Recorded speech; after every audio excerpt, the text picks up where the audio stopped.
Hiss. My king, it hurts. Xiao Wu's body was covered in wounds as she looked at Pilaf with deep grievance. Half an hour earlier, that damned Piccolo Daimao had hurled the three of them down from midair. The plane was gone, half the world was gone, and King Pilaf was gone as well. Strictly speaking, the very moment Pilaf smashed headfirst into the ground, his body had already been taken over. Paigu, a man from Longhua on another timeline's Earth, a diehard Dragon Ball fan, had seized control. While rewatching anime for the nth time, Pai Ji's vision suddenly went black for no reason. When he opened his eyes again, he had become King Pilaf. Of course, Pilaf was merely one version of the name. Some Dragon Ball fans even called him the king of mixed rice. In any case, he was this unlucky fellow. Shut up. I'm in agony too. Don't you dare laugh, you two. Rubbing the large bump swelling on his forehead, Pai Gu glared fiercely at Xiao Wu. Before he could finish saying the word bastards, a cold mechanical chime sounded by his ear. Ding. Life Simulator binding in progress. Binding complete. Life Simulator LV. 1. Host Pilaf Pai-Gu. Age 37 years, 21 years. Combat Power 3. Cosmic Energy 0. Remaining Simulation Attempts 3. Note 1. This is a life simulator. Each week the host obtains one chance to simulate a life. Chances can accumulate up to a maximum of 3. Note 2. All things possess cosmic energy. When the host touches an item, he may choose to convert it into cosmic energy and can freely observe the corresponding amount of energy that item holds. Note 3. After a simulation ends, the host can expend cosmic energy to exchange for a portion of the rewards. Reward options may be retained until before the next simulation begins. Note 4. Before each simulation, an entry will be randomly drawn. Entry grades from low to high are white 70 green 20 blue 9 purple 0 9 gold 0 1. As the simulator levels up, the probabilities improve. Note 5. Upon initial binding, the host is granted 3 free simulation attempts. Do you wish to begin the simulation? Staring at the system panel that had suddenly popped up in his mind, Pai-Gu broke into a wide, foolish grin. Ha ha ha. Heaven has not abandoned Pilaf. Ashu, Xiao Wu, let's go, we're going home. From this moment on, Pai-Gu truly accepted Pilaf's identity as his own. At the moment, the three of them were covered in injuries and stranded in the wilderness, a situation extremely unsafe. Fortunately, Ashu still had a capsule case tucked in his arms. Inside was a small aircraft, just enough to carry them back to their lair to lick their wounds. As soon as they returned to their base in the Eastern District, Pai-Gu locked himself alone in a room. Ignoring the pain from his injuries, he grit his teeth and initiated his first life simulation. First life simulation begin. Randomly drawing entry. Draw complete. Congratulations to the host for obtaining a white entry. Evil Little Sorcerer Template. Evil Little Sorcerer Template. You possess all the abilities of the Evil Little Sorcerer Vagar. Evil Little Sorcerer. Vagar. Damn, that's insanely awesome. Lying on the bed, Pai-Gu instantly recalled the sorcerer's skills. The passive allowed him to permanently gain 1 point of ability power each time he killed a minion or monster. When his skills struck an enemy champion, whether they died or not, he would still permanently gain 1 point of ability power. His Q was a non-target offensive spell, W was an area effect skill, E was a control skill, and R was a targeted offensive ultimate. The most wondrous thing about the little sorcerer was that in theory, as long as the game did not end, his passive could stack without limit. Among the 4 skills, Q, W, and R could all stack damage. Of course, in a game, there would always be an end sooner or later, with minions constantly pushing lanes. But mapped onto reality, Pai-Gu was intensely eager to see how he would perform within the life simulator. You figured out how to apply the entry, casting each skill once inside your room. The results were impressive, only rather mana-intensive. After 1 hour of natural mana regeneration, you can only cast 10 QS or 7 WS or 2 Rs. Having never experienced what it felt like to be powerful, you were itching to try. You rushed out of the room and seized a white mouse from the laboratory. After restraining the white mouse, you used a single Q to shatter one of its forepaws. Your combat power rose from 3 to 4. It did not die, so it could be considered as having been treated as a champion. An hour later, the white mouse, tormented to the brink of death, finally perished under another Q. Your combat power reached 13. In the blink of an eye, a year passed. A mysterious trio appeared on Earth, specializing in capturing criminals, only to subject them to the ultimate punishment. Every criminal they captured would have their limbs broken, their bodies beaten black and blue, and in the end their heads blasted apart by key bullets while still alive. Indeed, this mysterious trio was none other than the Pilaf group, led by you. In just 1 short year, your combat power soared from 13 to 34000. There were not criminals to be caught every day. Lying on his bed watching his simulated self, Pai-Gu could not help clicking his tongue in amazement. At the beginning, when his combat power was low, even a single mouse could yield more than 10 points of combat power. As his combat power rose, a Q could basically one-shot a mouse. When mice were no longer sufficient, he turned to larger beasts. Saber-toothed tigers, jackals, giant lizards, and the like all became souls reaped under Pilaf's queue. Yet even these mid-sized creatures soon could not withstand him. In the end, with no choice left, Pai Gu could only start looking for trouble with people. Slaughtering good people indiscriminately was not impossible, but for a time he truly could not bring himself to do it. Thus he began by tormenting death row inmates whose crimes were monstrous. Humans truly were the best targets. One Q and a left hand was gone. After spraying on a rapid hemostatic agent he had developed himself, the man would not die for a while. From a single death row prisoner, Pai Ji's record for farming combat power was 35 points. A year later, public security on Earth had become absurdly good. After death row inmates came felons with heavy sentences, and later, even some poor soul who jaywalked almost ended up being ravaged by you. When you truly could not find suitable targets, you stormed up Karen Tower. Right before Korin's eyes, you robbed him of all his sins of beans, more than 80,000 in total, leaving Yajirobe on the verge of tears. With so many sins of beans in hand, you used surveillance satellites to locate Piccolo Jr. training out in the wilderness. His father had once played the three of you for fools, and you were someone who repaid every slight 100-fold. Thus the great target Piccolo was born. This fellow could regenerate severed limbs, and as your control over Q grew ever more precise, each cast of Q would only blow off a single one of his fingers. Then it was his palms, every inch of flesh on his arms, and then his legs. Fortunately, Namekians had no gender, or little Piccolo would not have been spared. With sins of beans on hand, you kept him under your heel. Thus, in age 756, you dragged Piccolo along to participate in the World Martial Arts Tournament. In these 3 years, Piccolo had been tortured miserably by you, and he vented all his fury on Gokong. Just as he was about to finish Gokong off, you intervened in time to stop him. Thus, Piccolo endured another catastrophic 5 years. Only when Raditz arrived on Earth did you finally let him go. By that time, your combat power had reached a terrifying 350,000. Raditz stepped out of his spacecraft and uttered that infamous line about someone's pathetic battle power. Yet the moment he aimed his scouter in your direction, the device exploded on the spot. You had hardly studied any martial arts over the years, and naturally did not know how to control your battle power. Before the scouter blew apart, however, Raditz still managed to glimpse your position and distance. When he streaked through the sky at high speed and arrived in front of your castle, you were in the midst of merrymaking with 3 girls in your arms.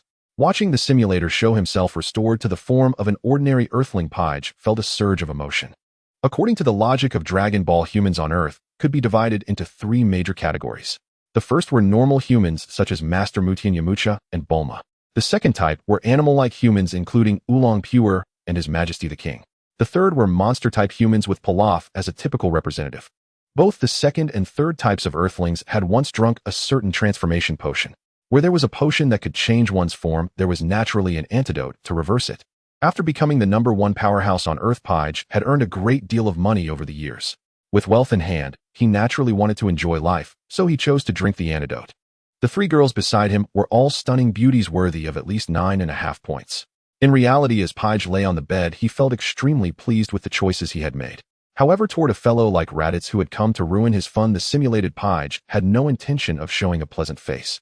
With a single type move, Raditz was sent straight to report to King Yima in the underworld. You easily resolved the crisis, and even claimed Raditz's spacecraft as spoils of war. Having long been unable to suppress your yearning for the universe, you left Xiao Wu and Ashu behind to watch over things, then boarded the spherical ship yourself and departed Earth. After traveling through the cosmos for half a year, you finally arrived at a base within the northern galaxy, a stronghold controlled by Frieza's army. There were no true experts stationed at the base, and in the end, they merely contributed several hundred points of battle power to you before being wiped out completely. You plundered all the blue crystals and metal rods stored within the base, and thus became a space bandit who specialized in targeting the forces of Frieza's army. So these blue crystals are actually the energy source for the spacecraft, he murmured. I wonder how much cosmic energy they can be converted into. In reality, Page lay on the bed muttering to himself. For the moment, however, these were all trivial matters. The simulation continued to unfold. In age 762, you threw Frieza's army into utter chaos. Ultimately, on Frieza's planet No. 41, you fell into an ambush. By then your battle power had already broken through the 400,000 mark. Yet the ones who attacked were the Jinyu Special Squad. For someone like you who could not fly and moved as slowly as a turtle, Captain Jinyu did not even need to exert much effort before successfully swapping bodies with you. Your soul entered Captain Jinyu's severely injured body, and in the end you were personally killed by Captain Jinyu inhabiting your original flesh. You died. Thus ended your first life simulation. Final overall rating: -. You may choose one reward from the following options. Option 1 White Trait. Evil Little Mage costing 1,000 units of cosmic energy. Option 2 400,000 points of battle power costing 40,000 units of cosmic energy. Option 3 a Scion spaceship costing 3,000 units of cosmic energy. So white traits really do come with inherent defects. Page sighed. Watching his own battle against Captain Ginyu in the simulation, Page could not help but lament. He possessed a battle power of 400,000, yet could not unleash the combat strength that number implied. After unleashing a full EQWR combo of skills, not only did none of his abilities land on Captain Ginyu, he did not even manage to kick up a speck of dust on the man's body. Instead, Ginyu completely saw through the fatal flaw of his skill downtime. First, he injured himself drawing blood, and then performed the body switch technique. The truly agonizing part was that his earthling body moved as slowly as a snail. By the time Page's mind had sensed the danger, his body was still standing motionless in place. In simple terms, the simulated version of himself did not even know how to perform flight, so his death was far from unjust. Still, that 400,000 battle power is incredibly tempting, he hissed between his teeth. But 40,000 units of cosmic energy, can I really earn that within a week? Reaching for the stainless steel cup on his bedside table, Page probed the amount of cosmic energy it contained. As expected, only 0.1 unit of cosmic energy, he muttered. The table has 3 units, the bed has 5, and this room holds 100 in total. He looked around at the furniture and objects. The values were all laid bare before his eyes. If he were to absorb everything in the room, Page estimated he could obtain around 150 to 160 units of cosmic energy. How much was that really? Not a great deal, but certainly not negligible either. He knew these items were the most commonplace things one could find. Yet at the moment, this capsule house was the final safe haven for the 3 of them. In truth, the story went back 3 years. At that time, King Pilaf at least still possessed a castle. In the nearby villages for dozens of miles around, he was a famously wealthy man. After all, Pilaf truly was intelligent. Many of the products he invented were extremely popular on the market. By the age of 34, Pilaf already owned a castle in the world of Dragon Ball. Aside from lacking formidable martial strength, he was not lacking in any other respect. Otherwise, Xiao Wu and Ashu would never have chosen to follow a monster-type human like him. Yet somehow, while he was sleeping soundly, disaster struck. His castle was torn apart by a giant ape. Pilaf swore that in his entire life, he had never seen such an enormous black ape. Just like that, the ape inexplicably demolished the entire castle. As everyone knew in the Dragon Ball version of Earth, once a person lost their castle, they would instantly fall into poverty. In the second chapter of the Dragon Ball manga, 2 unlucky fellows had their castles destroyed. The Ox King's castle was blasted into rubble by a full-frequency Kamehameha from Master Mutien. After that, he directly became an ordinary old man living off others for food and shelter. Pilaf's castle was smashed to pieces by the black ape that Son Goku had transformed into. From then on, the illustrious King Pilaf began his downward slide. Every time he encountered Son Goku, either his robots were destroyed or his airplanes were stolen. The unluckiest of all was Ashu, who even had his entire ninja outfit snatched away. This was the pitiful inheritance Pilaf left to Page. So miserable, it was almost unbearable to look at. Faced with the thought of absorbing this meager family property, Page gave up on the idea. Hey Ashu, Xiao Wu, come with me to East City, he called. I will become the strongest person on Earth. No, he corrected himself, I will become the strongest being in this entire universe. Leaving his room, he walked to the dining area, where he found the other 2 in the middle of their dinner. King Pilaf once again ordered the trio to mobilize in full force. My lord, we're all injured right now, Xiao Wu said with a forlorn expression. Shouldn't we rest and recover for a while first? Her suggestion, however, was firmly rejected by Pilaf. No, we leave now. Each week granted 1 additional chance to run a simulation. If it expired, it would be wasted. That was something Pilaf simply could not accept. Ouch! How dare you lay your hands on me? Damn it! Stop! Stop! Xiao Wu, show, let's run. Upon arriving in the eastern capital, Pilaf quickly found a factory. Inside, he happily absorbed the large stockpile of steel. In broad daylight, a large amount of goods mysteriously vanished in an instant. The factory security quickly surrounded Pilaf and his companions. The injured trio were no match for these security guards. In the end, it was still Pai Gu who drew a Shio's katana and shouted, "The salary is just 3,000, the goods belong to the boss, but our lives are our own." This finally intimidated the security guards. However, this way they couldn't continue absorbing cosmic energy. The 3 of them in a panic huffed and puffed as they arrived at the outskirts of the eastern capital. Huff, huff, huff. A Shio, did those bastards catch up? Supporting himself on his knees, Pai Gu felt a turmoil in his stomach, wanting to throw up. No, King Pilaf, how did you do that just now? How did such a large piece of steel disappear? A Shio was on guard while Xiao Wu inquired about Pilaf. This is the king's ultimate move. It concerns whether we can dominate the universe in the future. Don't ask too much about what you shouldn't. Huh, where's this? After regurgitating some stomach acid, Pai Ge felt much better and began to observe the surrounding environment. All around them, there were crushed cars. Before Xiao Wu and Ashio could speak, Pai Ge already knew where this was. A scrap car processing plant. Quickly focusing his gaze on the surrounding scrap cars. Item scrap vehicles. Cosmic energy 50 points. A normal car is also 50 points. A scrap car crushed into a metal disc is equally worth 50 points. The most crucial part is that this place is completely deserted. After all, there are thieves who steal gold and silver treasures. But one has never heard of a foolish thief stealing scrap iron discs from rusted scrap cars. When there is no work to be done, this place is empty. In the eyes of other thieves, it holds no attraction. But for Pai Ge, this is paradise. In the year 753 of the AG calendar, May 9th. Eastern Capital News. Last night, the Cardiff scrap car processing plant in the northern suburbs of our city was emptied overnight. Is this a distortion of human nature or a decline in morality? Under the watchful eyes of Xiao Wu and Ashio, Pai Ge took 3 hours to absorb all the scrap iron discs occupying dozens of acres. The harvest was also delightful. Now the cosmic energy in Pilaf's hands has reached 21000 points. The trio who ran away overnight with buckets didn't return to the capsule house until noon. Once again locking himself in his room, Pilaf eagerly exchanged for 400,000 battle power. Buzz. In an instant, that terrifying aura spread all over the globe. Far away in the temple, the immortals rushed to the edge of the temple to check the situation. Cat Immortal, Little Wukong, and Piccolo all looked towards Pilaf's direction at the same time. What? How could such a terrifying person suddenly appear on Earth? The immortal looked surprised. He didn't know whether Pilaf's change was a blessing or a curse for Earth. Cat Immortal stood with his hands behind his back, silent. Little Wukong had just retrieved the Rui Bang and was shocked by Pilaf's aura. Piccolo quietly concealed his aura, preparing to temporarily lie low. Such a change left Pai Ge helpless. System, start the life simulator. Ding, the second simulation begins. Extracting entries. Ding, congratulations host, you have obtained the green entry. Clin's talent. Clin. That's not too bad. Looking at the simulator, Pai Ge saw that he had drawn Clin's talent. He pouted, reluctantly accepting it. The probability of drawing a green entry is currently 20. The probability will only increase after the system upgrade. To upgrade from LV1 to LV2, 1000 points of cosmic energy are required. In the short term, upgrading is somewhat difficult. Forget it, Clin is Clin. In fact, in Dragon Ball, Pai Ge most wanted to obtain the talents of Vegeta and Majin Buu. If those two are not possible, Goku would suffice. However, even if he really drew them, now Pai Ge wouldn't have enough cosmic energy to exchange. Moreover, Clin's talent is not bad. At the very least, he is the strongest among pure Earthlings. You have obtained Clin's talent and gained 400 battle power, starting to contemplate how to become stronger next. The lesson from the last time has given you great inspiration. In the Dragon Ball world, you must become stronger through training. You left the capsule house and went to the eastern capital again. This time you went to rob a bank's vault. With the stolen Sony, you bought an antidote and quickly returned to being a normal Earthling. Just then the sky suddenly turned dark. You knew that Little Wukong had met the immortal and the Earth Dragon was summoned.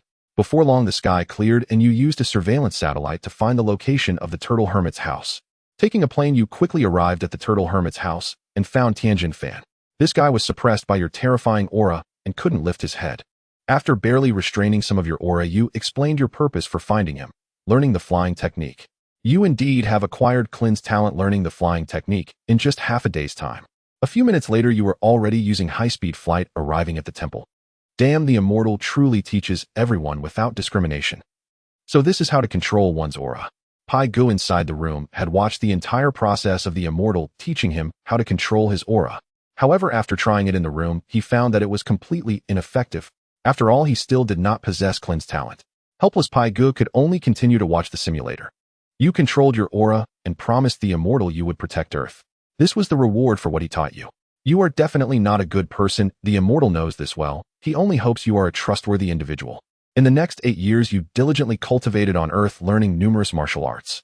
But Earthlings' talents are indeed limited. Even with weighted training, your battle power barely increased. After much consideration, you decided to create a gravity training room. With limited technology, you only managed to create a training room with a 50 times gravity limit. But this is enough for you. 8 years later, your battle power has broken through to over 1 million.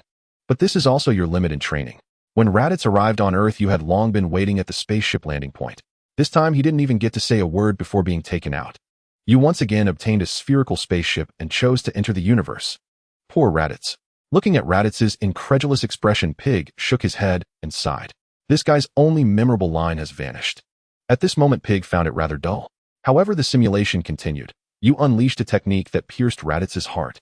This time you obtained the detector from his ear. This device in your hands will soon be deciphered and replicated. You crushed the original, but Vegeta had already learned of Raditz's demise. Without knowledge of the Dragon Balls, he couldn't be bothered to come to Earth for revenge on Raditz. And you, aboard the spherical spaceship, ventured into the cosmos. This time you did not seek trouble with the Frieza force. You arrived on Namek hoping to unlock your potential through the Grand Elder of Namek. However, the upright Grand Elder told you no. In a fit of rage, you eliminated Nail, intending to coerce the Grand Elder into compliance. If the Grand Elder wouldn't enhance your potential, you would kill all the Namekians. Under your overwhelming pressure, the Grand Elder ultimately compromised, and with his help you successfully raised your battle power to 1.05 million. A staggering increase of 50,000, a result that left you in despair. A small bald guy with 1,500 battle power could reach 12,000, an 8-fold increase. You couldn't believe that your potential was so minuscule. Even without reaching 7 or 8 million, it should at least be 3 or 4 million, right? In the end, you blamed your limitations on all the Namekians. The Grand Elder was obliterated by your strike. The other Namekians did not escape your clutches either. Before leaving, you unleashed a full-power energy blast toward Namek. Namek was destroyed. The violent explosion caused the shell of your spherical spaceship to crack. How could the quality of Raditz's ship compare to that of the Ginyu forces? A massive oxygen leak ensued, and you suffocated to death. You died, and the second simulation ended. Overall score D. You can choose one of the following rewards. Option 1.105 million battle power costing 10500 energy points. Option 2 green attribute. Krillin's talent costing 1000 energy points. Option 3 battle power detector costing 1000 energy points. Option 4 Scion spaceship costing 300 energy points. None of the 4 options included any martial arts techniques. This somewhat disappointed Pig. However, upon reflection, he realized he wasn't lacking a specific technique. He carefully analyzed the current situation. Choosing that 1.05 million battle power wouldn't significantly benefit Pig. On current Earth, having a battle power of 1,000 was akin to being a demon lord. In reality, there was no essential difference between 400 and 1.05 million. This option could be temporarily passed over. Among the remaining 3 options, the battle power detector was optional and not urgently needed. After all, Pig had no plans to leave Earth in the near future. Thus, the Scion spaceship and detector were not pressing matters this time. What was most urgent now was to suppress his energy. Poor Xiao Wu and Ash had been crawling on the living room floor for nearly 3 hours. System, I choose the second option. Ding, choice confirmed, deducting 1000 cosmic energy points. Ding, congratulations host, the attribute has been applied. In an instant, Pig felt a strange sensation regarding the energy within him. This must be Krillin's understanding of energy. Previously having figured out how to control his energy during the simulation, Pig immediately began to try and control it. And so after a day, Pig barely managed to suppress his energy to an extremely low level. PP Pig, how have you become so terrifying? Xiao Wu, who got up from the ground, nervously inquired about what had just happened. Ash was also on the ground, panting heavily. For a dog-headed person, this level of pressure was truly terrifying. Xiao Wu, Ash, remember, I am the omnipotent King Pilaf. That's enough. The fewer people who know his secret, the better. Even with Xiao Wu and Ash, he couldn't be completely open. 3 parts lies, 7 parts ghost stories. Let them know to avoid basic mistakes, and that would suffice. Knowing too much about other matters would only bring more trouble. You two come here, help this king with some tasks. Our precarious days are about to end soon. With tight finances, Pilaf was now terrifyingly powerful. Without money, he could simply rob. Pig believed that the method he chose in the second simulation was quite good. Prepared the aircraft, the 3 returned to East City. The 3 boldly entered the bank. Easily eliminating the guards, Pilaf smashed open the vault with a punch. They looted a large amount of cash, gold bars, and stored jewelry. Before leaving, they didn't forget to throw an energy blast at the encroaching police. This unplanned, disorganized, random robbery was executed flawlessly. After successfully obtaining their loot, they did not leave East City, but made a stop at a potion shop instead. Pilaf took out 3 million Sony, purchasing an antidote. King Pilaf, why are we spending money? Isn't robbing better? Xiao Wu whispered next to the now handsome, taller, muscular Pig, who had reached a height of 1.80 meters, looking just like he did before traveling. While admiring himself in the mirror, he didn't forget to impart wisdom to Xiao Wu. Xiao Wu, if we rob everything, what's the point of robbing a bank? Xiao Wu felt something was off about Pig's explanation, but also thought it made sense. She stood there utterly dazed. As Xiao Wu is dazed, remember to take her along. There's still a bunch of stuff to do. The normal pig was in a great mood at this time. However, there was still much to do ahead. As they left the potion shop, Pig walked with an imposing demeanor. Ash pulled along Xiao Wu and hurried to catch up with Pig. Half a day later, the three arrived in West City. Hey Xiao Wu, you'll manage this money, and if it's not enough, let me know, I'll go to the bank for supplies. This is Ms. Bulma's house. I want to buy a piece of land near her home and build the most luxurious castle.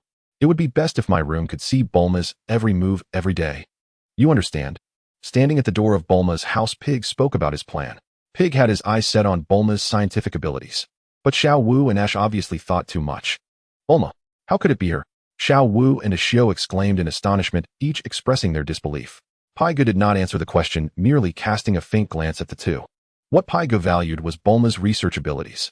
However, he had no intention of explaining this to his two subordinates before him. Silence speaks louder than words. A single glance was enough to quell any gossip. Ashio was not surprised by the sudden, enigmatic demeanor of the king. King Pilaf's personality was inherently eccentric. Conversely, Xiao Wu was lost in thought, staring at Pai Ge's handsome face. However, once the plan was set, someone had to carry it out. Xiao Wu and Ashio obediently began spending money to get things done. 3 days later, the mayor of West City arrived at the hotel where the three were temporarily staying. He met with Pai Gu in an extremely friendly manner. In fact, it was only shortly after the three had just arrived in West City. A large number of police and military surrounded the three. For a mysterious robber like Pai Gu, they could only remain on high alert and respond cautiously. After disturbing Pai Ge's good mood, these guys collectively met the King of Hell.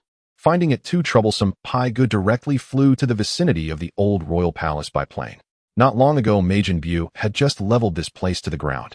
After Goku dealt with old Bu, His Majesty the King returned to the area near the old royal palace. In a tent hastily set up, he insisted on dealing with various matters following the turmoil. After Pai Ge's visit, the site of the old royal palace, which had been leveled by old Bu, now featured a large pit. After it rained, it directly transformed into an artificial lake. From the moment the pit appeared, the Dog King pardoned King Pilaf of all his crimes and declared that King Pilaf was permanently innocent. In other words, even if Pilaf killed the Dog King, it would still not be considered a crime. From that moment on, King Pilaf's reputation spread throughout the entire Earth. The uncrowned king, undoubtedly. Paiga scoffed at the position of the Earth King. After hastily dismissing the mayor of West City, construction of Pilaf's castle began next to Bulma's house. Bulma returned home with Oolong, and upon learning that her new neighbors were Pilaf's gang, angrily rushed to the hotel to demand an explanation. However, upon seeing Pai Ge's handsome and cold face, she was instantly captivated. Woman, stay away from me. Don't lower my standards. Dealing with Bulma cannot be done simply by flattering her. She prefers a tougher approach. After being turned away by Pilaf once, Bulma's temper flared up immediately. Is it just because he's handsome? What's so impressive about that? My Yamcha is also very handsome, okay? However, that damn Pilaf seems to be a bit more handsome than Yamcha. Damn it, why am I thinking this? Alone in the laboratory, Bulma's mind often wandered to Pai Ge's charming yet disdainful face. Actually, this guy isn't that annoying.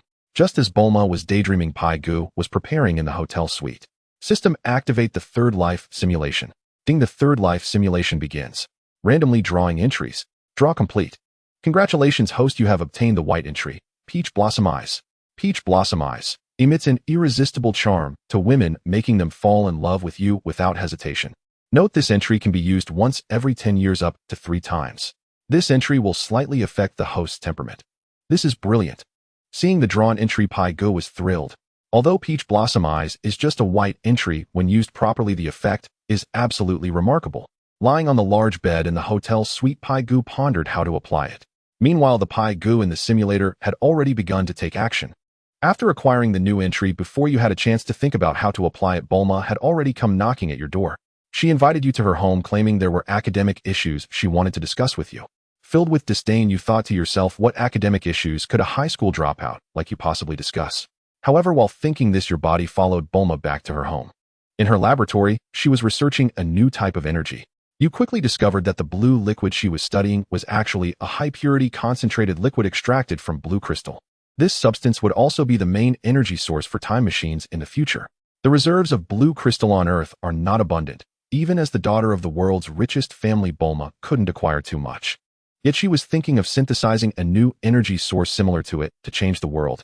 While she was thinking about changing the world, you were contemplating whether to win her over. After 0.0125 milliseconds of agonizing deliberation, you called out to Bulma, and when she looked up at you, she was already under the influence of Peach Blossom Eyes. hopelessly in love with you. Gu watched as Bulma clung to him like an octopus refusing to let go.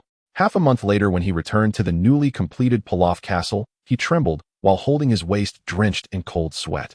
This girl's combat power is truly not weak. No wonder later on the prince adored her so much. Oh, what the heck? Why was he speeding up to challenge Vegeta at this moment? Gu cursed his luck and continued to observe the changes in the simulator. Bulma called Yamcha, saying their relationship was over. Yamcha, completely bewildered, questioned Bulma if there was someone else. The bold Bulma threw you under the bus. What Yamcha heard was that you were more handsome than him, more manly, more responsible, better at taking care of girls, and most importantly, stronger than him. All these years, Yamcha had never even gotten to first base. Even when Bulma hinted at him numerous times, he remained unmoved. Feeling betrayed, Yamcha called up Krillin, Tien, Shinhan, and Chaozu, storming towards West City. After 2 simulations, you understood that it would be difficult to make breakthroughs in your cultivation, so you prepared to enjoy life. When Yamcha came knocking at your door, you were lying by the pool in the castle courtyard basking in the sun. Bulma cuddled in your arms, applying sunscreen on you. The affectionate scene made Yamcha furious. This guy charged at you, unleashing the new Wolfang fist, but as you sneezed, he was blown right into the pool. Yamcha nearly met his end from your sneeze, while Krillin, Tien, Shinhan, and Chaozu stood ready for battle, but did not make any moves. You didn't make it hard for them, simply asking each of them to teach you a martial arts move before they could leave, otherwise it would be a dead end. The first to back down was the God of Tea, as he imparted to you his most prized technique, the Turtle School's Kamehameha. This rudimentary technique is something you could easily unleash, tasteless, yet regrettable to discard. However, you know this fellow lacks substance. The Turtle School's martial arts repertoire is not extensive. As expected, Krillin taught you the afterimage technique, which is merely good for intimidating others. When it came to Tien Shinhan, you took the initiative to request him to teach you the flight technique. He refused, and you had no choice but to seize Kaiatsu, using his life as leverage to coerce Tien into submission. Why do I feel like a villain right from the start of the simulation? Furrowing his brow, Pig felt somewhat puzzled by his portrayal in the simulator. Although he wasn't exactly a good person in reality, at least when it came to kidnapping and extortion, he would consider whether his target had any backing. Using Kaiatsu's life as a game wasn't this challenging Tien's bottom line. What if this group of training fanatics eventually surpassed him in combat power? Would there still be good fortune in store for him? Watching the simulator show Tien finally yielding and teaching him the flight technique, Pig felt a chill run down his spine. Tien had capitulated, and you quickly learned the flight technique. Enhancing the flight technique with your abundant energy means high-speed flight, and that too with a fiery aura. Your monstrous strength left the 4 of them stunned. Eventually, it was Kaiatsu's turn, and you learned the Dodon Ray from him. Despite being an evil overlord, you still showed commendable honesty and integrity. After giving the God of Tea another thrashing and warning him to keep his distance from Bulma, you gladly let the 4 of them go. Isn't it better to completely eradicate the roots? System, doesn't this life simulator have any bugs? Pig shook his head, repeatedly questioning the system. However, since its appearance, the system had never subjectively answered any of Pig's inquiries. It resembled an intelligent program that did not communicate with the host. With no response, Pig pursed his lips and continued observing the changes within the simulator. After releasing Yamcha, Krillin, Tien, and Kaiatsu, the 4 of them escaped, still feeling apprehensive. They never expected that after the death of the great Demon King Piccolo, there would still be such a formidable demon like you. With no viable plans, the 4 of them could only bury themselves in training, hoping that one day they could defeat you and win Bulma back. Their movements were all under your surveillance, with monitoring satellites constantly capturing footage of them. Seeing these martial artists attempting to defeat you through training, you scoffed and chose not to pay them any mind. For the next 3 years, you spent every day with Bulma, and soon she became pregnant. But you were not at all prepared to be a father, telling her to raise the child herself without bothering you later. Bulma was very sad but still loved you, deciding to have a child to maintain your relationship. She dropped out of school and gave birth to your first child, Piamping. She continued to love you, focusing all her energy on you due to the effect of her white text peach blossom eyes. Even with Piamping, she hardly paid attention. 3 years later, Bulma had completely neglected her studies, and her laboratory was covered in dust. The once bold and clever Bulma was nowhere to be seen. The present Bulma was a clingy, lovesick fool. At the 23rd martial arts tournament, since you had not made much of an effort and did not sign up, the champion of this tournament was Goku, who returned from training with the gods. He personally defeated the 2nd generation of the great Demon King Piccolo, successfully achieving the coveted championship. Meanwhile, you brought Bulma and Piamping to the event to watch. However, in the bustling crowd, Bulma lost grip of her 2-year-old Piamping, who was tragically trampled to death. You were indifferent to Piamping's death, and even Bulma did not seem to care overly much. She believed that as long as you still loved her, you would eventually have the fruit of your love. Bulma's transformation into this state left Goku, Krillin, and others feeling quite dismayed, and their attitude towards you was not friendly. As for the God of Tea, he was completely immersed in frenzied training, swearing to defeat you and reclaim Bulma in the future. In the virtual images, the God of Tea was training intensely.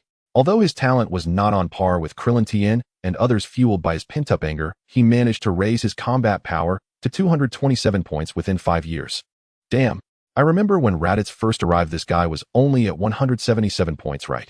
The fury of being cheated turned out to be worth 50 combat points. As he mockingly teased the God of Tea, Pig felt something was off inside. Although he wasn't a good person, he didn't think he had become this evil. The problem must lie with the white text peach blossom eyes. Bulma fell in love with me in an instant, but I wasn't ready to love Bulma. Or rather, there was no love, only. The peach blossom eyes only affected women and did not work on him. Pig analyzed in his heart while observing the next simulation process. 5 years passed in the blink of an eye, and the Scion Raditz arrived as promised. This time you did not take any action. Goku sacrificed himself and went to the underworld, traversing Snake Way, to meet King Kai. There his strength received a significant boost, though he still could not match you. The Scion talent was beginning to show. A year later, Vegeta and Nappa arrived on Earth, planning to seize the Dragon Balls and destroy the planet. You sat on the sidelines watching the show. Before the pterodactyl could blow up Yamcha, you dispatched that pterodactyl with a Dodon Ray. Nappa and Vegeta were no match for you. Before Goku could return, you had already dispatched both Vegeta and Nappa. No one on Earth was hurt, much less killed, so everyone had no motivation to go to Namek to seek the Dragon Balls. However, you wanted to visit Namek again, hoping to use the Namekian Dragon Balls to enhance your abilities, perhaps even transform into a Scion physique. To achieve that goal, you seized Gohan and tossed him into the spherical spaceship, threatening Piccolo to accompany you to Namek. You know that to summon the Namekian Dragon Balls, the incantation must be spoken in the Namekian language, and Piccolo is the key to summoning the eternal dragon Purunga. As for Gohan, he was your hostage to threaten Piccolo. This is second nature to me. I've mastered this technique, truly worthy of myself. Ha ha ha. Lying on the bed, Pig turned over and believed this was his true skill. With a smug smile, he grabbed a pile of snacks, munching while enjoying the spectacle. In the simulation, Pig set off extremely quickly, arriving at Namek in just a few days, even faster than Frieza. With Raditz's combat power detector, the Namekian villages had nowhere to hide. Without needing to think, you simply pushed through, almost annihilating the Namekians. Even the so-called Demon King Piccolo could no longer bear your actions. But Gohan was in your hands. With just a flick of your finger, you could cause his demise. The reluctant Piccolo could only grit his teeth and glare at you. In the end, you obtained 6 Dragon Balls from Namek, taking Gohan and Piccolo to the Grand Elder's residence. Nell stepped forward and fused with Piccolo without a word. Piccolo's combat power surged dramatically, instantly exceeding 500,000. Meanwhile, during these years, your own combat power barely exceeded 400,000. Damn, I forgot they can communicate telepathically. Damn it, let these two little weaklings play the game. I was careless and didn't bring my flash. Although it was just a simulation, Piga remained indignant. The Namekians possessed many incredible abilities, including the ability to communicate telepathically at close range. It was evident that this idea certainly came from Nail. In the heat of battle, Piga, knowing he couldn't escape death, struck Gohan with a punch. Piccolo instantly exploded with rage, and the special beam cannon pierced through Pilaf's heart. Although little Gohan had been killed by his own hand, the dragon on Earth was still there, making his resurrection a trivial matter. Having died yet truly dead, you were pierced through the heart by Demon King Piccolo. You died. Simulation ended. Comprehensive score D. You can choose one from the following rewards. Option 1, white text. Peach blossom eyes, costing 1,000 points of cosmic energy. Option 2, 41000 combat power, costing 41000 points of cosmic energy. Option 3, combat power detector, costing 1,000 points of cosmic energy. Option 4, Scion spaceship, costing 3,000 points of cosmic energy. Looking at the options that appeared before him, Piga fell into deep thought. This time the comprehensive score was the lowest in all 3 life simulations. He had hardly done anything substantial, and over the years his combat power had barely increased by 10,000 points. Even this was merely to avoid Bulma that he had practiced a little. If he had trained as diligently as the first time, even if Piccolo fused with Nail, he wouldn't have been his match. The most regrettable thing was that he had only used the Peach Blossom Eyes attribute once. Originally, he could have used it on Android 18 and Bardock. But because he was too careless and lazy, he let down his guard, and it backfired. Even if I die, what does it matter? The news about the Dragon Balls on Earth has long been detected by Frieza's army. Even if the Namekians refuse to yield, they will turn their heads to Earth. That idiot Goku only has a combat power of a little over 8,000, and even if Piccolo has 50,000 combat power, he is no match for Frieza. I can't survive and your fate won't be any better. After careful consideration, Piga deduced the outcome for Earth after the third simulation. However, the simulation had already ended. Other than slightly comforting his frustrated heart, there were no benefits to be gained. Turning his gaze to the four options, the first to be eliminated was the combat power option. It only increased by 10,000 points, but required 4100 points of cosmic energy. Wasn't that just a scam? That Peach Blossom Eyes attribute had a hint of something sinister. The Bulma, confused by him, even lost her scientific abilities. In reality, Pig-Gas's intention to approach Bulma was not for her beauty, but to take advantage of her scientific abilities, especially regarding the development of time machines. With the time machine, Piglo wanted to see if he could continuously jump through various timelines to use the life simulator. Perhaps this would provide a chance to escape his current predicament. But now it seemed that those controlled by the Peach Blossom Eyes would lose their individuality. Such a Bulma would be meaningless even if controlled. In fact, such a relationship could not even be considered love. It felt more like a form of Stockholm Syndrome. Option 1 was also passed by Piga. For the remaining two options, it didn't matter which one he chose. System: I choose the combat power detector. Ding. Choice confirmed, deducting 1,000 points of cosmic energy. Ding. Congratulations, host, you have activated system space permissions. Ding. Rewards have been issued to the system space. In the upper left corner of the system panel, a new bag icon appeared. Following the system's guidance, Piga quickly learned how to use the system space. Like many web novels, items could be quickly stored and retrieved with thought. Living beings could not be stored because the inside was in a constant temperature state. Anything put inside would look the same when taken out. However, the system space that came with the Life Simulator LV-1 was still quite small. Next to the system space icon, there was a symbol. Piga tried clicking it, and the system prompted that cosmic energy could be used to expand the system space. It's extortion. The current system space measures 1 meter in length, width, and height.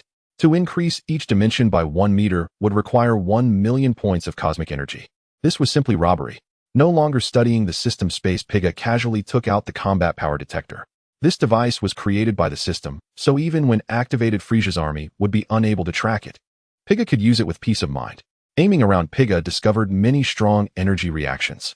How the combat powers of these guys are not even a fraction of mine, how boring. At this point in time, the strongest fighter should be the god. After detecting, Piga found that this old fellow only displayed a combat power of just over 300. And very close to him, there were two strong energy reactions. One had a combat power of 260 points, likely Goku, who had not yet learned to control his ki. The other guy had a combat power exceeding 500. If Piga guessed correctly, he should be Mr. Popo. Normally Mr. Popo's combat power should be around 1030 points. He was the longest surviving person on Earth. He had served several generations of deities before they even became gods. It's known that a god's lifespan is considerably longer than that of an ordinary person. Even the cat sage lived for over 800 years. So as someone who had served several generations of deities, Piga conservatively estimated that this guy was at least 1,000 or 2,000 years old. After enduring for so long, his combat power just barely surpassed 1,000. It truly lacks significance, especially knowing the martial artists who train in the underworld. As long as one cultivates for 1,000 or 2,000 years, their combat power generally won't be too low. Even if it's not in the tens of thousands, there should certainly be a few thousand. However, their main profession is as followers or servants, which makes it understandable. With this combat power detector, it's certainly more convenient than trying to sense the enemy's location with closed eyes. These several combat powers, over 100 gathered together, should be Krillin, Tianjin, Fan, and the others. Piga jumped out of bed, chuckled mischievously, and left the room. As soon as he stepped outside, Xiao Wu respectfully approached him. King Pilaf, the construction team has already arrived, and our castle will be completed in a week at the earliest. Here's the account sheet, please take a look. Holding out the account book with both hands, Piga showed no intention of accepting it. He waved at Xiao Wu with a smile and said, "Wu, you and Ishio are my brothers. I trust you both to handle things. I'll be out for a few days. Take good care of this place. In the future, for such trivial matters, just handle them as you see fit." Piga had a great deal of trust in Xiao Wu and Ishio. Although he would occasionally scold them a few times, he would never harm them. After all, they are the only ones in this world who have remained loyal to him. Saying this comes at no cost. Yet it left Xiao Wu and Ishio standing there with red eyes moved to tears. This transaction was truly worthwhile. After asking the two to look after the house, Piga boarded his newly purchased luxury airship and swiftly headed towards the direction of Tianjin, Fan, and the others. For hours later, the airship hovered above a vast island. Oh, this place looks quite familiar. Oh, I remember now, this is the large island where Master Roshi trained Goku and the little bald head. Peering through the porthole, Pai-Gu began to mutter to himself as he gazed at the island below. In recent days the world has been in turmoil. A large part of it is due to the Demon King Piccolo.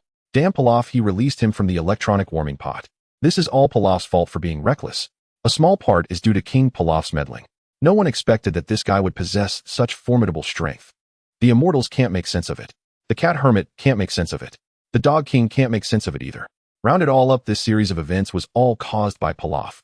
In this chaotic world, Pilaf calls the shots. However, the number of people who are aware of Pilaf's strength is still quite few. Currently, Krillin and Dumpling have just been resurrected.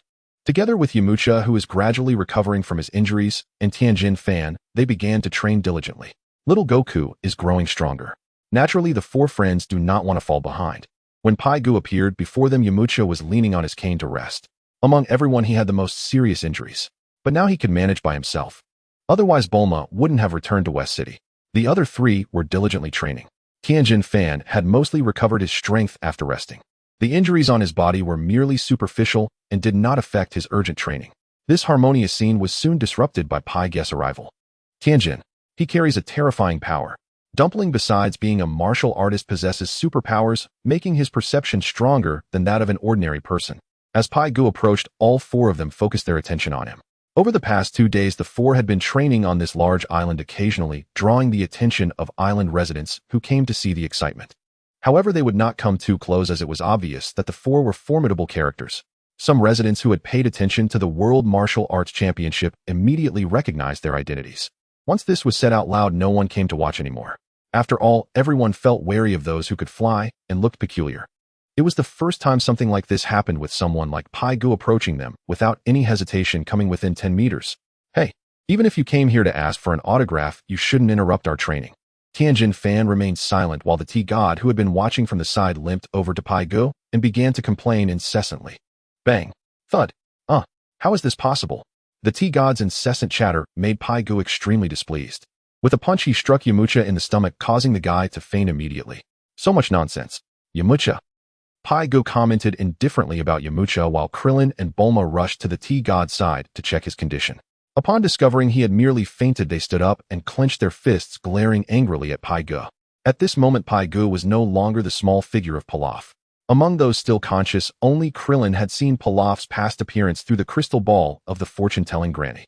At that time, he had only glanced at it casually and was not familiar with Pilaf at all. In contrast, the fainted T-God was the only one who had interacted with Pilaf. Who are you? What are you doing here? Why did you knock out Yamcha? Krillin, noticing Pai-Gu standing there nonchalantly without taking any further action, loudly questioned him. Pai-Gu shot a glance at the little bald head, ignoring him and walking over to Tianjin Fan. Feeling the pressure from Pai-Gu up close, Tianjin Fan also appeared wary. Don't be nervous, my name is Pilaf. I came here to visit the champion of the World Martial Arts Championship and to learn the art of flight in passing. Pai-Gu stated the purpose of his visit. Learning to fly is quite necessary in the Dragon Ball world. At this stage, there are only a few who can fly. The immortals can certainly fly, but Pai-Gu does not have the ability to ascend to the Divine Palace. The Turtle Hermit can also fly, but Pai-Gu has not been able to trace his whereabouts through surveillance satellites. The recently born Piccolo probably hasn't grown up yet. Although he can fly, that guy has also disappeared under satellite surveillance. After all, satellite monitoring does have blind spots. So if he wants to learn the art of flight right now, he can only seek Tianjin Fan. The life simulation device is quite strange, as sometimes it details a specific process. For instance, how to control one's breath was explained very thoroughly during the simulation. However, the part about seeking Tianjin Fan to learn the art of flight was brushed over with just a few words. There was no other way in the real world. Pai-Gu could only seek out Tianjin Fan one more time. This is the unteachable secret of my turtle school. You may leave. I will not teach you. Just like the results in the simulator, this guy was unwilling to impart knowledge to Pai-Gu, even bringing up the turtle school as an excuse. Pai-Gu raised an eyebrow, a playful smile appearing on his face. But I heard that you Tianjin Fan have already betrayed the turtle school. Damn. Things are not what you think. With the lie exposed, Tianjin Fan roared in fury. Tianjin Fan has 2 taboos. The first is dumplings. Without dumplings, Tianjin Fan doesn't know how to live alone. The second is the accusation of betraying his sect. In Tianjin Fan's view, his actions were a complete turnaround, a moment of enlightenment and redemption. Although he betrayed Master Crane, he had his reasons. He is just and cannot be questioned. The despicable guy before him is just a small group of ignorant fools who spread nonsense everywhere. However, this guy knocked out the T-God with just a light punch. With such strength, Tianjin Fan was truly unsure whether to step in and teach him a lesson. Although the T-God's combat power is slightly weaker than his own, he is still a disciple of the Turtle Hermit School, far surpassing ordinary people. Recently in the World's Martial Arts Conference, when they first clashed, they could barely fight evenly. Although he also knocked out Yamcha and broke his shin and fibula, this was directly related to the T-God being distracted and lacking battle experience against strong opponents. In terms of direct combat, Tianjin Fan still had confidence in defeating the T-God. However, it was impossible to do so without expending some effort. However, just now this guy who called himself Pilaf effortlessly knocked out the T-God in a heated confrontation. This strength is definitely not weaker than his own and might even surpass it. Anger is justified, that's his attitude. But he must be cautious before taking action, especially since he is not fully recovered. Tianjin Fan, refusing to cooperate, stared at Pilaf with 3 eyes. Meanwhile, Pilaf in the real world temporarily did not want to offend these Dragon Ball warriors. For a moment, both sides formed a strange silence. So you care about the restrictions of your sect? That's easy. If you want, teach me, I'll learn it myself. Watch out. Here I go. After pondering for a moment, Pilaf quickly understood why Tianjin Fan wouldn't teach him the flight technique. It's simply about saving face and not wanting to reopen old wounds. Pilaf thought for a moment and came up with an idea. He drew back his hands, unleashing a series of weak energy blasts from his palms. Pilaf currently possesses a combat power of 400,000. His internal energy is abundant, and he can easily execute the Kamehameha without any teacher. He carefully controlled the energy in the energy blasts to avoid accidentally killing Tianjin Fan. Each energy blast contained energy roughly equivalent to the ordinary Kamehameha that Krillin performs now. Although the threat to Tianjin Fan is not significant, the sheer number is astonishing. In an instant, dozens of energy blasts surged toward Tianjin Fan from all directions. Pilaf's simplified prince fighting style directly sealed off Tianjin Fan's escape routes in all 4 directions. The only place he could escape to was the sky. The goal was to force him to fly so he could closely observe how the flight technique utilized internal energy. To put it simply, he wanted to learn it secretly. In the storyline that Pilaf knows, 3 years later, Krillin also learned the flight technique. At that time, during his battle against Demon King Piccolo, he almost got knocked out of the ring, but he stabilized himself using the flight technique. At that time, Tianjin Fan marveled at when this little bald head learned it. In the 3 years leading up to the martial arts conference, Krillin and Yamcha had been traveling and training alongside Tianjin Fan and his brother Dumpling. Without a doubt, Krillin's flight technique must have been learned secretly. He has the talent trait of the little bald head. Since Tianjin Fan is unwilling to teach him, Pilaf has to resort to this trick. Energy blasts poured out like there was no tomorrow. Tianjin Fan, suspended in midair, had to continuously use the flight technique to dodge and evade. An hour later, exhausted Tianjin Fan was hit in the chest by an energy blast. However, he was not severely harmed. With his stamina at its limit, he fell directly from midair. Fortunately, Dumpling flew up and pulled him. Tianjin Fan was done for, and seeing Dumpling flying, Pilaf's eyes suddenly lit up. Without a second thought, the prince fighting style was directed at the unfortunate Dumpling. Your brother's strength is not bad, and my apologies for the disturbance this time. If you ever want to come find me for revenge, you can look for me next to Bulma's house. I built a castle there. So, see you then. After saying this, Pilaf immediately flew away using the flight technique. Tianjin Fan and Dumpling, lying on the ground to recover their strength, remained silent. Yamcha, who had been lying on the ground, trembled slightly upon hearing Bulma's name. Only the little bald head remained standing, watching Pilaf fly away. In just 2 hours, he learned the flight technique. Pilaf was in high spirits. During system simulation, he had also learned this martial skill, but it did not become an option for him to exchange. In reality, even martial skills like the flight technique and Dodon Ray can be exchanged. Pilaf didn't want to waste his only exchange opportunity after each simulation. The cost-effectiveness of learning these martial skills in reality is the highest.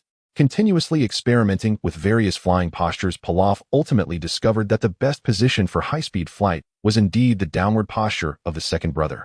His eyes can observe where he is flying while the air resistance is minimal. After getting accustomed to the flight technique, Pilaf began to increase the intensity of his energy transmission.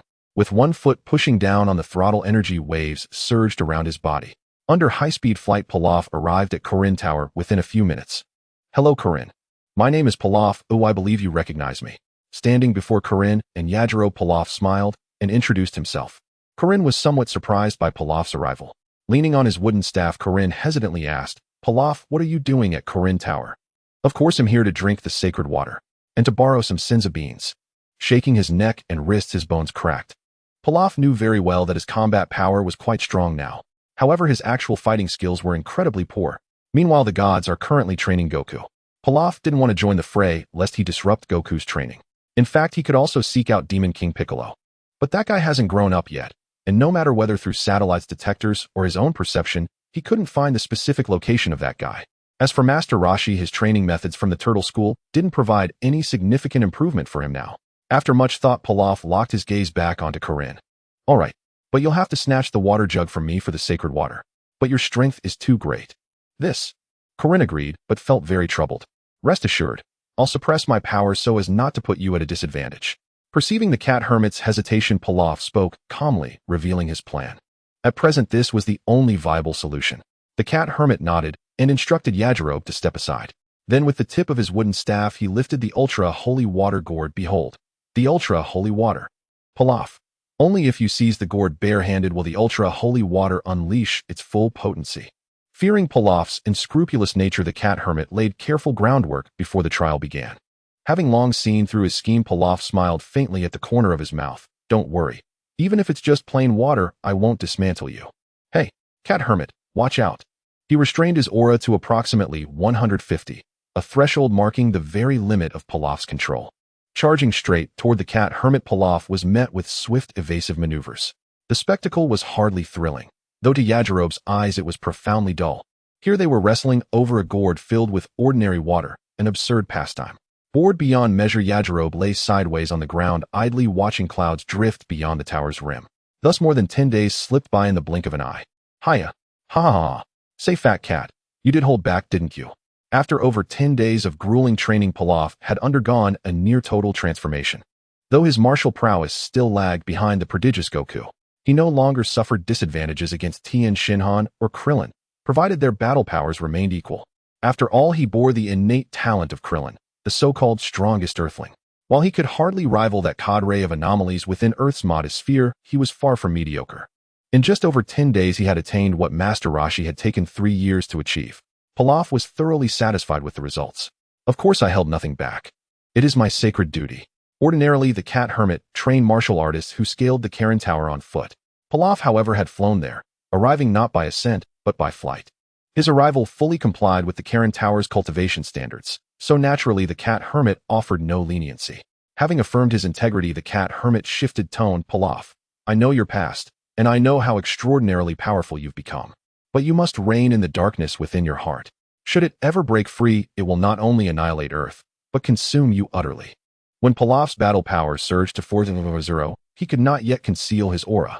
The cat hermit sensed it instantly, peering clearly through the well atop Karin Tower. These past days, Pilaf's bizarre conduct had left him baffled. At his core, Pilaf was no pure-hearted villain, merely a brilliant scientist with modest ambitions. In the cat hermit's view, had Pilaf abandoned his dream of world domination, his life would have unfolded with remarkable brilliance and profound serenity. Consider Dr. Briefs, another scientist, devoid of grandiose schemes, peeking at Playboy magazine now and then constituted his gravest transgression. Wouldn't the tranquil life of the world's wealthiest man be infinitely more fulfilling? Such counsel might have resonated with the original Pilaf, but spoken to Pilaf now it fell upon deaf ears, like music played to cattle. Enough talk. I alone bear responsibility for my life. Cease your nagging. Fat cat, I know you possess over 80,000 senzu beans. Keep 100 for emergencies, I pack the rest into capsules. He withdrew a multiversal capsule from his robe, a device prepared in advance, solely to seize control of the senzu beans. In Pilaf's mind, this was not theft, but protection. Even without coercion, those beans would inevitably fall into Yajirobe's greedy hands. In his prior simulation, his failure stemmed directly from neglecting to demand them from the cat hermit. Had he possessed even a single bean, he could have revived instantly after being pierced through the heart by Piccolo, and turned the tide in retaliation. Such oversights could be excused in simulations as mere lapses in judgment. In reality, Pilaf intended to secure those beans immediately. Unaware of their true utility, the cat hermit could only conclude that Pilaf's mind had been crushed beneath a door. 1 senzu bean sustains a person for 10 days. 80,000 would sustain one for 800,000 days. That spanned over 2,000 years. Could you wretch possibly live 2 millennia? Yet this thought flickered only momentarily across the cat hermit's mind. If surrendering a few beans would rid him of this nuisance, it was a trivial price to pay. He'd simply have to share fish meals with Yajirobe for a while longer. Wait here, I'll fetch them for you right away. Waddling down the stairs with a swaying gait, the cat hermit soon reappeared before Pilaf, clutching a sturdy earthenware jar. He tilted the jar's mouth toward the colossal chest conjured by the multiversal capsule, and a torrent of senzu beans cascaded forth. This jar is no ordinary vessel.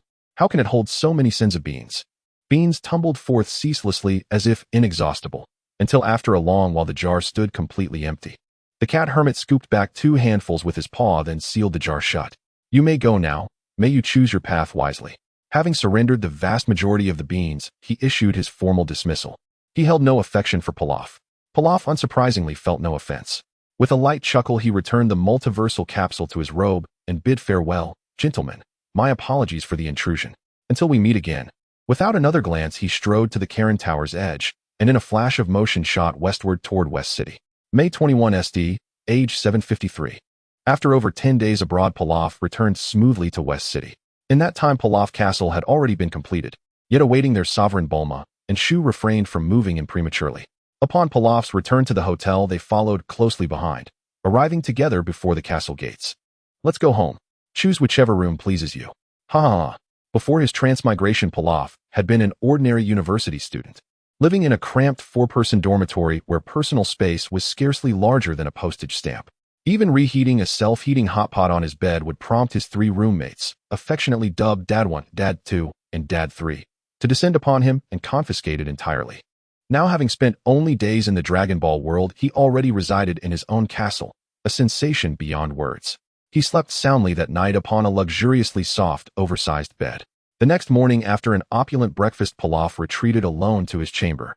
Securing the door behind him, he reclined on the bed, ready to commence his life simulation. 10 days had passed since his last run, 2 simulation opportunities had accumulated. If he delayed any longer, the counter would reset after 3 unused attempts. System, initiate life simulation. Ding. 4th life simulation commencing. Random trait selection in progress. Selection complete. Congratulations, host. You have drawn the green trait Mad Scientist.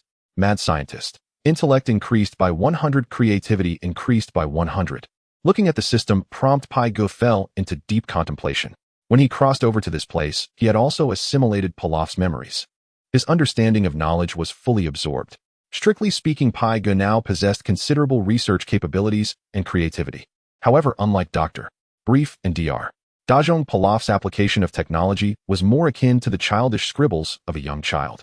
From the perspective of research direction, Pilaf was exceptionally skilled in the development of mechanical weapons. He had the ability, but his thought process was somewhat peculiar. Pai Go believed this was a cognitive issue unrelated to Pilaf's research abilities. However, the combination mecha created by this guy was indeed very low quality. Thus, this area of breakthrough had been automatically overlooked by Pai Go all along. And this time the simulation surprisingly presented a green entry, Scientist. From the data provided, this was undoubtedly a significant enhancement for a scientist. Pai Go, equipped with the system, definitely did not want to become a supporting character in someone else's legendary story. At present, relying solely on his own strength, he could not temporarily break through his limitations. Seeking a way out from a scientific perspective was also a reliable approach. Pai Go, who was incredibly familiar with the future story, deeply understood the greatness of scientific power. Dr. Jero's androids 13, 14, 15, 16, 17, 18, and 19, and so on. There were also android cell Dr. Muse mutant robot Dr. Rakis undead warrior Hachiyak, and Kiki's OG-73I, also known as Sabinsley. Additionally, there were super androids such as 17 and 21. Apart from these, the third universe completely followed the route of technological development. The power of technology in the Dragon Ball world should not be underestimated. Naturally, Pai Go looked forward to this simulation immensely. Increase intelligence, increase creativity to such an extent that you enter a state of overclocking in an instant. Various brilliant ideas surged into your mind, and you recorded them all down at the fastest speed. It wasn't until a day later that you barely adapted to this wonderful feeling. Just at this moment, Bulma came knocking at your door once again. You grabbed her hand and rushed to the laboratory, her heart racing, cheeks flushed while you failed to notice at all. Upon arriving at the lab, you proudly shared the ideas you had thought of throughout the day with Bulma. Bioweapons, mechanical weapons, energy weapons, biochemical weapons, android technology, artificial blue crystal technology, cosmic battleship plans. You expressed these brilliant ideas one by one, but the vast majority were ruthlessly dismissed by Bulma. There was no way around it. Every step of scientific advancement required progress across all disciplines. Many of your brilliant ideas could not circumvent the limitations of existing technological levels. Materials manufacturing processes, costs, and other aspects needed to be balanced before achieving the goal. Even so, Bulma remained astonished by your creativity. However, she found it somewhat hard to understand why you were always researching weapons. She believed that science should be used to explore the unknown world, not to manufacture war and conflict. You thought she was too naive. After spending nearly a month in a honeymoon phase, the two of you parted ways. Without strength, advanced technology is worthless. It's like a child flaunting $1 million Sony in front of a villain. Still inexperienced in the harsh realities of society. However, it won't be easy to handle this girl. Paigo nonchalantly leaned back on the sofa, scoffing at Bulma's thoughts. In his view, his thinking in the simulation was correct. If it were him, he would also prioritize enhancing his own strength. Utilizing the power of science to establish a foothold in the Dragon Ball world was also a direction for becoming stronger. After all, the limits of Earthlings were still difficult to break through in a short time. A martial artist from Earth starting cultivation in his teenage years usually reaches peak physical condition in his early 20s. Unless there are extraordinary encounters, he would essentially reach the limits of his training. However, the power of science knows no boundaries of development. Based on the advanced information you decide to focus your research direction on android technology. There are still many directions to explore in android technology. You immediately ruled out energy-absorbing androids like Android 19. The main reason is that you find them too foolish. You also abandoned androids like Cell, which are based on cellular fusion. After all, you cannot wait for Frieza and his son to arrive on Earth to extract their cells. Thus, the pure mechanical structure of Android 16, androids with independent thought, and permanent energy-type androids like 17 and 18 became your primary focus. Both technologies cannot bypass the permanent energy furnace technology. After 8 years of dedicated research, you still had no clues. 8 years later, Raditz arrived as scheduled. You, who had long been prepared, snatched the spherical spaceship from him. This time you resolutely left Earth once again. However, your goal this time was to obtain as many natural blue crystals as possible. You plundered several blue crystal mines of Frieza's army. Before being caught, you quietly returned to Earth. Having acquired new energy sources, you made significant breakthroughs in permanent energy furnace technology. After being trapped by a technology for 8 years, your patience had long reached its limit. The technology to create androids like 16 from scratch was abandoned by you. As time passed, the future Goku, Vegeta, and others would become increasingly formidable. Even Krillin, Yamcha, and Tien would slowly surpass you. You couldn't wait any longer and decided to start live experiments right now. After careful consideration, you called for Xiaowu and Ashu. Oh my, why do I feel like the big bad wolf using eternal youth to tempt Xiaowu and immortality to entice Ashu? Paigo was speechless. For Xiaowu, her greatest enemy was the passage of time. Over the years, crow's feet had already appeared at the corners of her eyes. For Ashu, the lifespan of a dog is far shorter than that of a human. The same goes for dog-headed people. You had grasped their weaknesses, and they had no reason to refuse. Moreover, they had always been loyal to you, obediently following your commands. A year later, the modifications on Android Xiaowu and Android Ashu were completed. In the laboratory, you spent several days improving the combat power detector. Using the new combat power detector, you measured the combat power of Xiaowu and Ashio. Considering your own aging at the age of 45, which is already past the average human lifespan of 75 on Earth, you have already planned to transform yourself into a cyborg. At this time, the Scion Vegeta and Nappa arrived on Earth. Watching Vegeta displaying his might on the laboratory's big screen, you disdainfully walked into the sleep chamber. After forcibly shutting down the cyborg Xiaowu and Ashio, you proceeded with the cyborg transformation at ease.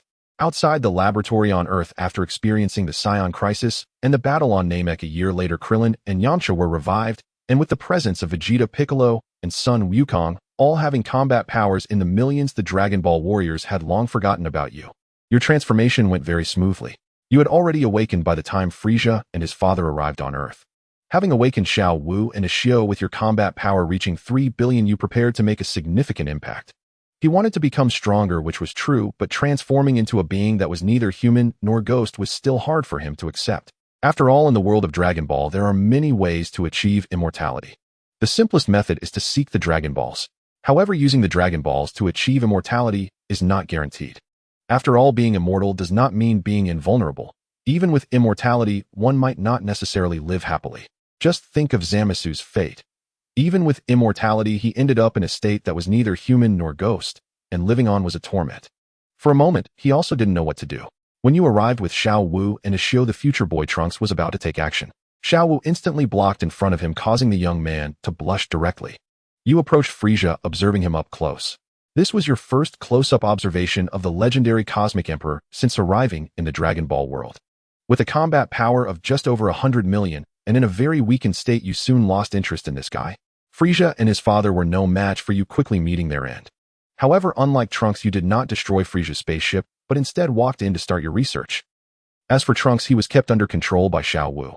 He had no way to interfere with you. Although he had previously shouted that leaving this spaceship was a disaster, you remained unmoved. 3 hours later, Dog Kong arrived belatedly, but at least he made it back. You let Xiao Wu stop watching Trunks, send Ishio to guard the spaceship, and then approached Dog Kong.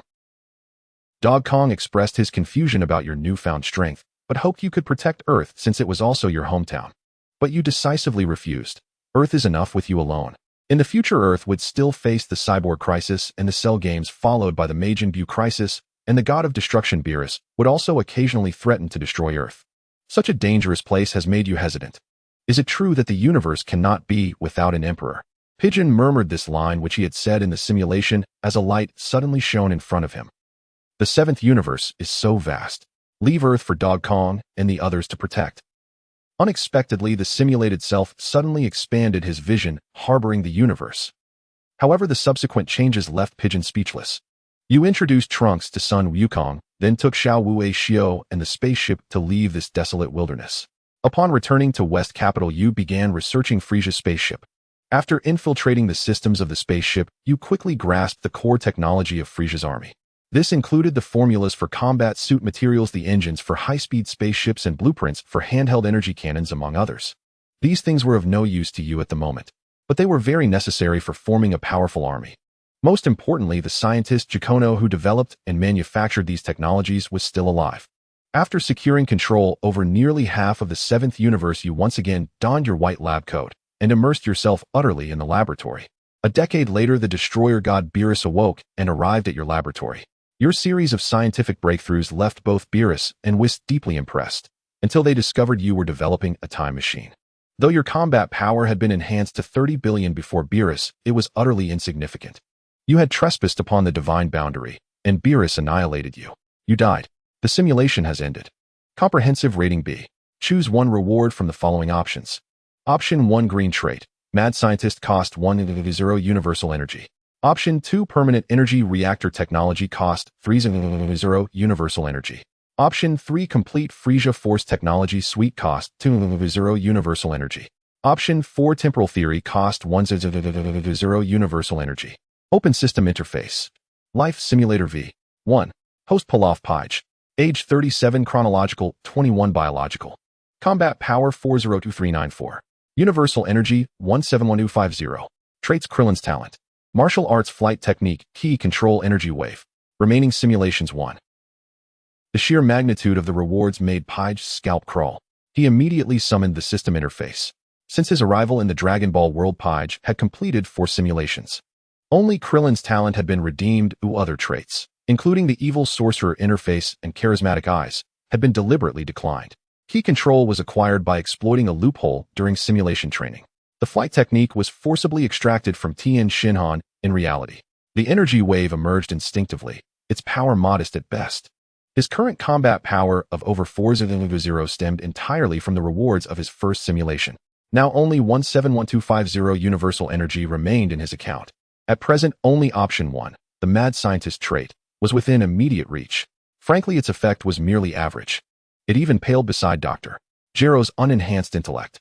Relying on android technology to dominate the cosmos, especially within the seventh universe, remained highly unrealistic. It could serve as a refinement, but to transcend existing limits, that notion was pure delusion. Of the remaining 3 options, android technology held promise, yet transforming oneself into something neither human nor demon ran counter to Page's personal ethos. He would take that path only as a last resort. Moreover, acquiring 80 million universal energy within 1 or 2 weeks posed an insurmountable challenge. The same applied to temporal technology. 1 billion universal energy, a domain even gods approached with trepidation. In the simulation, Beerus struck without granting even a moment for explanation. Unlike Bulma, whose time machine belonged to a future version of herself, Beerus could not hold her accountable across timelines. But if Page himself pursued time travel, he alone would bear the consequences and pay with his life. Short of amassing 1 billion points, he certainly wouldn't risk it. The most direct and efficient method for resolving such dilemmas is elimination. Discard the 3 infeasible options, and only one remains: the complete Frieza Force Technology Suite. This includes battle armor scouters, starships of all classes, energy weaponry, and radar systems. While these technologies offered little advantage to Page personally, they would free him from Earth long before Raditz' arrival 8 years hence, eliminating the need to wait for interstellar departure. Furthermore, several of these technologies possessed strong civilian applications. Though King Pilaf had been officially pardoned, certain boundaries still demanded respect. Rather than robbing banks daily, evading taxes proved far more expedient. Page trusted his knack for identifying loopholes in any system. Shu, Ashu, guard the castle. I'm stepping out for a while. Having made his decision, Page summoned his 2 most loyal subordinates. Pilaf Castle now employed numerous maids and chefs. All domestic operations were overseen by Shu and Ashu. As Page prepared to depart the castle in search of universal energy, informing them was essential. May 21 SD, age 753. That night, Page left West City for Earth's largest desert. Everything in existence contained universal energy, even sand. More precisely, solar heat forged Earth itself. Stellar thermal radiation constituted a high-grade form of universal energy. Were he not confined to Earth, Page would never have resorted to absorbing energy from scorching desert sands, each grain humming faintly with infinitesimal traces of universal energy. Individually, they were negligible, but collectively the desert's sands rivaled the stars in number. Over 3 days, Page reduced Earth's greatest desert by an entire circumference. Within his system account, his universal energy balance surged past 10 million. Poverty brings but one worry: our wealth multiplies them exponentially. Damn, it happened faster than I imagined. Even Page hadn't anticipated such swift success. Yet this accelerated outcome spared him considerable trouble. Stealing decommissioned vehicles could never be a sustainable strategy. System, I select option 3, complete Frieza Force Technology Suite. Ding. Congratulations, host. The reward has been deposited into your system space. The full Frieza Force Technology Suite now resides on floppy disks stored within your system vault. In this era, smartphones had yet to be invented. Even Earth's computers still relied on bulky cathode ray tube displays. Known colloquially as big head machines, cloud storage did not exist, and USB drives had not yet been conceived. Dozens of floppy disks now filled Page's system space to capacity. System, I demand an upgrade. System upgrade cost 100 universal energy. Confirm upgrade. Confirm upgrade. Yes, no. Yes. Ding. 100 universal energy consumed. System upgraded. Current system level 2. This 1 million spent is truly worth it. After the system upgrade, Page carefully studied it and couldn't help but sigh. This upgrade was entirely due to the inadequacy of system space. After the upgrade, the system space expanded from 1 cubic meter to 125 cubic meters.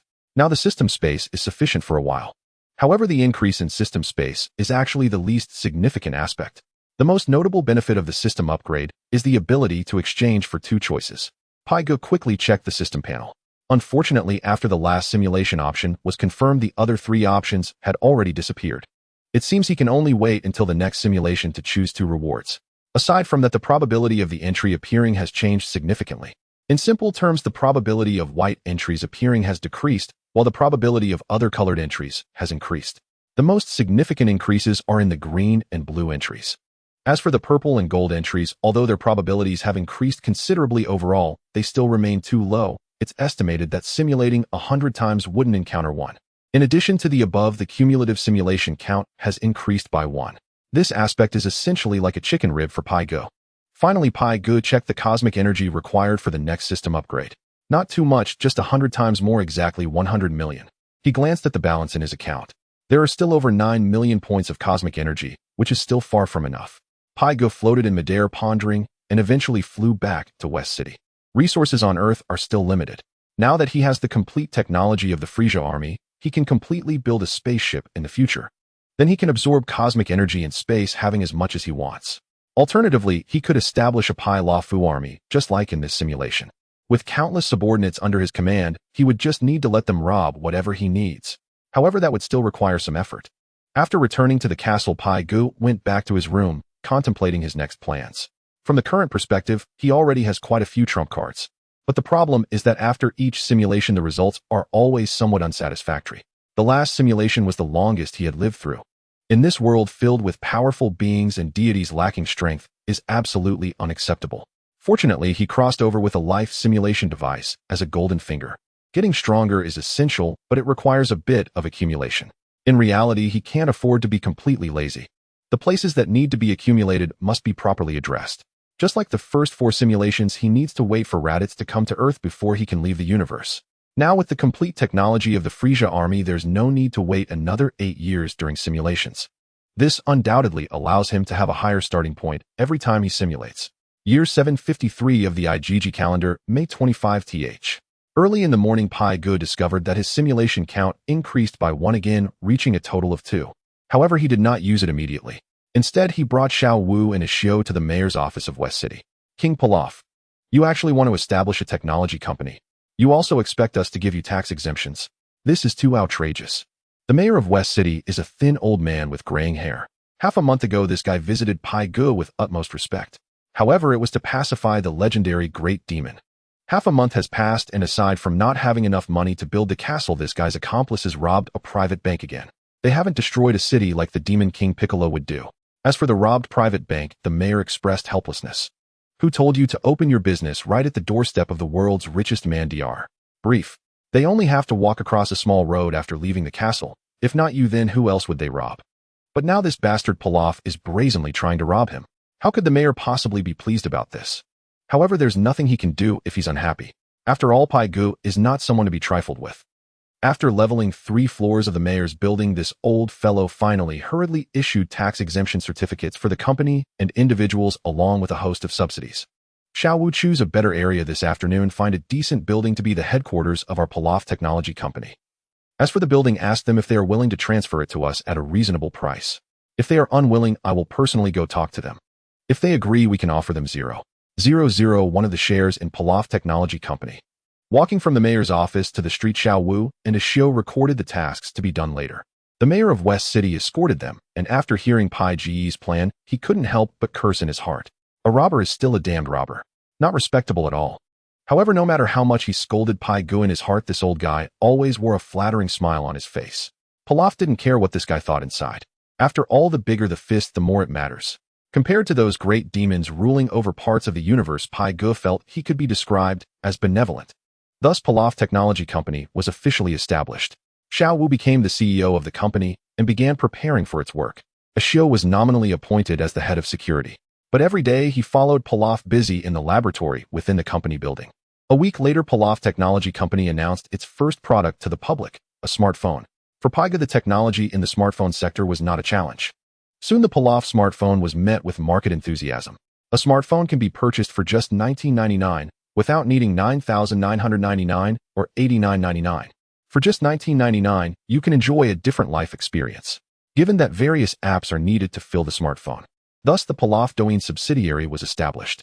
The Pilaf Payment subsidiary was established. The Pilaf Delivery Company has been established. Various industries related to the mobile internet have quickly been occupied by Pilaf Technology Company. In the year 753 of the AG calendar, on June 10th, only half a month has passed since the establishment of Pilaf Technology Company. The Pilaf Technology Group has officially been listed. On the other side, Pai Gu has already accumulated 4 simulation attempts. Alone in the office, Pai Gu spoke system. Initiate simulation. 5th life simulation start. Randomly extracting entries. Extraction complete. Congratulations, host, you have drawn the blue entry intelligence expert.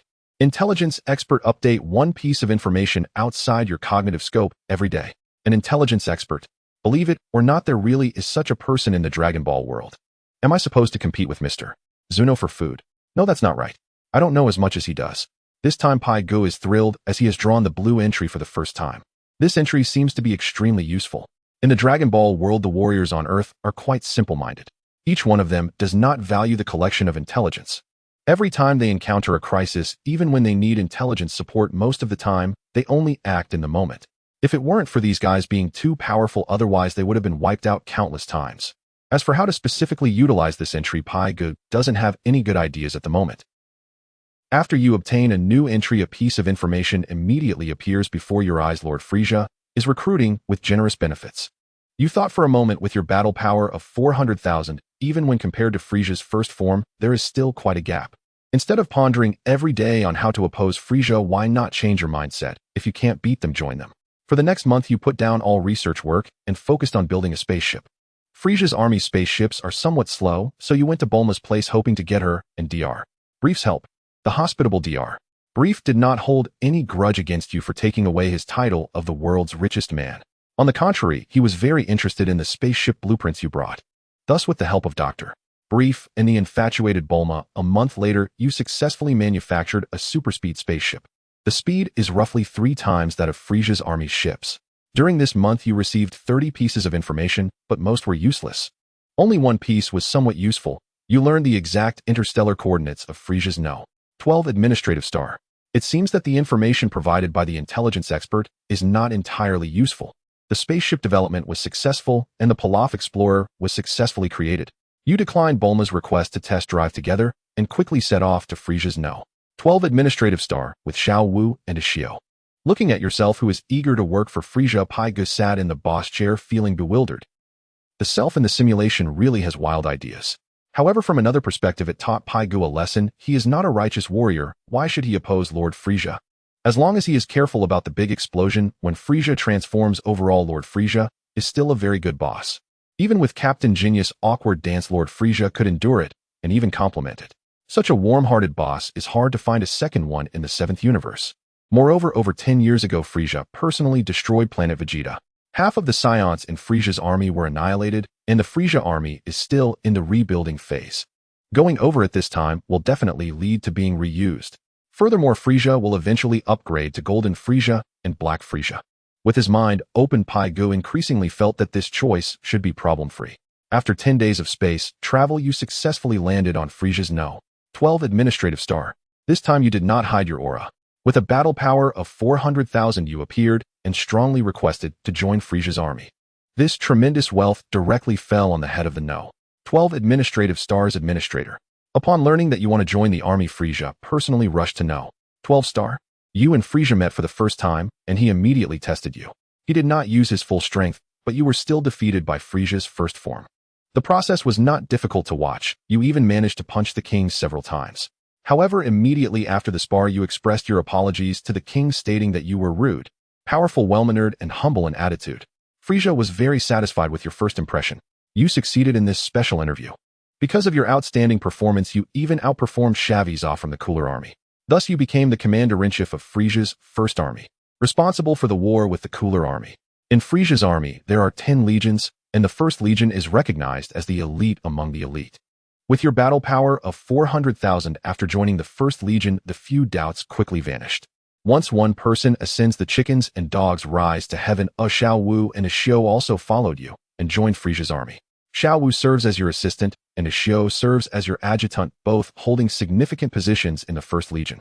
Thus, because of your joining Frieza's army, gained the upper hand in the confrontation with the Cooler Army. There's no way around it. Your battle power is already remarkable, especially with the boost from the intelligence expert. Although throughout the year there may not be many useful pieces of information, but once a useful piece appears, it will be a great opportunity for you to achieve merit. Thus 10 years have passed. The news that Lord Frieza went to Namek reached your ears. You know the plot that was bound to happen has arrived. A year later, the news of King Frieza and King Cold's demise on Earth returned to Frieza's army. For a moment, the entire army was in a state of panic. You immediately led Xiao Wu and Ashio back to Frieza's No. 1 planet. With a battle power of 400,000, you absolutely stand out among a group of weaklings. Soon after, you ordered the consolidation of the army and the withdrawal of the defensive line. Frieza's army began to orderly withdraw from parts of the heavily resistant star regions. After initially stabilizing the army's situation, someone requested you to take over, and thus Frieza's army was renamed Pilaf's army. But you, who only have a battle power of 400,000, are very clear that the most important thing now is to resurrect King Frieza. Hiss, is that idiot really a fool? Is he addicted to working for others? Hey, what a damn shrimp head. Looking at his simulated self, who was even planning to resurrect Frieza, Piga shook his head. It would be one thing if Frieza was dead. To actually want to resurrect him, wasn't that pure madness? Having taken over Frieza's empire, wouldn't it be more appealing to become the cosmic emperor himself? But looking at it from another perspective, the self in the simulation was also helpless. With a combat power that had not increased significantly, he was merely a slightly stronger ant in the universe. Behind the glory he had enjoyed before was the support of Frieza, a mighty ally. Now that Frieza was dead and Cooler was eyeing him, it was only a matter of time before Cooler swallowed Frieza's territory whole. The best solution was simply to resurrect Frieza. As for joining Cooler's army, Piga had thought of that as well, but found it unfeasible. After all, over the years, countless soldiers and commanders of Cooler's army had died at his hands. Just as he lamented that he had blocked his own retreat, the simulation screen underwent a shocking change.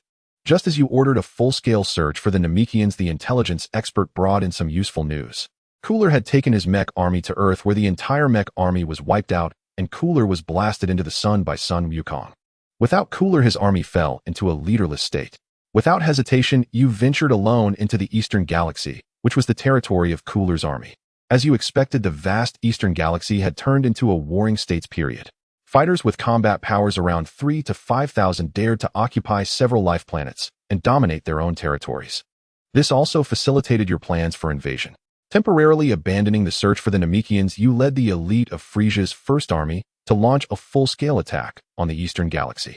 In less than 3 years, you had occupied more than half of the Eastern Galaxy, as well as the vast majority of the Northern Galaxy. Continuous victories increased your prestige day by day. However, your strength did not grow much. Under the conditions of using the gravity training room, you barely reached a level of 1 million. Yet with such limited strength, it was indeed challenging to maintain long-term dominance. In the year 767 of the AI era, you suppressed your aura and cautiously returned to Earth. After spending half a day, you found 7 Dragon Balls and ultimately resurrected Frieza in the Ice Continent. Unfortunately, the resurrected Frieza was nothing but a pile of broken meat. Using the most advanced technology, the Cosmic Emperor Frieza was ultimately resurrected by you. Oh ho ho ho. I knew I was right about you, Mr. Pilaf. Seeing the simulated Frieza patting his shoulder, Piga broke out in goosebumps while sitting in the boss chair. Due to your outstanding performance, you successfully gained Frieza's trust. You were appointed as the deputy commander of Frieza's army, second only to Frieza himself. Out of trust in you, Frieza took you through a month of rigorous training. After a brief period of training, Frieza's combat power soared to around 7 billion. In fact, Frieza could become even stronger. However, you as a punching bag did not withstand the blows, and the king reluctantly ended his first training session in life. Meanwhile, you reaped unexpected benefits as your resistance to impacts surged, your physique was elevated, and your combat power skyrocketed to 1.5 million. With his greatly increased strength, Frieza shouted to go to Earth for revenge. You knew that this trip to Earth was too dangerous, but under Frieza's insistence, you had no choice but to follow. By the time you reached Earth, Cell had already appeared and absorbed Android 17, fighting against Vegeta on a small island. At that moment, Sun Wukong had already entered the room of spirit and time. Frieza couldn't find Goku, but inadvertently stepped into the battle between Cell and Vegeta. Vegeta beat Cell to a pulp, Frieza beat Vegeta to a pulp, and in the chaos, Cell absorbed Android 18 and then beat Frieza again. You could understand Vegeta beating Cell and Frieza beating Vegeta, but you really couldn't comprehend Cell beating the king. Regardless, this had nothing to do with you anymore. Frieza shot a death beam at Cell. As a result, with just a flick of Cell's finger, it directly pierced your heart. You died, and the simulation ended. Overall score C.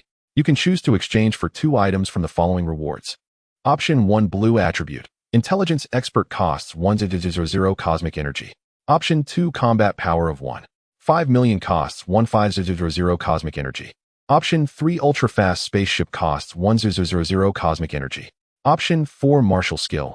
Death Beam costs 2,000 Cosmic Energy. System, I choose options 2 and 4. After considering, Piga decided to exchange for options 2 and 4, which meant a combat power of 1.5 million, as well as Frieza's signature ultimate skill. In fact, choosing to exchange for the Intelligence Expert would also be quite tempting. The problem is such attributes rarely yield a useful piece of information in a year. You just think even the news about Bulma's breasts starting to sag can pop up. It's easy to imagine how unreliable this stuff is. If Piga truly needed intelligence sources, he felt it would be better to build a complete intelligence network from scratch than to rely on such an unreliable attribute. As for the ultra-fast spaceship, there was no rush. If necessary, asking Dr. Brief for help in reality would also be fine. At this moment, the option that could directly strengthen him was the best choice. This simulation fully reflected Piga's current helplessness. Although in the early Dragon Ball, having a combat power of 4,000 was akin to being a demon god. As time passed, this level of combat power meant nothing in front of the strong. With Cell's casual flick, he would meet his demise. Such a death truly felt frustrating. Fortunately, this time the simulation was not a waste. With a combat power of 1.5 million plus the death beam, at least it was a form of consolation. Facts prove that following Frieza was dangerous. Not only could he blow you up, but he could also easily lead you to doom. System restart the simulation. The sixth life simulation begins.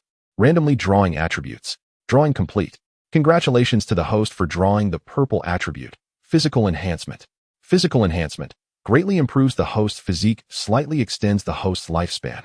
Piga never expected this. The attribute this time turned out to be physical enhancement. Although no specific values were given, it is still a purple attribute. In any case, it is worth looking forward to. In fact, when he obtained the Clin talent before, Piga had also practiced hard. After 8 years of hard training, his combat power was only over 1 million. From the perspective of effectiveness, however, weighted training is still feasible. However, Pilaf's physique is quite ordinary. Under 20 times the gravity, he already seemed to struggle. After all, in a way, Pilaf's body is just the most typical human body from Earth. He was not a martial arts genius with extraordinary bones. Even if he obtained Clin's talent, it leans more towards comprehension. The physical defect is the key to shackling Piga's further progress. Now everything has changed. After obtaining the attribute, you immediately rushed to the laboratory. You drew a shocking conclusion after blood collection and live cell testing. Compared to before, your physique has improved by 210 and your lifespan has increased from a theoretical 105 years to 120 years. You can't fathom how the system achieved this, but that has become unimportant. You immediately began designing a gravity training room, and soon a training room capable of sustaining 100 times gravity was set up in the castle. You activated the mode of diligent training. 3 years later, before the opening of the 23rd World Martial Arts Tournament, your combat power reached 2.7 million. In 3 years, you increased your combat power from 1.5 million to 2.7 million, a real increase of 1.2 million. Most importantly, you have become capable of withstanding 50 times the gravity. Yet even so, you still feel unsatisfied. You chose to suppress your aura and signed up for the martial arts tournament. In the preliminaries, you easily defeated the robot Tao Bai Bai and Jiaozi. In the quarterfinals against Tianjin Fan, you struggled to defeat him and met Goku in the semifinals. After a few rounds of fierce battle with him, you regretfully lost. As you expected, you and Goku shared a mutual understanding. You revealed your identity and gained Goku's friendship. I can't understand. Still can't understand. What am I doing with this childish behavior? You took a bottle of beer from the office refrigerator. While drinking, Piga marveled at his bizarre actions in the simulation. Why would he, with a combat power of 2.7 million, seek Goku's friendship? At this time, Goku seemed to have only a few hundred combat power. Could it be a bug in the forgiveness physique of Goku seeking support after washing white? As is well known, Goku is the king of forgiveness in the Dragon Ball world. During the first search for the Dragon Balls, the god of tea, who was still a desert bandit at the time, had a conflict with Goku. As a result, they became good friends. Later, the conflicting Tianjin Fan and Jiaozi also became allies. Even Yachirobe had a fight when they first met. They also became allies. Later, there were Piccolo, Vegeta, Frieza, androids Bu, Granola, and so on. If it weren't for the difficulty of drawing Cell, Piga believed he would also be forgiven. To be honest, washing white as soon as possible and successfully mixing in as a member of the Dragon Ball Warriors is also a good choice. However, this would waste this purple attribute a bit. Piga, who couldn't understand, was helpless in reality. Meanwhile, the simulation continued. The fateful battle between Piccolo and Goku was preserved in your leniency. The outcome was the same as historical development. Goku forgave Piccolo. 5 years later, Raditz attacked. You knew he would come, but you did not intervene. Goku sacrificed himself, taking his brother to the other world. Due to his contribution to protecting Earth, he successfully went to King Kai's place and began training. A year later, when Nappa and Vegeta approached Earth, your combat power had reached 4.5 million. At the same time, you had also adapted to 100 times the gravity. But under Nappa's punch, you merely luckily survived. Goku returned, and you were fortunate enough to witness his fateful battle with Vegeta.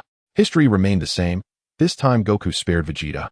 Severely injured Goku was sent to the hospital. You voluntarily took on the task of caring for him.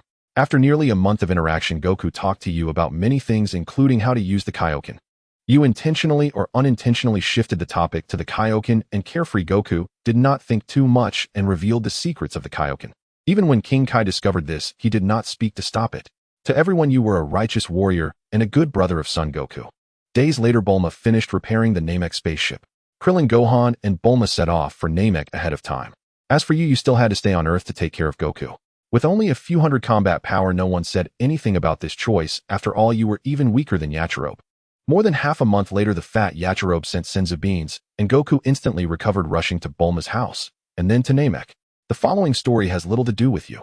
Utilizing the enhancement of the purple attribute, you trained diligently every day.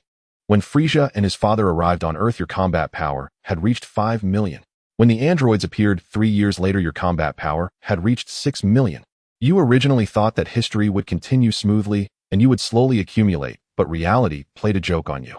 Not long after the Cell games ended, you found that no matter how you trained, your combat power would no longer increase. As time passed, you completely gave up on training. When Majin Buu appeared, you who had not trained for many years experienced a significant drop in combat power, just like Bulma. At this time, you were already 59 years old, having lived half of your life. Your combat power slid from its peak of 6 million to only 8 million. This level of combat power was no more than the calorie of a candy in the eyes of Majin Buu. In the sacred realm, you were turned into a piece of chocolate, but you were not alone.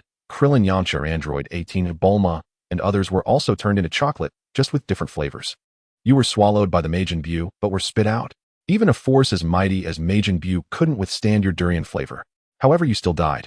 You have died. Simulation ended. Overall rating B. You may choose 2 rewards from the following options. Option 1, purple attribute. Physical enhancement, costing 3,000 points of cosmic energy. Option 2, combat power of 18,000 points, costing 18,000 points of cosmic energy. Option 3, martial art. King Kai Fist, costing 5,000 points of cosmic energy. Option 4, a training room with 100 times the gravity, costing 5,000 points of cosmic energy. Option 5, a resurrection card for simulations, costing 1,000 points of cosmic energy. Note the resurrection card can be used after a simulated death to continue the life simulation process. The simulation ended and 5 options suddenly appeared. Pig was once again tormented by decision-making difficulties. Among these 5 options, the most useless are options 2 and 4. A combat power of 8 million is just slightly more than 5 million. The 100 times gravity training room is also meaningless. Dr. Brief could build a training room with 300 times the gravity in the future. Since I can't make it myself, I can just ask him to sell it to me. The most troubling part is the remaining 3 attributes. King Kai Fist is definitely worth exchanging for. Otherwise, I would truly waste my acting skills. Choosing between options 1 and 5 is the crux of the decision-making difficulty. Opting for physical enhancement could allow me to live an additional 15 years and raise my combat power peak to 6 million. If paired with King Kai Fist, my combat power could reach 60 million in no time. But if it's just that, it would be better to transform myself into an artificial human. Infinite lifespan. Although my combat power will not be very high at first, I will have plenty of time to upgrade in the future. In contrast, the resurrection card is quite different. What if in the future during the simulation there is a once-in-a-lifetime opportunity and I end up dying? At that time it would be of great use. System exchange options 3 and 5. Ding, reward confirmed, deducting 6,000 points of cosmic energy. Congratulations, host, you have learned the martial art, King Kai Fist. Congratulations, host, the resurrection card has been issued to the system space. After simulating twice in a row, Pig felt a bit tired. Before returning to the castle, he checked his panel. Then he headed to the gravity training room. Currently, the system level has reached LV2.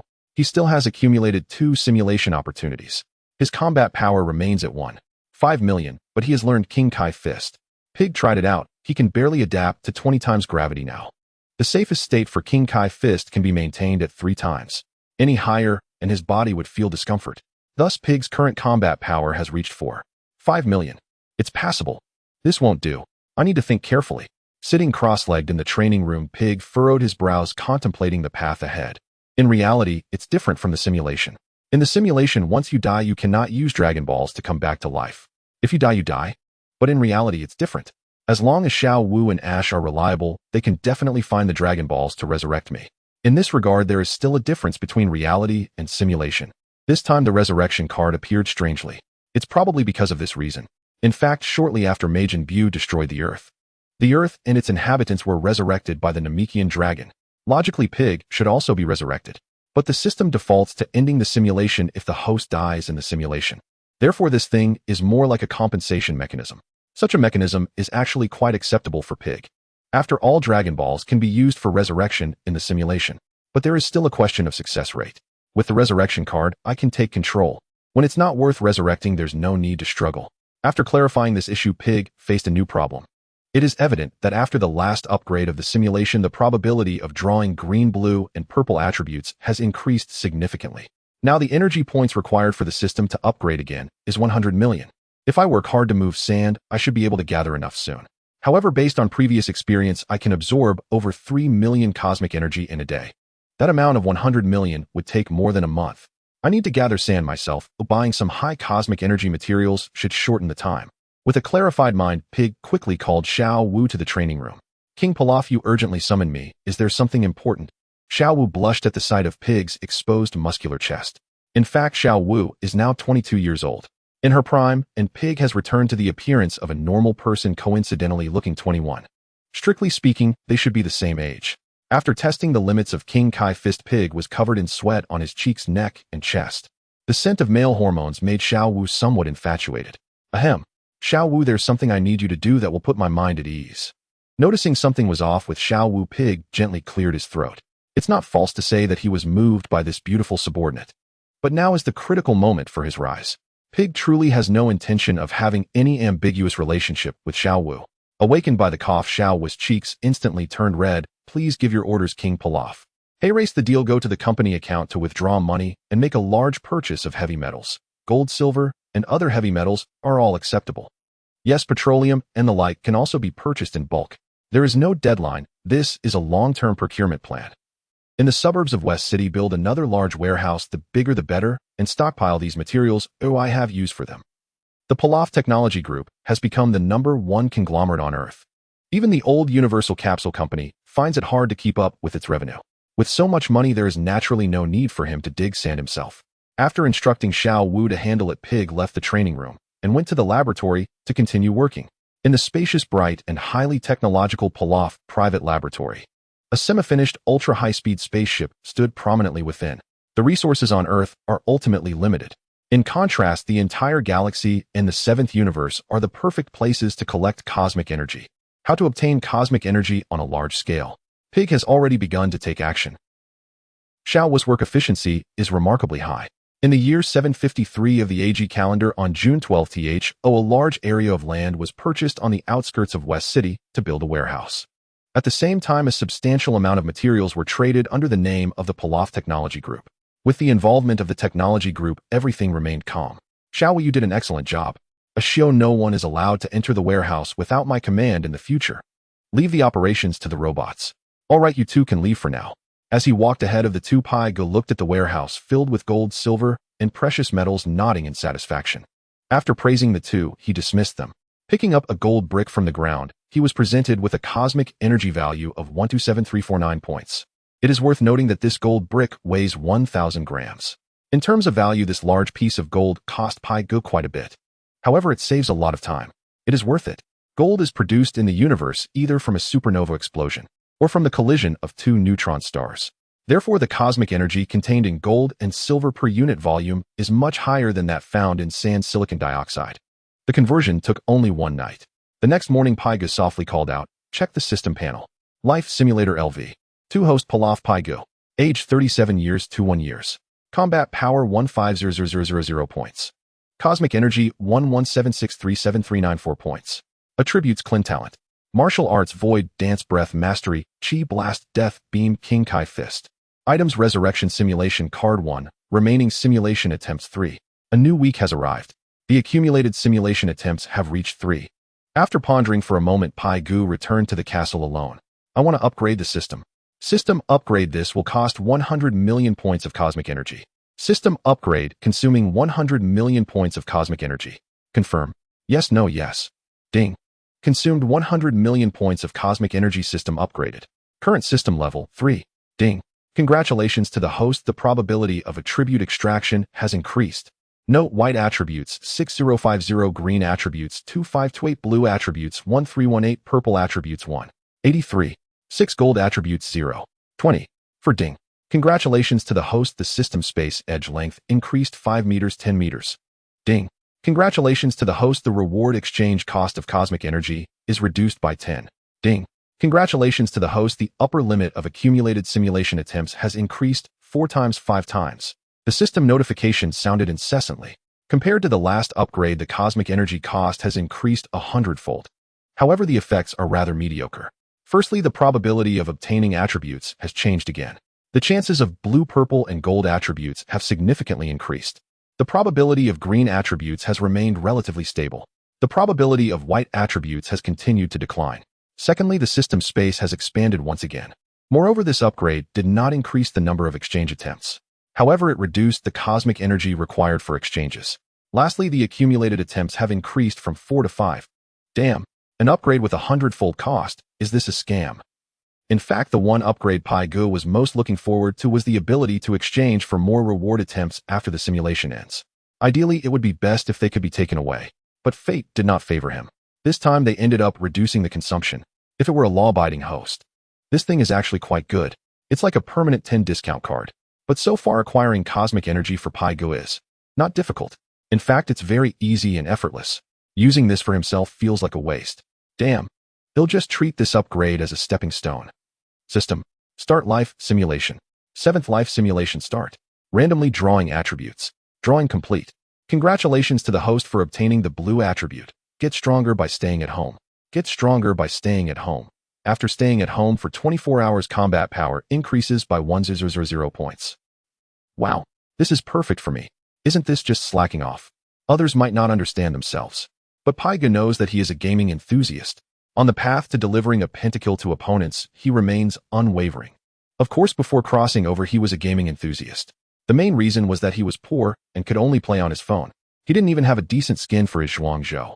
Of course, whether he had one or not didn't stop his teammates from trash-talking him. Now it's different. He is currently living in a castle.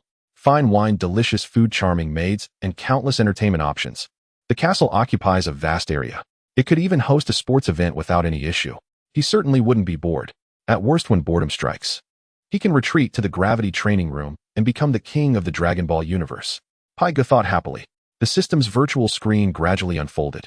With the attributes drawn, he excitedly called Xiao Wu, insisting that there must be 3 parties every day.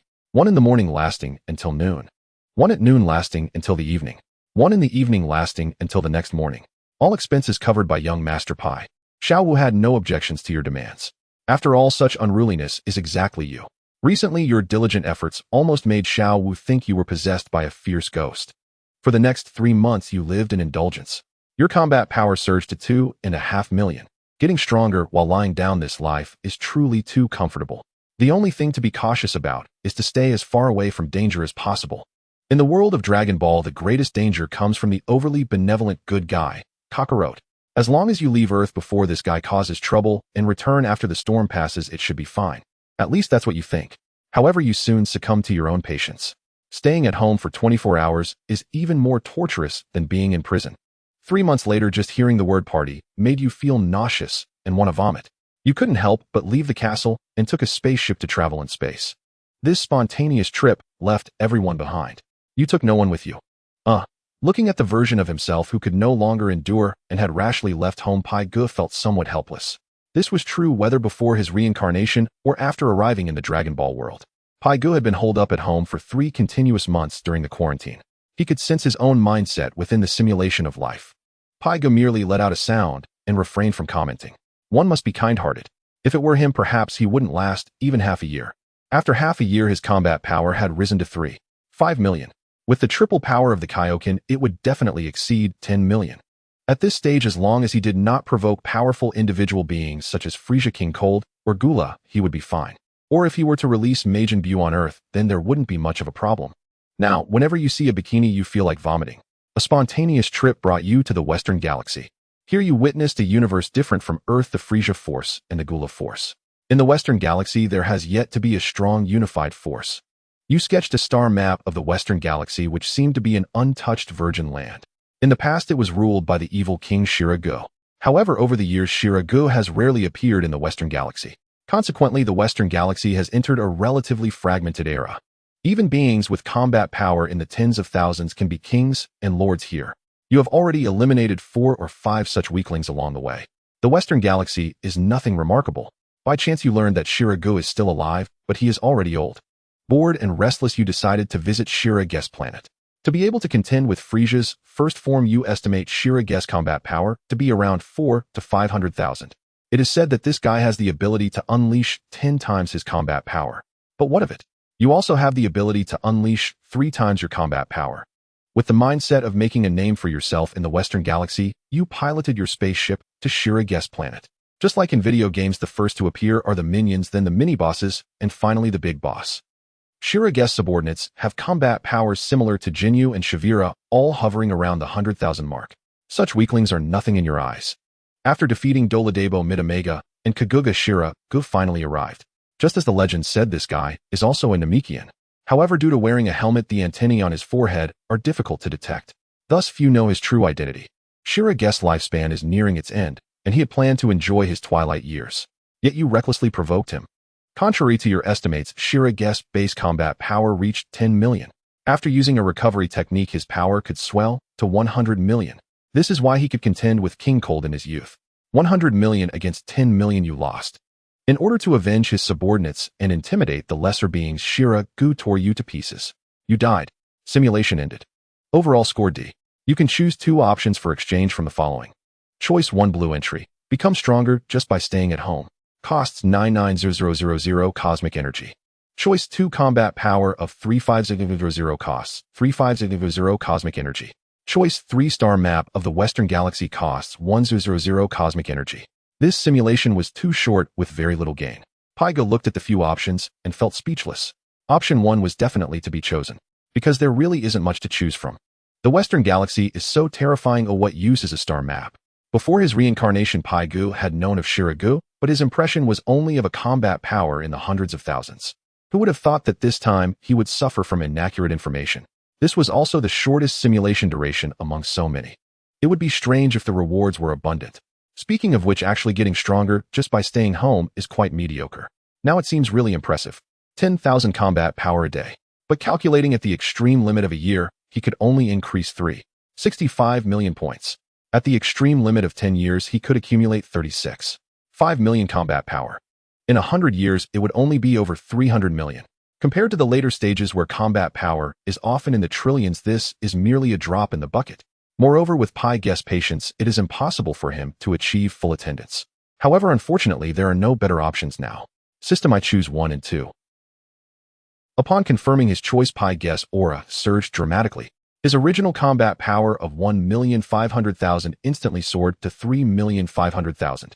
Such a massive increase. Even though he had mentally prepared himself, he still couldn't hide his aura in time. The overwhelming aura was immediately sensed by the likes of the god and the cat god. Upon discovering it was Pai Gu, these beings fell silent. Outside the temple, the small Goku, who had been sitting cross-legged with his eyes closed, suddenly opened his eyes. He looked blankly in the direction of West City, then glanced at the god and Mr. Popo standing at the edge of the temple. Frowning, he tilted his head in thought before closing his eyes again to continue his training. This is terrifying. God, what should we do? After Pai Gu barely managed to control his aura, Mr. Popo finally spoke up, expressing his astonishment. The god stood beside him, remaining silent.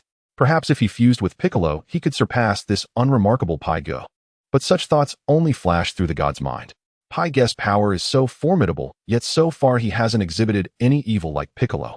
Let's observe a bit longer. When the god said this, he turned back to glance at the unaffected small Goku, who continued to train in the temple square. Then he directed his deep gaze towards Pai Gu in the castle. This response puzzled Mr. Popo. Was he to observe Pai Gu further, or keep a closer eye on small Goku? However, Mr. Popo did not voice the confusion in his heart. Perhaps the god wanted to observe both individuals simultaneously. Unbeknownst to him, the god was focused on Pai Gu. In the castle's bedroom, Pai Gu clenched his fist, feeling the newly acquired power. He looked at the room, which had been destroyed by the strong aura he emitted, feeling speechless. Next time he simulates, he must enter the gravity training chamber. After calling Xiao Wu to tidy up the room, Pai Gu, with nowhere else to go, arrived in the laboratory. At this moment, several mechanical arms were diligently manufacturing a supersonic spaceship. The temptation of the universe for Pai Gu has never ceased.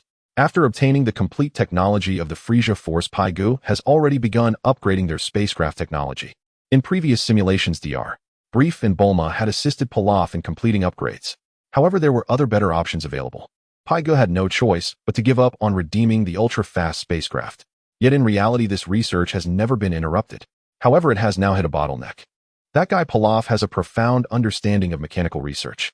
However, when it comes to energy utilization, he truly cannot match Bulma and Dr. Brief. TSK. These technical difficulties really require the help of those two, father and daughter. Sitting in front of the computer, he looked at the blueprints where over a dozen technical problems marked in red urgently needed resolution. Even if these technical problems are unresolved, the spacecraft can still be manufactured, but the finished product would be severely mismatched with its name. Take the distance from Namek to Earth as an example. Traveling in a Namekian cocoon-shaped spacecraft takes 34 days to reach. However, a Frieza Force spider-legged flying saucer would still take 20 days. Yet the ultra-fast spacecraft only requires about 6 days to travel from Earth to Namek. In this ultra-fast spacecraft, Bulma solved the technical difficulties of efficiently utilizing blue crystal. Dr. Brief, then improved the spacecraft engine based on this. That's why the speed can be so fast. If Pai Gu were to rely solely on his own research for these technologies, it would take at least 3 to 5 years to complete. Rather than wasting 3 to 5 years, it would be better to directly build the Frieza Force's spacecraft. Of course, Pai Gu could also put aside his aloof demeanor.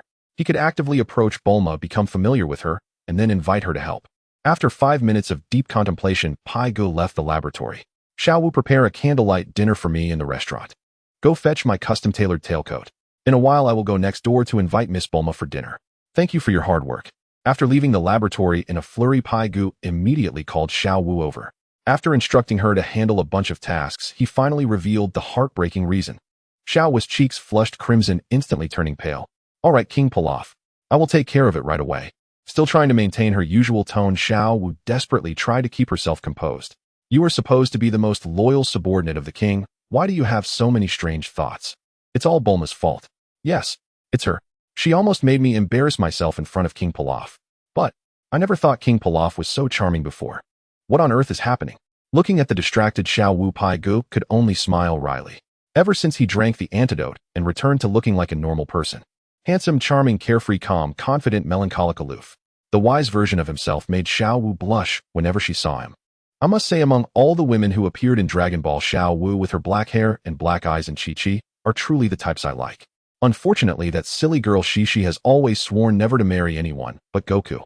As for Xiao Wu, Pai Gu doesn't mind having her as a secretary when there's work and when there's not. Heh. But now is clearly not the right time. After all, he still cannot control his own fate. Damn, the Dragon Ball world is just too dangerous. One might suddenly ascend to the heavens in various angles, positions, and postures. In the month since arriving here, Pai Gu has conducted 7 life simulations.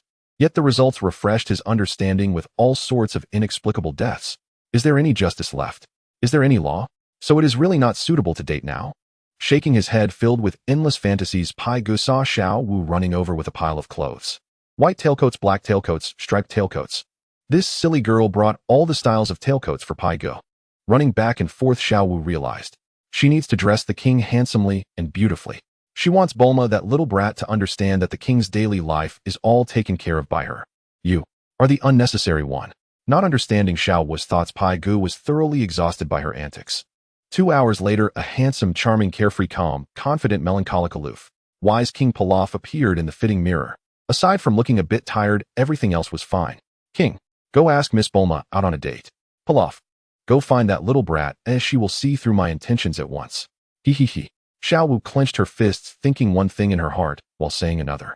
Pai Gu glanced at the almost delirious girl and sighed helplessly. I have some technical difficulties that I need to trick Bulma into helping me with. What date? My career is not accomplished yet.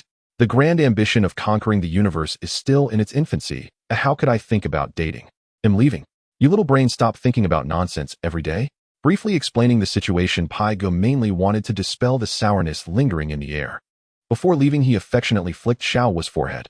This silly girl was left stunned in place. Oh, this, King Pilaf. Oh my, having never interacted so intimately with King Pilaf before, Xiao Wu felt immensely shy in that moment. Watching Pai Gu stride confidently towards the castle, her heart melted for a moment. However, Xiao Wu soon fell into a dilemma again. Oh dear, the king is really something. Before he only wanted to conquer the world, but now he wants to conquer the universe. When will I be able to date then? With her hands cradling her rosy cheeks, Xiao Wu fell into a quandary. She learned that Pilaf was not planning to date Bulma. Xiao Wu felt relieved, but then realized that King Pilaf actually wanted to conquer the universe before dating. Does that mean she would have to wait indefinitely? Just when Xiao Wu was in a deep quandary, Pai Gu had already lured Bulma back. Unlike the introverted and reserved Xiao Wu, Bulma was a wild and uninhibited presence. Seeing Pilaf come to invite her for a candlelight dinner in his formal attire, the girl immediately agreed without a second thought. She donned her evening gown and placed her hand on Pai Gu's. The two slowly walked along the main road from Bulma's house to Pilaf's castle. Then, the venue for the candlelight dinner was arranged by Xiao Wu in the laboratory. Bulma was furious. Have you ever seen a candlelight dinner environment filled with wrenches, engine oil, and screwdrivers. However, she was quickly captivated by the ultra-fast spacecraft nearby. Is this a spaceship? Can't you see? Pilaf, you're actually researching this project. Let me take a look. Oh, there are 11 technical challenges that Pygo couldn't handle. Among them, 8 are related to energy. That is how to efficiently utilize the blue crystal. How to make a unit volume of blue crystal release more power. This area belongs to energy research, which is exactly what Bulma excels at. Clearly marked with a red carbon pen. If you can't see that, then Bulma must be blind. Here, and this one too. I think we can solve all of this in a short time. These few will take some time, but the problems shouldn't be too big. As for the 3 issues regarding engine modifications, my father should be quite good at those. Last time he upgraded a police car's engine, it nearly caused a fatal accident. Bulma laid the log flat on the workbench. Pygo stood behind her, feigning surprise. Oh my. Bulma, you're truly the smartest beauty in the universe. Get lost. Don't gross me out. She pushed Pygo away, a playful smile on her lips. I say, Pilaf, you intentionally led me to look at this, didn't you? Bulma is not a fool. Where's the romance in that? It's just that this bastard has something he wants from me, setting up a pretty boy trap. As expected, I can't hide anything from you. Yes, I want to find you in DR. Brief for help. The results will grant us joint ownership of the technical patent. I think, Bulma, you have no reason to refuse, right?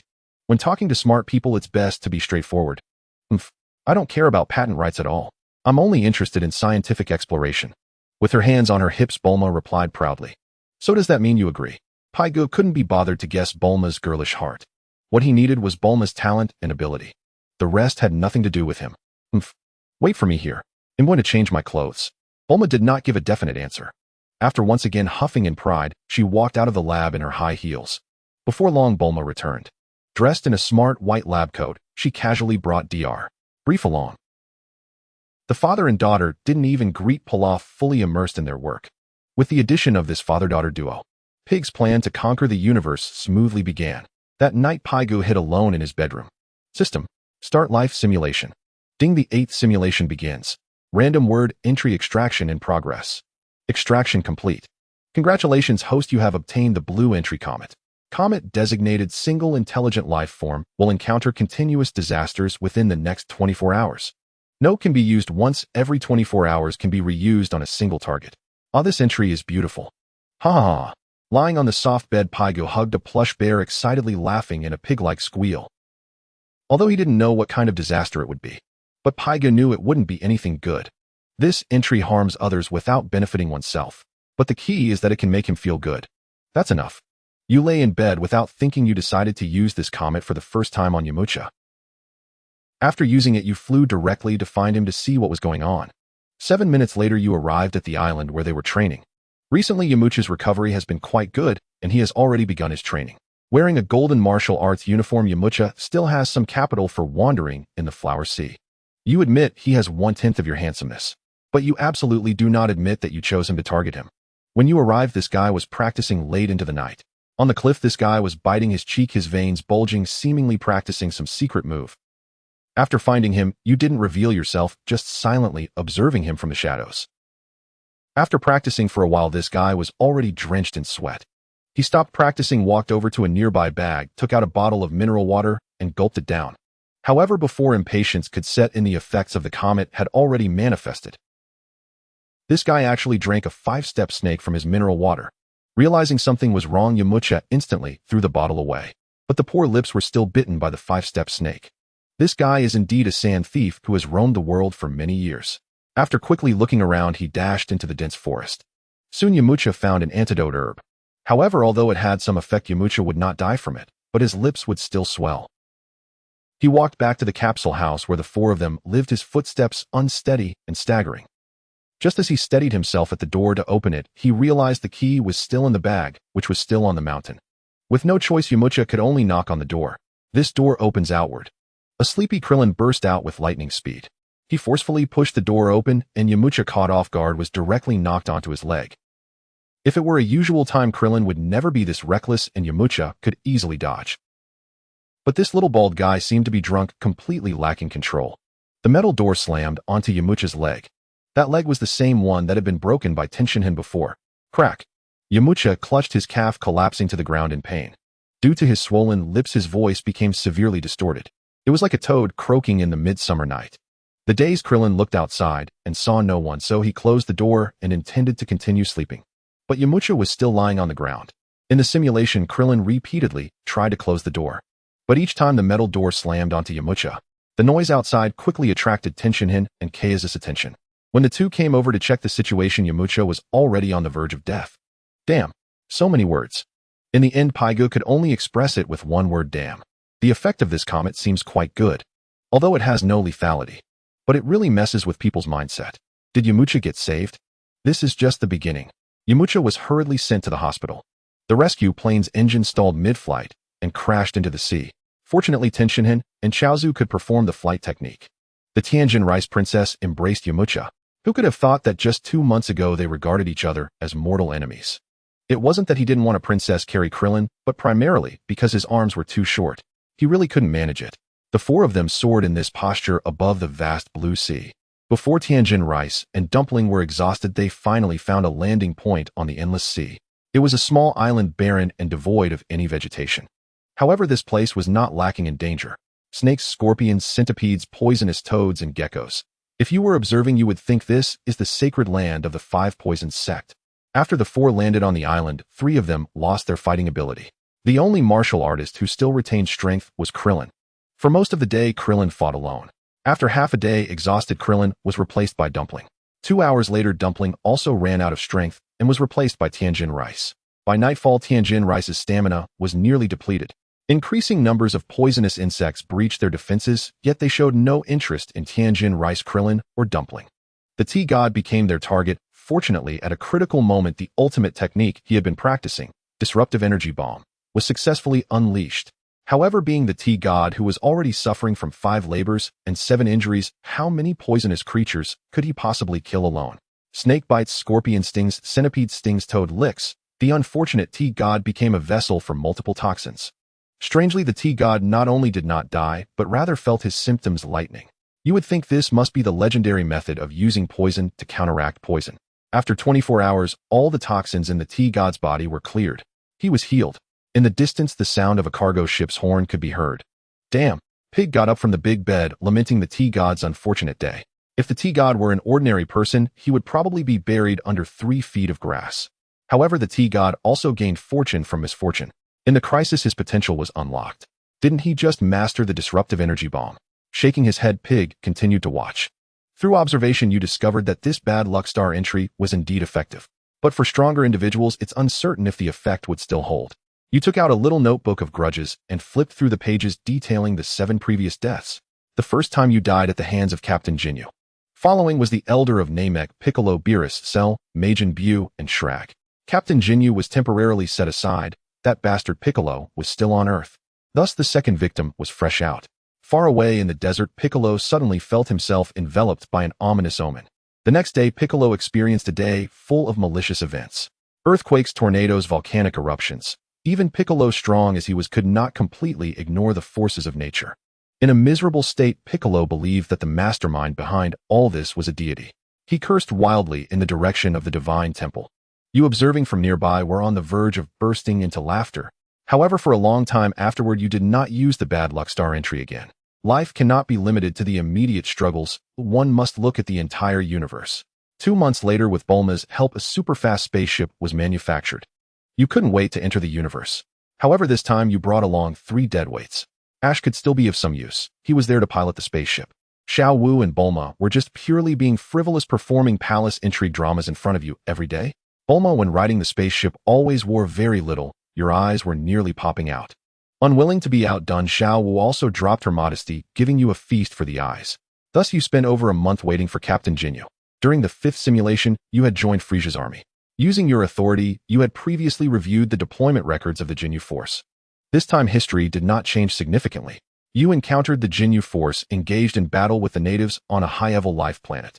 Oh, there are actually powerhouses with combat abilities exceeding 100,000 on this planet. However, with Captain Ginyu's combat power at 100, he is likely in great peril. Pig watched the simulation screen. In the footage, the strongest fighter on this planet was negotiating with Captain Ginyu. As a powerhouse with combat prowess of 100,000, the guy who somewhat resembled Gak was spirited and confident. Unlike most of the universe's inhabitants, Captain Ginyu could conceal his combat power. Normally, this guy's combat prowess only maintained around 60,000. Only when facing an equally matched opponent would he unleash his full power. With intention and calculation, the unnamed powerhouse soon found himself at a disadvantage. In a critical moment, you used the bad luck star on Captain Ginyu. As soon as it was used, the effect immediately manifested. Pushing off the ground, Captain Ginyu lunged forward, ready to engage in close combat with the unnamed powerhouse. However, his ankles became entangled in sturdy vines. These vines were harmless. They simply emphasized strength. Captain Ginyu, who charged out, was thrown down flat. Such an opening was immediately detected by the unnamed powerhouse. Taking the initiative, he charged behind Captain Ginyu and unleashed a flurry of punches. Guldo, Berta, and Rikum were at a loss over this situation. Their combat powers were all between 40 and 50,000. There was simply no way to rescue Captain Ginyu. At a critical moment, Guldo intervened. After stopping time, he rushed over quickly. He first kicked the unnamed powerhouse away. Then he used an energy blast to shatter the vines on Captain Jinyu's leg. However, Guldo's combat power was mediocre. The accuracy of his energy blasts also left much to be desired. After firing over 20 energy blasts, 3 hit and broke the vines. The remaining energy blast struck firmly on Captain Jinyu's face. Fortunately, Captain Ginyu finally managed to free himself. Exhausted, Guldo ended the time suspension. However, Captain Ginyu did not manage to turn the tide. Although the unnamed powerhouse was kicked away, Captain Ginyu also suffered serious injuries to his face. The pain shot through his head, and Captain Ginyu missed the opportunity to retaliate. The unnamed powerhouse was momentarily stunned. How did he just get kicked? But soon he was back on top of Captain Ginyu. Guldo exerted all his strength, giving Captain Ginyu a glimmer of a chance to turn the tide. Unfortunately, the bewildered Captain Ginyu, struck by a barrage of energy blasts, failed to seize the opportunity. However, that nameless powerhouse was ultimately not a match for Captain Ginyu. Gritting his teeth, he unleashed all his power. Captain Ginyu still broke free from his restraints and stood up. Shouting curses like "Bastard, I'm going to kill you," he charged madly at the nameless powerhouse. But halfway there, he suddenly felt a sharp pain in his stomach. That unbearable stomach pain. Captain Ginyu immediately hunched over, curling into a ball. This sudden change left everyone present in a state of confusion. Is Ginyu this fool suffering from appendicitis? A male voice to the left and a female voice to the right watched as Ginyu clutched his left side. Piga murmured to himself. Captain Ginyu is also human, and although his anatomy differs from that of Earthlings, he still possesses an appendix. Enduring the pain, he ordered a retreat. Thus, 5 spherical spaceships left the planet. The effects of the comet had just begun, and you quickly activated your spaceship to follow. Soon you noticed that one of the 5 spaceships had deviated from its course. If you guessed correctly, that one was the one Captain Ginyu was aboard. The control system of the spaceship malfunctioned, and Captain Ginyu headed straight for a nearby star. Under your watchful gaze, the unfortunate Captain Ginyu perished just like that. It turns out that the comet truly can lead to death. No, I need to exchange all the cosmic energy for this comet entry. From now on, anyone who dares to give the author a bad review, I will unleash this on them. Ha! Confused Peach. Piga was extremely satisfied with the comet entry. He was already looking forward to torturing everyone listed in his grudge book. Captain Ginyu is dead, but no one can trace it back to you. In high spirits, you flipped open the grudge book once again. The next victim is the Elder of Namek. You spent 5 days traveling to Namek. You directly targeted the Elder of Namek to suffer the effects of the comet. Just activated, and the cliff beneath his 2-layered chrysalis chamber began to shake. In no time, a level 10 earthquake flattened the area. However, the Elder was protected by Nail, so he was not seriously harmed. Nail supported the Elder beneath his seat. Just as you were about to make a sarcastic remark, the seat suddenly shattered. Even with Nail's quick reflexes, the Elder still fell over 10 meters. Are you alright, Elder? Thanks to you, Nail. Just as the two finished their dialogue, a jet of lava erupted from the ground. In an instant, the lava engulfed Nail and the Elder. Neither had time to react before they were cooked into charcoal. Piga stared at the outcome on the screen, speechless for a long time. You drew a conclusion. Those who have not wronged you will not suffer fatal consequences, even if cursed. Those who have offended you so far have no record of surviving. You planned to challenge yourself, and once again flipped open the grudge book. A day later, you applied the comet's effect on the destroyer god Beerus. You couldn't go to Destroyer God Planet, but it didn't matter. As long as you could cause trouble for Beerus, you would be satisfied. What you didn't know was that on the distant Destroyer God Planet, Beerus was experiencing a series of misfortunes. He dreamed of being erased by the Omni King, resulting in accidentally causing the palace to collapse. In a state of shock, he ate some cake to calm down, only to find a dead rat in it. The most disgusting part was that the planet that made this cake had been destroyed by Beerus thousands of years ago. He took a shower, hoping to revitalize himself. but a 100,000 volt electric eel drilled in.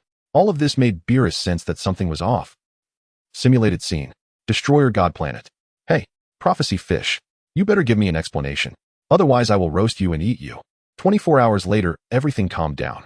Looking at the devastated Destroyer God Planet, Beerus was furious. He grabbed the fish tank containing the prophecy fish and began to squeeze his pet. It was a guy named Pilaf who used causality-type divine techniques on you. The prophecy fish was indeed powerful. In order to avoid becoming spicy roasted fish, he decisively informed Beerus of your information. At first, Beerus was worried you were some powerful deity and was very cautious. But upon learning that you were just an ordinary person, his anger flared. He didn't even know who you were. Yet you tormented him for a whole day. 40 minutes later, Mr. Whis appeared before you while Beerus walked out from behind him with a sullen face. You knew you were doomed. Before you died, you activated the comet on Beerus once again. The furious Beerus obliterated you. You died. Simulation ended. Overall rating C. You can choose 2 items from the following options.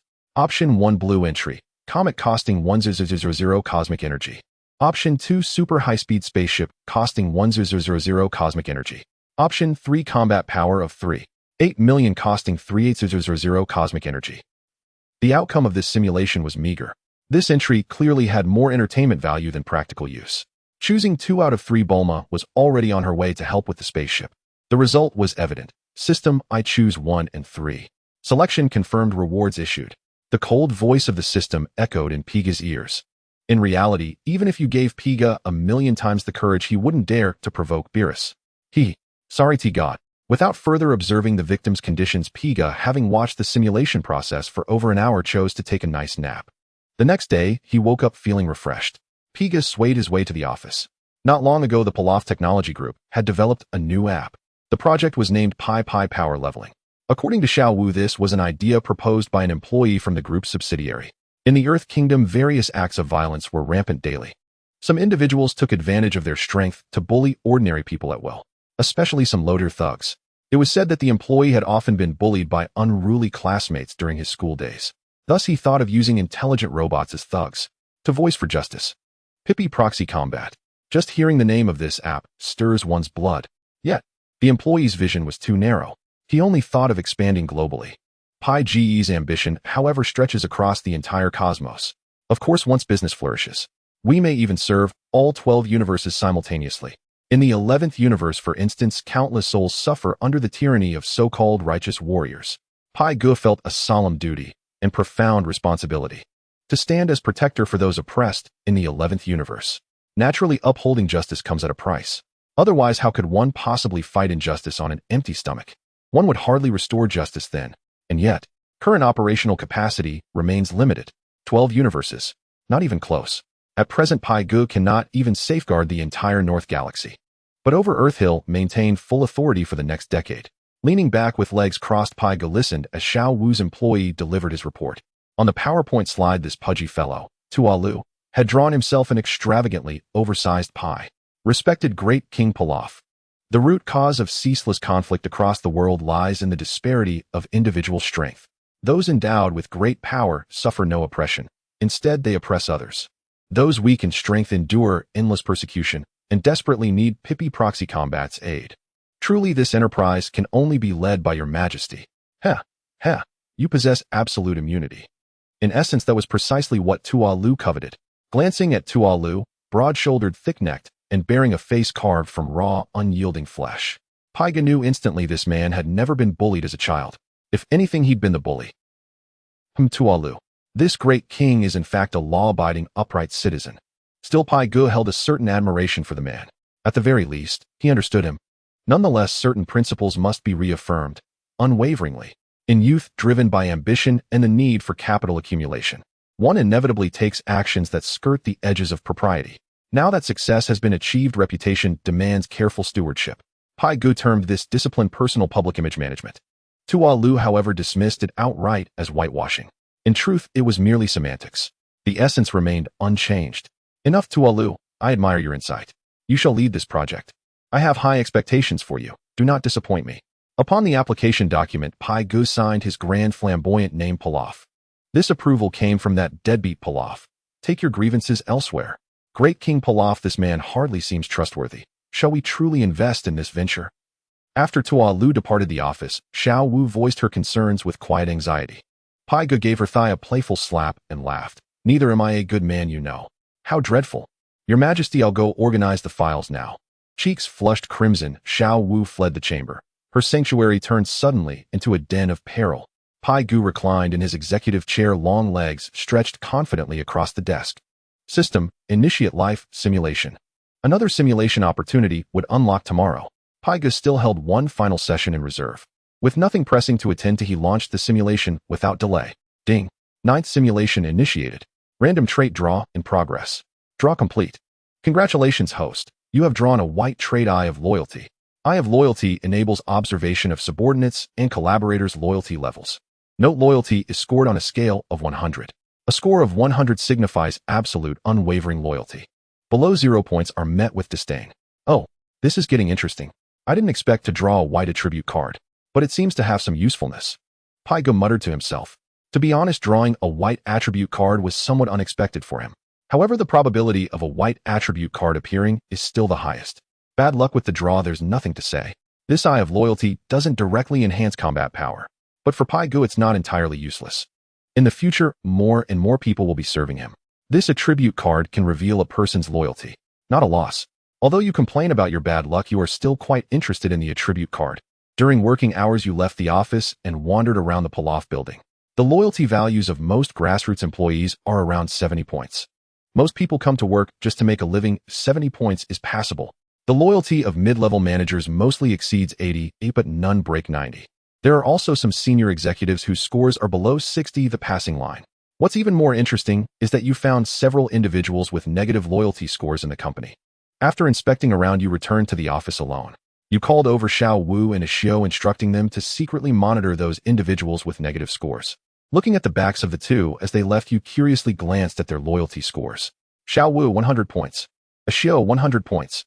Such values did not surprise you. In this world, the only two people who are absolutely loyal to you are these two. You decided to buy Xiao Wu the best ice cream every day and to give Ashio an extra chicken leg with every meal, then you headed to the laboratory. Bulma's loyalty has now reached 85. As a collaborator, this score is not low. Meanwhile, Dr. Brief has achieved a score of 100. This is hard to believe. This old man, aside from his love for Liu Bei magazines, really has no faults in terms of character. In reality, Pai Ge felt a surge of emotions. However, he was soon captivated by the simulated images. You played with the new attribute card for a day and then put it out of your mind. Time flew by, and the superspeed spaceship was soon completed. Bulma requested to accompany you for the test flight. You did not refuse, as there would be no risk this time. However, you did not bring Xiao Wu and Ashio along because the group couldn't do without them now. Moreover, you didn't want to see two beautiful women swaying in front of you dressed so lightly. Your test flight journey with Bulma officially began 3 days later. In the system space, you packed in a massive amount of supplies and local specialties from Earth. This time, you aimed to sail toward the center of the galaxy. That area is the territory of the Galactic Patrol, which is relatively more stable. Many races have been able to develop steadily under the protection of the Galactic Patrol. The galaxy in the world of Dragon Ball is not a spiral galaxy, but an irregular one. On Earth, before Pig crossed over, it took 200 million years for the galaxy to complete a revolution. This is because there are numerous massive black holes at the center of the galaxy, with the Sagittarius, a black hole, being the most massive. Its mass is 4 million times that of the Sun. The gravitational force it exerts keeps the matter in the surrounding star regions firmly in place, thus forming the galaxy that belongs to the spiral galaxy. However, in the world of Dragon Ball, there are no black holes present in the 7th universe. The evolution of the universe is still in its early stages, and naturally all stars do not revolve around the center of the galaxy. The mass at the center of the galaxy is not much different from that of the Northern Galaxy. The actual controllers here are the Galactic Patrol Organization. The Galactic Patrol Organization has always been committed to combating crime. Choosing this place, you aim to investigate the market and gather intelligence on the enemy. In your view, the Galactic Patrol Organization is your biggest obstacle to promoting Pig's services in the universe. The combat power of the patrol is generally low, and the only formidable one, Mel's, is still an apprentice angel. Gods must maintain absolute neutrality while on Earth. Even if you wanted to eliminate the Galactic Patrol Organization, he has no reason to intervene. Moreover, what you are doing is merely stealing business, not truly opposing the Galactic Patrol. 15 days later, you and Bulma arrived at the center of the galaxy. Here, as you expected, the overall environment was relatively peaceful. The Galactic Patrol elites with combat powers only in the thousands managed to maintain stability over such a vast star region, indicating that they must have their own merits. At the center of the galaxy, you and Bulma traveled for half a year. Throughout, you did not notice any special qualities in the Galactic Patrol, until one day you encountered Jack, who was on a mission on Takakuma Star. Since Jack knew Bulma, you struck up a conversation with him. During casual chats, you intentionally hinted at the true combat powers of Frieza and Cooler. However, he reacted nonchalantly, and finally said if trouble arises that even the Galactic Patrol cannot handle, then the Heavenly Realm will send powerful warriors to resolve it. In an instant, you understood why the Galactic Patrol organization had never been attacked by Frieza and Cooler. The backing of the Galactic Patrol organization must be the great king of the Heavenly Realm. He dispatches infernal warriors to fight. No wonder Frieza and the others are wary. But I remember that the Reboku Rice guys only have one chance in their lifetime to return to the living world. If they endure, there shouldn't be any more infernal powerhouses making a comeback, right? You mutter to yourself, thinking of a solution. You want to promote Pig's services and naturally hope for more chaos in the universe. Sitting on Jack's spaceship, you ponder how to overthrow the Galactic Patrol organization. Days later, you met Tai's Bulma's older sister at the Galactic Patrol headquarters. The renowned rider, upon seeing her sister, could not suppress her homesickness and decided to return to Earth after being away for quite some time. Having finally gone out, you did not want to return. Therefore, Jack took Tai's and Bulma back to Earth while you headed for the Western Galaxy. Upon arriving in the Western Galaxy, you did not provoke Shrag this time, but found the Zeta organization. You sold the secrets of the Galactic Patrol organization as top-secret information to the greedy and ambitious Ilek. This guy paid you a hefty sum. You believe that soon this information will be sold by Ilek to Frieza. As expected, half a year later, you heard news in the Western Galaxy that the Galactic Patrol organization had been attacked. Frieza's army launched a surprise attack, severely damaging the living forces of the Galactic Patrol organization. The retreating Galactic King was forced to request assistance from the Great King of the Heavenly Realm. Soon a 5-man team composed of infernal warriors arrived at the Galactic Patrol headquarters.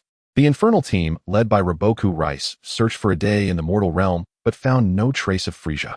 Helplessly, these infernal powerhouses could only return to the underworld to report to the Great King. A day later, Frieza's army returned with vengeance. However, Frieza did not take advantage. He encountered Cooler near the Galactic Patrol prison. Cooler had been keeping an eye on the movements of Frieza's army, so their actions did not escape his notice. The two engaged in a fierce battle, ultimately resulting in the destruction of the Galactic Patrol prison, allowing the prisoners to escape. Ha! I didn't expect such delicious snacks to be here. Oh, so it's the frozen demon. Die, you pitiful insect. Watching the sinister laugh of Moro on the simulated screen, Pig felt a chill run down his spine. This Moro is even more troublesome than Majin Buu. This time it seems you have once again stirred up a huge mess.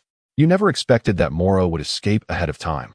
Currently, Goku's combat power hasn't even surpassed 1,000 and Vegeta has yet to show any significant progress. Beerus is in slumber and the old Kai is sealed within the Holy Sword. Even the Grand Kai is absorbed by Majin Buu. You thought of a countermeasure using poison against poison. That is to release Majin Buu in advance. Realizing you made a foolish mistake, you hurried back to Earth to search for the egg sealing Majin Buu. On Earth, you found the 7 Dragon Balls. With the help of Shinran, you quickly located the egg sealing Majin Buu. In the days that followed, you moved the egg back to the castle, waiting for the day when Moro would approach Earth.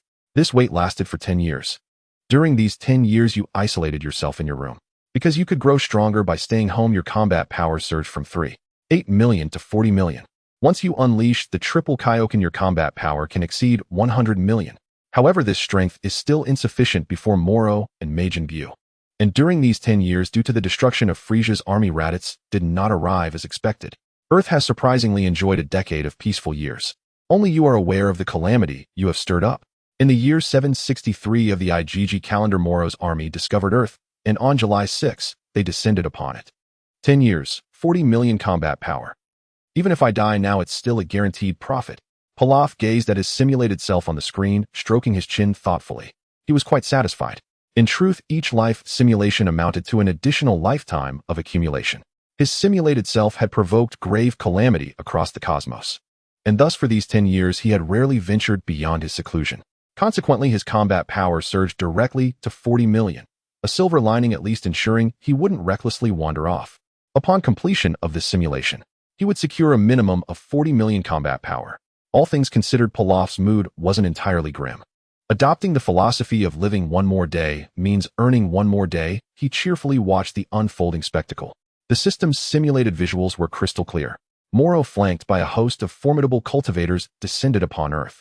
Pilaf observed every detail with perfect clarity. The ramhead alien's vessel had barely touched down before you scurried forward eagerly. You harbored no immediate intent to oppose Moro. If this being would accept you as a junior underling, even at the cost of dignity, you'd gladly submit so long as you survived. Alas, Moro saw through you in an instant. At most you have but 50 or 60 years left to live. As a short-lived species, you were utterly unworthy of becoming Moro's subordinate. Without hesitation, he began siphoning your vital aura.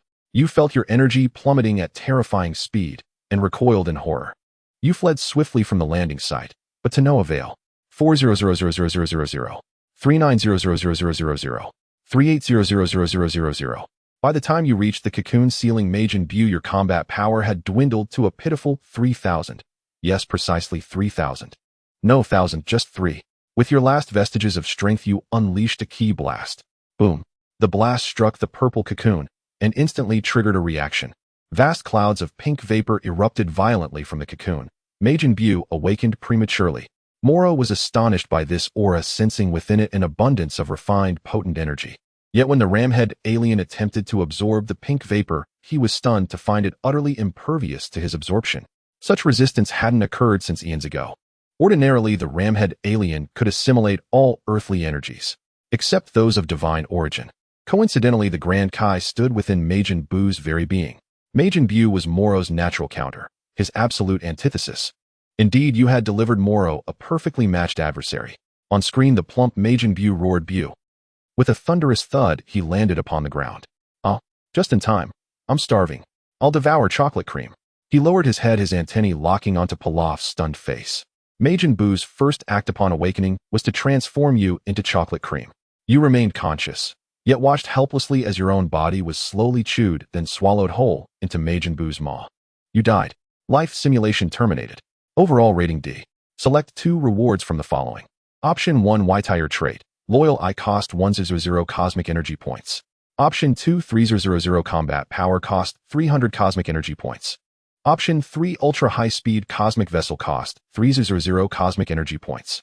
Option 4, cosmic star chart galactic core western galaxy sectors cost 500 cosmic energy points. Oh damn it. What a catastrophic loss. Pilaf slapped himself hard, consumed by bitter regret. He'd never imagined that after Moro drained his energy, he'd perish before even regaining a sliver of strength. All reward options were determined precisely at the moment of death, hence option 2 granted only 3,000 combat power. Pilaf dismissed that choice outright. If such a boost could overwrite prior gains, he'd be thrust back to square one overnight. Damn it. This Moro truly has no honor. He scorned me for my fleeting lifespan. A gentleman may endure much, but not this. Next time, my first move will be to hunt down Master Roshi and force him to reveal where the elixir of immortality lies. Wait, why go through all that trouble? I could simply summon Shinron. Oh, how foolish I've been. Right, system, I select options 1 and 4. Y-Tire trait Loyal Eye. Its practical value was undeniable, as his retinue inevitably expanded.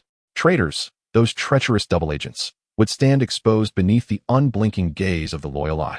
Options 3 and 4 offered negligible direct enhancement to his personal cultivation, merely modest time savings. The ultra-high-speed vessel would be completed in reality within 2 months. No need to acquire it prematurely. But the star chart, that had taken over a year of meticulous effort within the simulation to compile, with it interstellar exploration would accelerate dramatically. Selection confirmed. Rewards granted. System display my status panel. Ding. Life Simulator Level 3. Host Pilaf. Age 37, biological age 21. Combat power 38000. Cosmic energy 17410,341. Traits homebound cultivation, jinxed fortune Krillin's aptitude Loyal Eye. Martial techniques flight technique aura mastery, ki, blast death, beam Kaioken. Items simulation revival card 1. Still far too weak. I wonder what traits the next simulation might yield. Alas, the next upgrade demands 100 billion cosmic energy points. Better kill me now. Each system upgrade required a 100-fold increase in resources. Within the foreseeable future, harvesting Earth's limited reserves alone was utterly impractical. Discounting sheer luck, rapid advancement hinged upon acquiring reliable traits, and higher-tier traits demanded system upgrades. To upgrade the system, the optimal path lay in deep space resource acquisition. Looks like I'll need to wait a while longer. The vessel project depends on Bulma and her father. As for the Dragon Balls, they've just been used. Traveling to Namek would meet stubborn resistance from that lot. Never mind. I'll postpone everything until tomorrow. Simulation attempts reset daily. With no recourse, Pilaf resigned himself to rest. At dawn the next day, upon confirming his refreshed simulation quota, he burst forth with unrestrained eagerness. System, activate the life simulator. Ding. 10th simulation initiated. Random trait draw in progress. Draw complete. Congratulations, host. You've acquired a green tier trait, Vacuum Survival. Vacuum Survival. The host can survive unaided in vacuum environments, including underwater. As the words bounced out one by one in the light screen, Pai Guest's brows tightened further. What in the world is this nonsense? The only application method Pai Gu could think of was to guard against some unscrupulous strong opponents. If they couldn't win, they would blow up the stars. Pai Gu still had many ways to prevent such incidents, like carrying a set of spacesuits with him. If that shabby outfit were replaced with a spacesuit, the effect would be the same. Even if you are Frieza, what can you do if I blow up a star? Even if you are Beerus and destroy the Earth, I can simply find another place to develop. The annoying thing was that the drawn entry this time was the ridiculous Vacuum Survival. It was utterly useless, wasting a simulation opportunity. You were very dissatisfied with the entry drawn from the system, but there was nothing you could do. If it weren't for the fact that you were about to starve, you could have continued to dive. During this half-month, Xiao Wu and Ash were very anxious. They searched high and low for you. Never did they expect you would hide in the swimming pool for so long. These days you calmly contemplated and decided to focus on hiding in the castle, increasing your combat power by 100 each day. The idea was good, but in practice it was fraught with difficulties. A month and a half later, when Bulma and her daughter successfully produced a super high-speed spaceship, your combat power barely reached 4 million. From a combat power of 3.8 million to 4 million, it was just a total increase of 2,000. This increase of 2,000 also included the 15 days you spent diving. It's indeed a bit unreasonable to turn a busy person into a homebody. When the spaceship successfully launched, you were overjoyed. This time you gathered many people to explore the universe. Xiao Wu, Ash, Bulma, Dr. Brief, and some key members of the Pilaf technology group. Every employee accompanying you into space had a loyalty rating exceeding 90. This included Toru, who proposed the Pai substitute playing project. In a short time, you managed to cultivate such high employee loyalty entirely due to your patient's care and trust in them. Alright, you wouldn't believe this nonsense. You only used one trick, throwing money. Giving money and power, you are quite unique on Earth. As the saying goes, a soldier dies for his confidant. These folks' abilities are temporarily set aside, but their loyalty to you is as bright as day. Of course, the main credit also goes to the Eye of Loyalty. Rounding up, it's the system's contribution. Looking at the arrogant system, Pai Gu felt that this guy definitely has self-awareness. However, this fool has never cared to pay attention to you. This time you did not go to the center of the galaxy. That place was too dangerous, and you decided to develop in the West Galaxy. After all, although there was Shrag in the West Galaxy, he rarely showed up. Jazz, one of the 4 brothers of the West Tower organization, had not yet become the #1 zombie in the universe. As long as you are cautious, promoting your Pai substitute playing here still has market potential. However, you soon discovered that the Pai substitute playing seemed to have hit a dead end. Without a unified network, you couldn't promote it at all. Researching a wireless network that could cover the entire universe became your urgent problem to solve. This time, even Bulma was helpless. After wandering outside for 3 months, you ultimately returned to Earth. Upon returning, you locked yourself in the laboratory. 3 years later, the fateful battle between Goku and Piccolo arrived as promised. Bulma and others went to Papaya Island to watch the fun, and you told her, your boyfriend will definitely get eliminated in the first round this time. However, this time you guessed wrong. Because of your appearance, the deity did not leave the temple.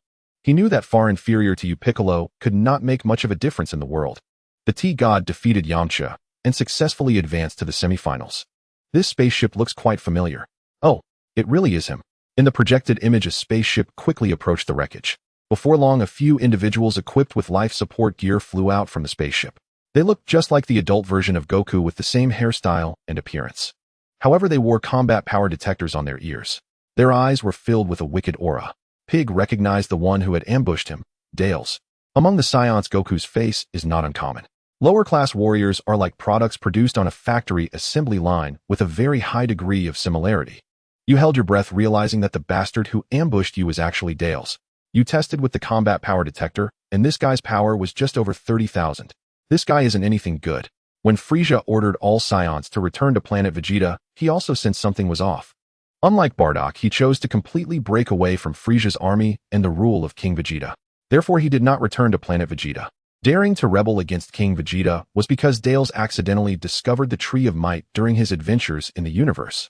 The Tree of Might, along with the Tree of Life and the Tree of Wisdom, is collectively known as the three great divine trees of the universe. The fruits of the Tree of Might can nourish the spiritual power of any life form and significantly enhance a warrior's combat power. Before consuming the fruit of the Tree of Might, Dale's combat power was not even 2,000. Seeing Dales with just over 30,000 combat power excited you immensely, because at this moment, he should have a seed from the Tree of Might on him. Dale's squad consisted of 6 members. Aside from Dales, whose combat power exceeded 30,000, the other 5 had combat power, with only the half-metal being Kakarot reaching 13,000, while the remaining 4 were all above 7,000. This elite squad is considered decent in the universe, but before you they are simply inadequate. As the 6 search for your location, you unleash the death beam, heavily injuring everyone, including Dales. Hey! Dale's hand over the Tree of Might seed. This king might consider sparing your life. In the projected image, Pig's attack pierced through the chests of all 6 individuals in an instant using Frieza's technique. However, Pig did not hit their hearts. It was merely a heavy blow and did not kill them. In the simulation, Pig seemed to have the intention to spare their lives. However, the sudden turn of events left Dales completely stunned. He never imagined that despite having over 30,000 combat power, he would be so vulnerable. What shocked him even more was that the opponent was completely aware of his possession of the Tree of Might seed. Dales questioned you as to why you ambushed him. You directly unleashed the death beam, piercing through his heart. You needed to recruit a large number of subordinates to serve you in promoting the Pippi agency. But for someone like Dales who lacked intelligence, you felt disdainful to associate with him. The unfortunate Dales met his end the moment he appeared, and you successfully scavenged the withered seed of the Tree of Might from him. As for Dale's companions, you asked them if they would submit to you and serve you. Under the threat of death, Armando Dietz, Kakarot, and the Rez brothers swore allegiance to you. Armando's combat power reached 9,100 points, and after swearing allegiance to you, his loyalty reached 30 points. This guy was originally a ruthless criminal, and to temporarily save his life, he could only bow to you, so a loyalty of 30 points is understandable. Dietz's combat power reached 8,400 points, and his loyalty reached 60 points. He was originally a prince from the Pukimpa dynasty on planet Kabacha, and Dales had invaded his homeland not long ago, which forced him to follow Dales. Kakarot had the highest combat power among them, reaching 13,000 points, but his loyalty was only 10 points. He was a half-machine on planet Icon, a professional bounty hunter who later voluntarily followed Dales. The Rez brothers had a pre-fusion combat power of 7,600 points, and their combined power exceeded 20,000 points, but their loyalty was at 0. These brothers were extinct Benzers, ancient humans, and very intelligent. Dales used the extract from the Tree of Might to resurrect them. Strictly speaking, Dales is a rebirth parent to these 2 brothers. They are still quite loyal to Dales. Most importantly, these 2 individuals are very useful. Besides having decent combat power, they also possess extremely intelligent minds. The spaceship Dales piloted, the combat power detectors, combat suits, and other technological products all came from these brothers. As a longtime fan of Dragon Ball, you are well aware of their background. Thanks to the help of the Eye of Loyalty, you soon clearly understood the attitudes of these 5 individuals towards you. Undoubtedly, Dietz Prince holds a relatively positive view of you, since he has a national vendetta against Dales. As for Armando and Kakarot, their loyalty levels are somewhat due to the strength you displayed. As for the Rez brothers, you are already pleased that their loyalty is not negative. You tossed each of them a senza bean, signaling them to eat it, and the result naturally shocked the 5. Dietz's loyalty directly rose from 60 points to 75 points, which already meets the average level of your company employees. Armando's loyalty increased from 30 to 40 points. Although it is not much, at least it is still progress. Kakarot's loyalty rose from 10 points to 15 points. Although his injuries have healed, he still harbors some resentment towards you. Only the Rez brothers saw their loyalty increase from 0 to 3 points. What use is there in taking in these lowlifes? In reality, Pig was somewhat confused about what his simulated self was doing. After simply accepting these lowlifes, the simulated Pig boarded Dale's spaceship. Dale's plan was to find a planet rich in life force to start his plantation business. The target has already been located, a planet on the outskirts of the northern galaxy called Bans. The Banshans living on that planet were still in an ignorant primitive era. There is no modern technological pollution or excessive development. It is lush and green, making it very suitable for planting the fruits of the Tree of Might. Most importantly, the average combat power of the Banshans is only 3 points, even worse than Earthlings. Since Darius chose that place, it is fate. What more can Pig do? Sitting in the chair once occupied by Darius, Pig commanded the first squad of the Pilaf army to set off for Planet Bands. You believe that the universe operates on the law of the jungle. It is either you eat me or I eat you. You do not care about the fate of the Banshans. You are merely curious as to why Darius did not succeed in invading Planet Bands in history. After all, in the movie you have seen Darius' combat power upon reaching Earth was just over 30,000.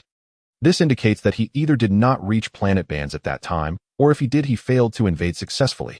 With your doubts in mind, 3 months later, you led the first squad of the Pilaf army and successfully arrived within the star system of Planet Bands. Looking out the porthole at the massive Emerald Planet, you finally understood why Darius had not succeeded. Around Planet Bands, countless advanced warships patrolled, each one far surpassing the strength of the ship Darius was aboard.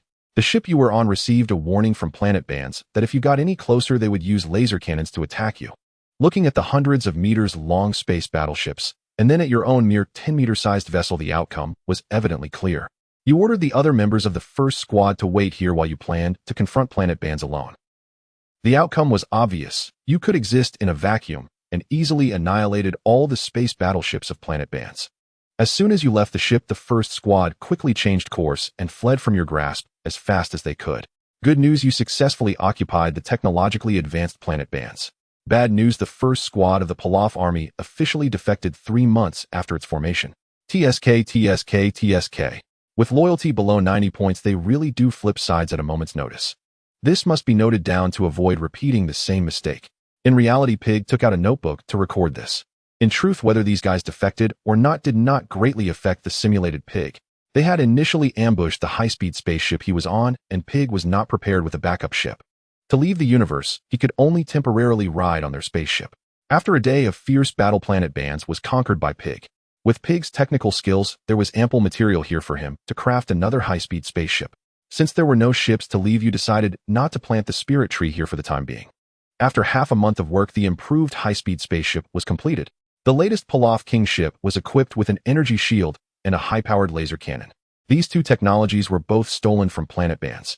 On Planet Bands, there were only over 70,000 Banshans. Their population was not large, and their combat power was not strong, but they were highly intelligent and had developed numerous technological weapons and techniques. You seized these technologies effortlessly. The trembling Banshans were hiding in the last war fortress, struggling to survive. You did not destroy the 1,000-meter-high war fortress, but instead dropped spirit tree seeds nearby. The Banshans, who always believed in the omnipotence of science, were dumbfounded by the mystical sight. They had never seen any plant that could break through the clouds and grow in outer space. Just as they were in awe, the life essence of the planet was rapidly vanishing. In just a few minutes, the robust roots of the spirit tree had entwined the entire Planet Bands. The originally emerald planet swiftly transformed into a grayish-yellow one. Soon the people and animals on the planet lay weakly on the ground, unable to move. Streams were cut off, lakes and oceans dried up, presenting a desolate scene, while only the spirit tree thrived. Having observed the changes in the spirit tree, you discovered that you were not affected by it. At the same time, you found nearly 100 immature spirit tree fruits near the treetop. The spirit tree fruits take about 3 hours to ripen. During this time, you remained under them, as they would become your capital for survival in the universe. This guy finally came through. With the spirit tree fruits, theoretically, I could infinitely enhance my strength.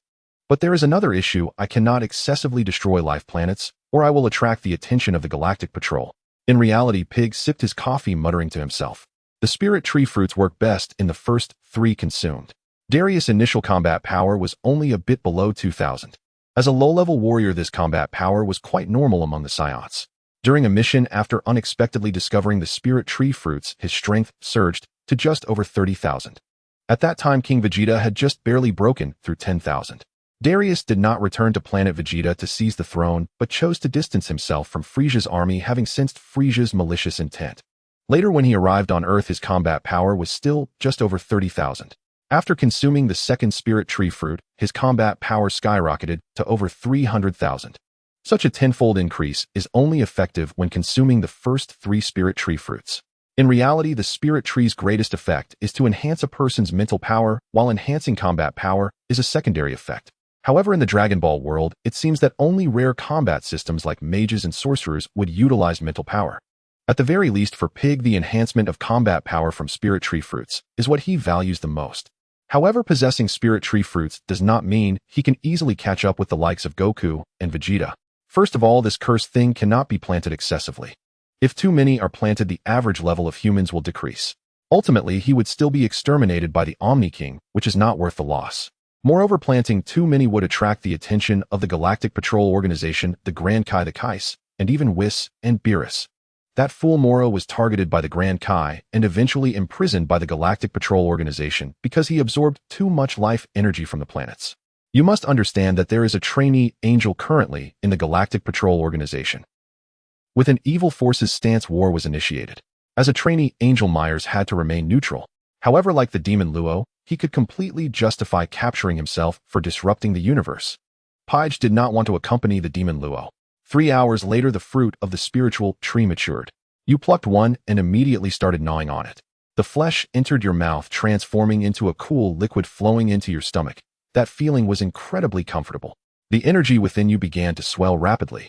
4, 2 million, 5, 8 million, 6, 0, 3 million, 11, 63 million, 12, 91 million, 20 million. After consuming one fruit of the spiritual tree, your combat power soared to a terrifying level of 20 million. Without waiting to familiarize yourself with the newly acquired power, you immediately consumed the second fruit of the spiritual tree. This time your combat power reached 30 million. The increase was only 50, but you were very satisfied. After consuming the third fruit, your combat power finally settled at 35 million. After consuming the fourth fruit of the spiritual tree, your combat power reached 1 million points. It seems that after the third, the spiritual tree fruit can only enhance combat power by 1,000 points. Somewhat disappointing. In the castle, Page furrowed his brow. The spiritual tree fruit was indeed good, but the effect drastically decreased after 3, which was quite disappointing. Page thought for a long time and came up with only 3 ways to utilize it. The first was to consume them directly. By accumulating quantity, one could achieve a qualitative change.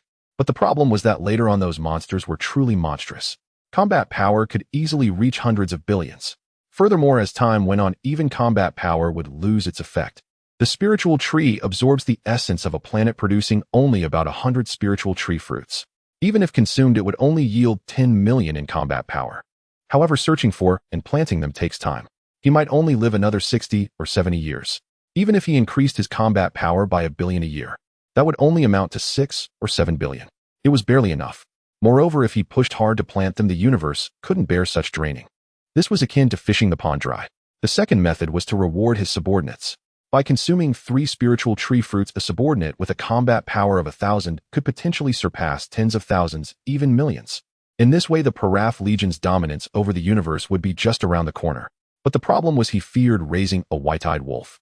The third method was to sell a portion in exchange for a large amount of resources. After it became of little use to him, the second and third methods could actually be conducted simultaneously. As for raising a white-eyed wolf, it was not a concern due to the Eye of Loyalty. Page believed this was the best way to utilize the spiritual tree fruit. However, you frantically devoured the remaining nearly 100 spiritual tree fruits. Your combat power surged to 45 million. Having tasted the sweetness, you crazily began your journey to search for high-quality life planets. In just half a year, you destroyed 19 life planets. Since the essence of each life planet varied, the number of fruits produced also differed. Within half a year, your combat power soared to 1.8 billion. Unleashing the triple Kaioken could raise it to 540 million. At this stage in the universe, your strength was utterly despairing. However, at the same time, you successfully attracted the attention of the Galactic Police Organization. As an elite within the Galactic Police, Myers made his move, and you had no power to resist getting captured directly. After a trial, you were sentenced to life imprisonment and imprisoned in the Galactic Police prison. Years passed, and when the demon Luo escaped from the Galactic Police prison, you also followed him out of suffering. Just after taking a breath of free air, you were drained of your power by the demon Luo. In the demon Luo's words, short-lived beings were not worthy of possessing great power. You died once again at the hands of the demon Luo. You died, and the simulation ended. Overall score D. You can choose 2 rewards from the following options. Option 1, green attribute. Survival in vacuum, consuming 1,000 points of cosmic energy. Option 2, 3,000 points of combat power, consuming 300 points of cosmic energy. Option 3, seeds of the spiritual tree, consuming 300 million points of cosmic energy. Option 4, 3 spiritual tree fruits, consuming 3,000 points of cosmic energy. Option 5, improved design blueprint for a superspeed spacecraft, consuming 5,000 points of cosmic energy. Dying twice at the hands of one person made Pig's scalp tingle. The last time was shocking. This time it was angering. The version of himself in the simulation seemed like a brain-dead AI. Damn it. Why does it feel like during the simulation it was that damned Pilaf controlling it? After careful thought, Pige suddenly realized that every time he entered the simulation his actions were drastically different from reality. Now that he thought about it, it was remarkably similar to that erratic King Pilaf. Take this instance as an example. He could clearly use the spiritual tree fruit to cultivate a massive number of subordinates to serve him. He could also use it to purchase vast amounts of resources. Yet this method, which could be thought of with a little brainstorming, was the least advisable method of self-destruction chosen by the version of Pige in the simulation. It was hard not to suspect that the Pilaf in the simulation was indeed the real Pilaf. Forget it. System, I choose 3 and 4. Insufficient cosmic energy exchange failed. Among the 5 options, 300 points of combat power was directly passed. The armed spacecraft had no technical difficulty, and the second was also passed. As for survival in vacuum, it was of no use in reality, so it was also passed. The only options left were the seeds and fruits of the spiritual tree. However, the cosmic energy being insufficient was somewhat surprising to Pige. He checked his panel and found that only a little over 17 million points of cosmic energy remained. There was still a considerable gap to the target of 300 million. This is not enough, but with more than a month, I should be able to gather enough, right? Now Pige had no opportunities for simulation left. Theoretically, he could accumulate 5 simulation attempts. Thus, the maximum could extend to 35 days. After some simple technology, Pige pressed the call button. Hey Xiao Wu. Come to my room, I have important matters to discuss with you. Oh, and let Ash come too. Now Pige had money, and acquiring cosmic energy didn't require much effort. Before long, Xiao Wu and Ash arrived in front of Pige. Xiao Wu increased the procurement of supplies. Here is the list. I'll show you go and expand the warehouse, make it as large as possible. There's nothing else, you all go ahead and get busy. The task is quite simple, just purchasing supplies. Last time Xiao Wu and the others handled it once. This time, however, the quantity of supplies is more than 10 times greater. Pai Gu believes that as long as the funds are in place, everything will be fine.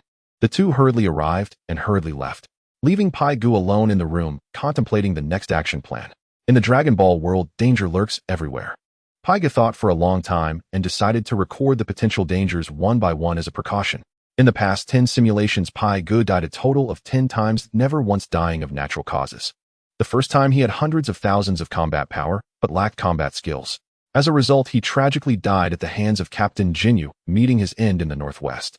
Now Pai Gu possesses 4 million combat power. As long as he guards against Captain Jinyu's body swapping, killing him will be like taking candy from a child.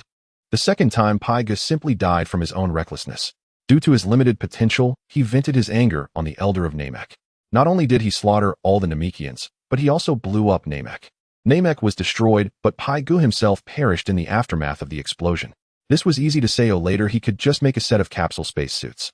The third time he was betrayed after Naru and Piccolo fused. This guy, while looking green, is filled with bad intentions.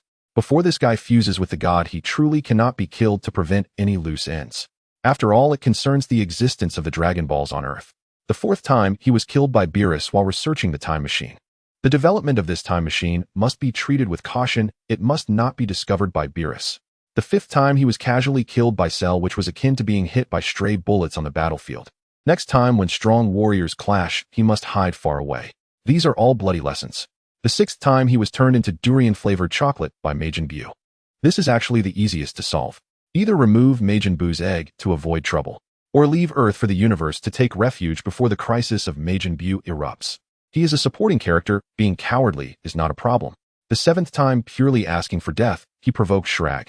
Before becoming strong, he should just avoid provoking him. Later, when he becomes stronger, he will seek revenge. This part was marked with emphasis by Pai Gu. An unavenged grudge in simulation must be avenged in reality. The eighth time he intended to take revenge on Beerus, but ended up being killed by him. Dying for the second time at Beerus's hands, Pai Gu circled this hairless cat's name with red lines several times. Too dangerous. The ninth time he was eaten by Buu. Actually, this time he died completely because of Moro, just that Buu took the credit. But after thinking it over, Pai Gu still blamed Buu. The 10th time he was killed by Moro. The reason is that short-lived species are not worthy to associate with him. This kind of genetic discrimination leaves you powerless to struggle. As an Earthling, Pai Gu can live to 105 years, which is already quite long. However, compared to some long-lived species, he falls far short. In the 7th universe, there are races with longer lifespans, such as the Cyril people and Psiots.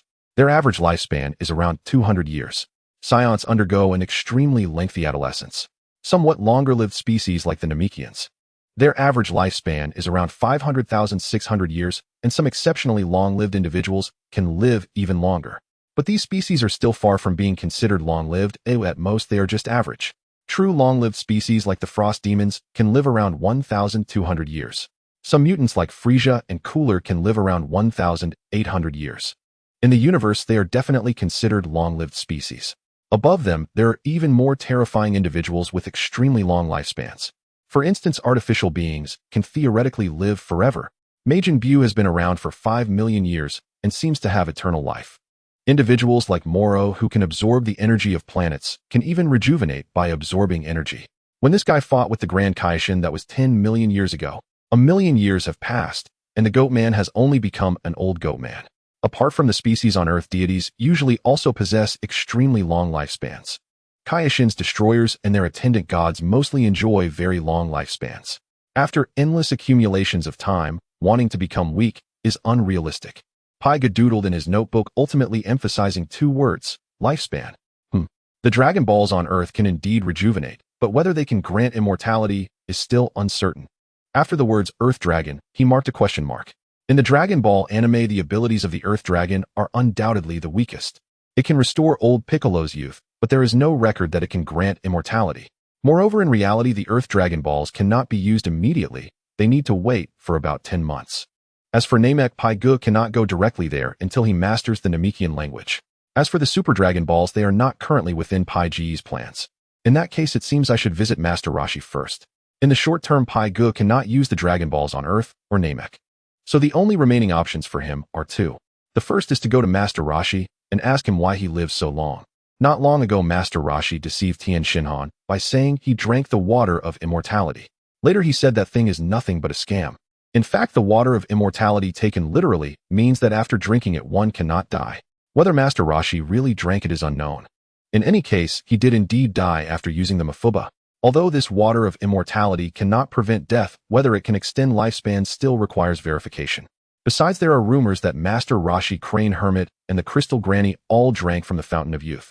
The fact that they have lived from 300 years ago to now must have its reasons. Paiga agrees with this statement very much. If there really is a Fountain of Youth, he hopes to find clues from Master Roshi. Although he cannot achieve immortality, living a few hundred years longer is still good. Moreover, there is also the Dragon Balls as a final hope. The second option is to find Piccolo the babysitter now. Beat him up and force him to teach him the Namekian language. As long as he mastered the language of Namek, Pig would be able to go to Namek alone to collect the Dragon Balls. Even if the Elder didn't cooperate, he could summon the dragon to make a wish. However, ever since Pig's fighting power soared, King Piccolo had been hiding his energy. Even the surveillance satellites couldn't find his hiding place. The power detector had captured dozens of suspicious targets, but verifying each one would be a hassle. Thus, Pig had no choice but to seek out Master Roshi first. June 30, 753 of the Age of the Universe. In the afternoon, as the sun set in the west, the sea was shimmering, occasionally interrupted by seagulls passing by. In no time, Pig flew over the turtle house. This lecherous old man really knows how to find a place. Oh, this sultry music. Master Roshi truly is old in years, but young at heart. Upon landing on the turtle house, besides hearing the sound of the waves and the cries of seagulls, Pig also heard some sounds he shouldn't have. However, the sounds quickly ceased. Oh dear, why did it end so soon? What a pity. Huh? Who are you? What do you want? Noticing the television had ended, Master Roshi finally noticed Pig, who was peeking in from the window. Pig's silent appearance left Master Roshi somewhat bewildered. It had been years since anyone unfamiliar had visited his turtle house. Oh, you're not here to seek me as a master, are you? Ahem, although I am the god of martial arts and trained the runner-up of the World Martial Arts Tournament, Little Goku, and Krillin, who made it to the semi-finals, and Yamcha, who reached the finals. But young man, I am already retired. I think you should go back. What? The old turtle was too chatty and crucially quite vain. Pig extended his hand and unleashed a ki blast towards the distant sea. The violent explosion scattered the seawater everywhere. The shockwave from the explosion bent the coconut trees beside the turtle house. Could it be? You are the mysterious powerhouse that appeared 2 months ago. Water splashed onto Master Rose's back as he murmured to himself. Seeing this guy become much more obedient, Pig finally spoke up to introduce himself. Ahem. Allow me to introduce myself. My name is Pilaf. Strictly speaking, I have some connections with your turtle school. I know little Goku. He stole the Dragon Balls from me twice. As Pig mentioned this, a look of joy appeared on Master Rose's face. You know, little Goku? Then you must not be a bad person, right? That's great. Huh. Just as Pig said, he knew little Goku. Master Roshi eagerly tried to befriend him. However, the result left many surprised. Despite his meticulous calculations, Master Roshi never imagined that Pig would actually be little Goku's enemy. Then, what are you doing at the turtle house? Are you here to capture me and threaten little Goku? No way. Your strength far exceeds King Piccolo's. Master Roshi was puzzled about Pig's purpose for coming to the turtle house. Pig held a certain respect for Master Roshi, but had no intention of forming any relationship with him. I want to know why you have lived for over 300 years. You better tell the truth, or even the dragon won't be able to revive you. With his hands behind his back, Pig towered over Master Roshi. At this moment, he was looking down at Master Roshi from a 45-degree angle. This posture is commonly used by villains in Dragon Ball. Pig's self-taught was effortlessly at ease. However, at this moment, Master Roshi was focused solely on Pig's question and didn't pay much attention to his posturing. After a moment of silence, Master Roshi finally spoke with difficulty. About 300 years ago, I wasn't fond of martial arts, but I was a disciple of Master Mateto. After burying my master, I parted ways with Crane Hermit, and that's how it went. Master Roshi recounted a long story from the past. In his youth, he went out to train with Crane Hermit. In a certain cave, he had once drunk from the fountain of youth. Outside that cave was a powerful, three-headed dog. It was pitch black and would unleash purple-black flames during battle. Neither Crane Hermit nor Master Roshi could break through its defenses. Later, Master Roshi sought out his sister, the fortune teller. At that time, the fortune teller was not as old as she is now. Her profession was exceedingly rare on Earth, a witch, utilizing the fortune teller's prophetic abilities. The three discovered that every full moon night, the three-headed dog would vanish for a few minutes. Thus, they seized the opportunity to enter the cave. Inside the cave, there was a spring, and the name was inscribed on the stone wall, Fountain of Youth. Additionally, it provided a brief introduction to the spring's use. In simple terms, drinking from the Fountain of Youth can extend one's life by 500 years. However, one can only drink it once in a lifetime. If one drinks more, they will die instantly and become a messenger of the underworld.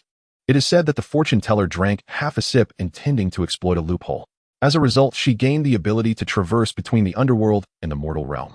However, at that moment, she transformed from a blooming young girl into her current appearance.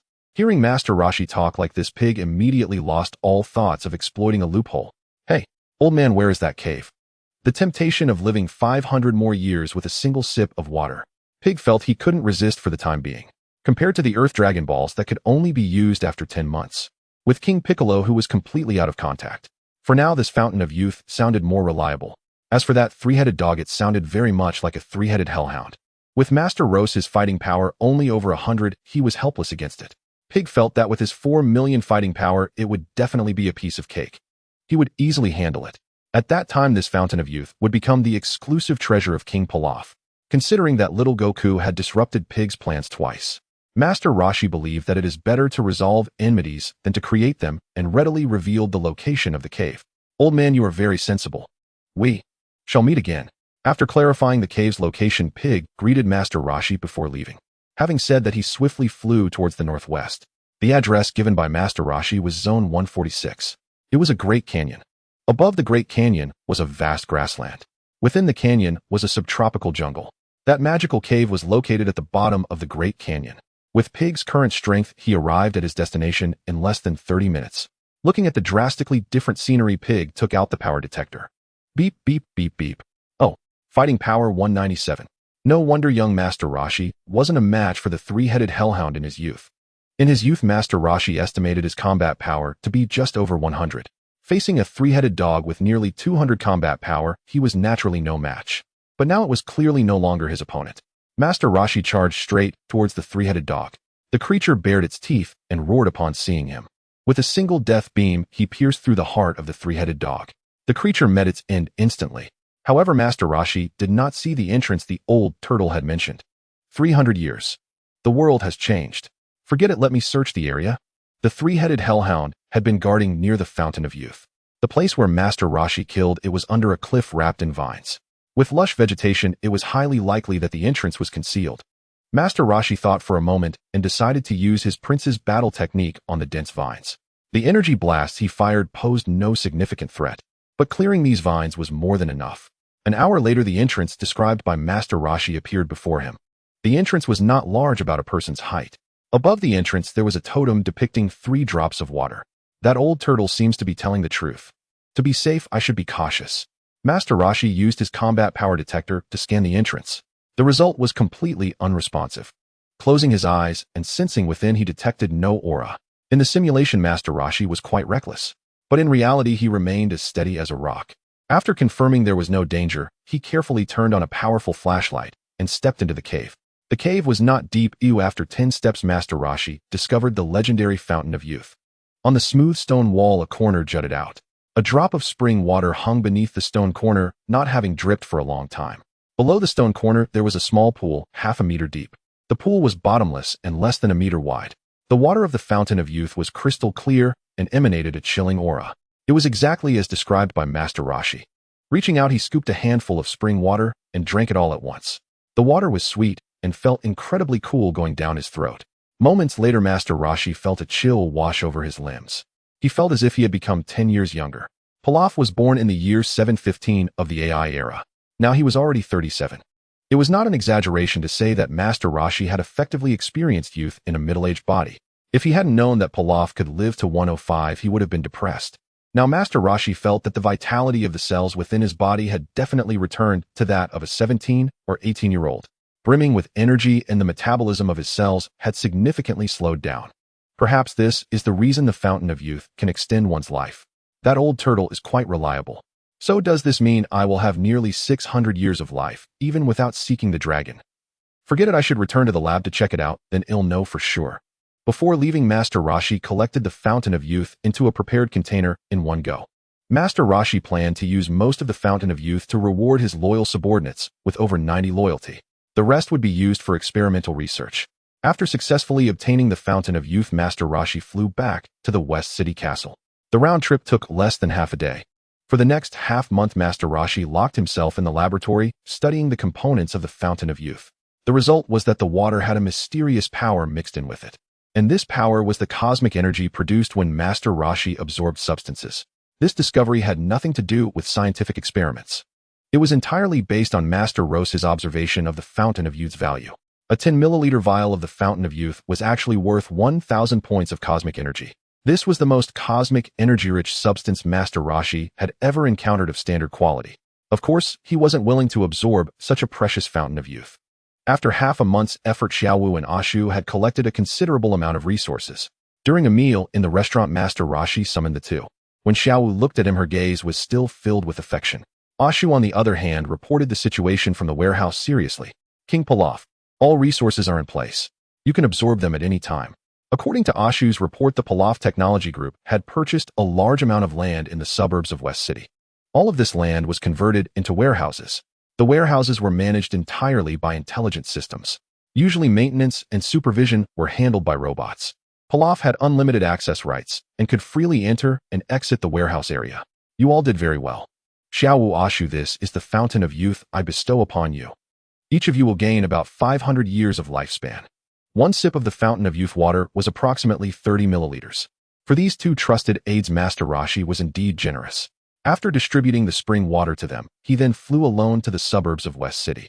With so many resources, it would be enough for him to absorb for quite some time. Another 10 days passed, and Master Roshi finally absorbed all the resources. On July 26, 753 of the AI era, inside the castle, Master Roshi locked himself in his room. System, I want to check the panel. Ding. Life Simulator LV. 3 host Pilaf. Master Roshi. Age 3721. Combat power 400,000 points. Cosmic energy 321964,378 points. Traits: gaining strength at home, misfortune star, Krillin's Talon, Eye of Loyalty. Martial skills: Dance of the Sky, Breath Control, Ki, Blast, Death, Beam, King Kai Fist. Items: Resurrection Simulation Card 1. After 10 days of absorption, Master Roshi's cosmic energy reached over 3.4 billion. He also accumulated 3 simulation chances. System redeem options 3 and 4. Selection confirmed. Rewards have been distributed. In an instant, the system deducted 300,000 cosmic energy. A shriveled seed of a spirit tree and 3 spirit tree fruits appeared in the system space. The spirit tree seed was not urgent for planting at the moment. However, the spirit tree fruits were urgently needed by Master Roshi. In the simulation, after consuming the 3 spirit tree fruits, his combat power soared to 35 million. But in reality, Master Roshi was unsure if he could achieve that effect. He took out the 3 spirit tree fruits and began to eat. After consuming the first fruit, his combat power soared to 20 million. After the second, it reached 30 million. After finishing the third, his combat power finally reached 35 million. This was exactly the same as the results in the simulation. Master Roshi struggled to adapt to the sudden increase in combat power. After a while, he finally suppressed his aura completely. System. Start the life simulation. Ding. The 11th life simulation begins. Trait extraction in progress. Ding. Congratulations to the host for obtaining the golden trait, Vegeta's talent. Note the talent does not include Scion physiology. What the hell? Enrich. Paigu murmured to himself, staring at the simulation screen. Only after confirming the acquisition of Vegeta's innate talent did you proceed to verify it. You instructed Xiao Wu to fetch a basket of eggs. Half an hour later, every egg lay shattered. None had been caught. You knew beyond doubt that you had truly inherited Vegeta's talent. Damn it. I actually used such an absurd method. Paigu slapped his own face, dumbfounded. Inheriting someone's talent meant inheriting not only combat aptitude, but all facets of their innate abilities. In the future, Vegeta would reveal before Whis a culinary skill so catastrophically inept it bordered on legendary. Yet before acquiring Vegeta's talent, Paigu had still been perfectly capable of cooking instant noodles and fried rice. It seemed he would never ascend to the rank of culinary deity in the Dragon Ball universe. Still, this very failure served as indirect proof Vegeta's talent had indeed taken root. You suddenly developed an ardent passion for cultivation. You constructed a 50x gravity training chamber and became utterly entranced, unable to tear yourself away. Yet this state lasted barely 1 day before abruptly ending. Though you now possessed Vegeta's innate talent, your body remained that of an earthling. You attempted 50x gravity and collapsed instantly flat on the ground like a lifeless dog. Had you not possessed a Senzu bean, you would have perished on the spot. An earthling's physique simply cannot withstand such extreme gravitational stress, even for a moment. The physiological chasm between earthlings and scions remains vast. Yet possessing even a fragment of Vegeta's talent, you refuse to abandon cultivation. You resolve to use the Dragon Balls to bridge the evolutionary gap between species. So, he's been hiding in the Wharton's Highlands all along. Paigu exclaimed, overjoyed upon spotting Piccolo's hideout in the simulation. For over 2 years since acquiring Vegeta's talent, Paigu had trained relentlessly within the gravity chamber. Though he could not yet endure higher gravity, steady training still yielded gradual progress. Moreover, the earthling physique was far from hopeless. After more than 2 years of relentless forging, Paigu could now withstand 30x gravity, meaning his body could sustain the strain of a 4x Kaioken. His battle power surged from 35 million to 37 million. With 4x Kaioken activated, Paige's combat strength now surpassed even Frieza's final form. Yet during those 2 years, Paigu never left Earth. You launched a constellation of surveillance satellites, and finally located Piccolo the Demon King just before the World Martial Arts Tournament began. He sought vengeance. You had no intention of interfering. Armed with the most advanced computer, you arrived at the World Martial Arts Tournament. Shenron possessed Master Shen, clashing fiercely with Piccolo. During a brief lull, both exchanged rapid-fire bursts of Namekian language. You deployed your computer to analyze the language. Alas, neither was a talkative strategist. After only a few phrases, they resumed combat. Insufficient data rendered full linguistic reconstruction impossible. Subsequent events unfolded much as history foretold. The Guardian sealed himself with his own evil containment wave, while Goku ultimately faced Piccolo in the finals. News of Piccolo the Demon King's return spread instantly. Most spectators fled en masse. Deprived of the crowd's cover, you stood exposed before the Z fighters. Within the simulation, it's you. Tien Shinhan, truly a man of 3 eyes, spotted Paigu instantly. His shout drew immediate attention. Yamcha, Krillin, Kairatsa, Master Roshi, and Bulma all turned toward Paigu. Dressed casually, Paigu stood at ease, utterly unruffled. He stowed his computer equipment, then strolled over to greet the group. Long time no see, everyone. Poised and unflappable, Paigu paid no heed to Tien's faintly hostile gaze. In the past, perhaps Paigu would have hesitated before them. Now, with battle power exceeding 100 million, Tien Yamcha and the rest were no more than brittle clay chickens and earthen dogs in his eyes. Still, he courteously greeted Master Roshi, Krillin, and Bulma. Roshi and Krillin were Goku's closest mentors and kin, and thus not to be trifled with lightly. Bulma was a trusted partner. Their joint venture had recently begun mass-producing interstellar spacecraft. Humanity had already embarked upon its cosmic odyssey. As Roshi and Krillin marveled at Paige's unfathomable depth, new developments erupted on the tournament stage. Goku outwitted his foe and successfully freed the Guardian. No sooner had the Guardian broken free than he hurried straight to Paigu. Mr. Paigu, greetings. Guardian, long time no see. That the guardian approached him so eagerly revealed his intent clearly enough. Maintaining perfect composure, Pai-Gu responded with detached, almost dismissive courtesy. Mister Pai-Gu, I must make a rather bold request. If it's bold, then don't say it. With that single sentence, Pai-Gu left the guardian visibly flustered.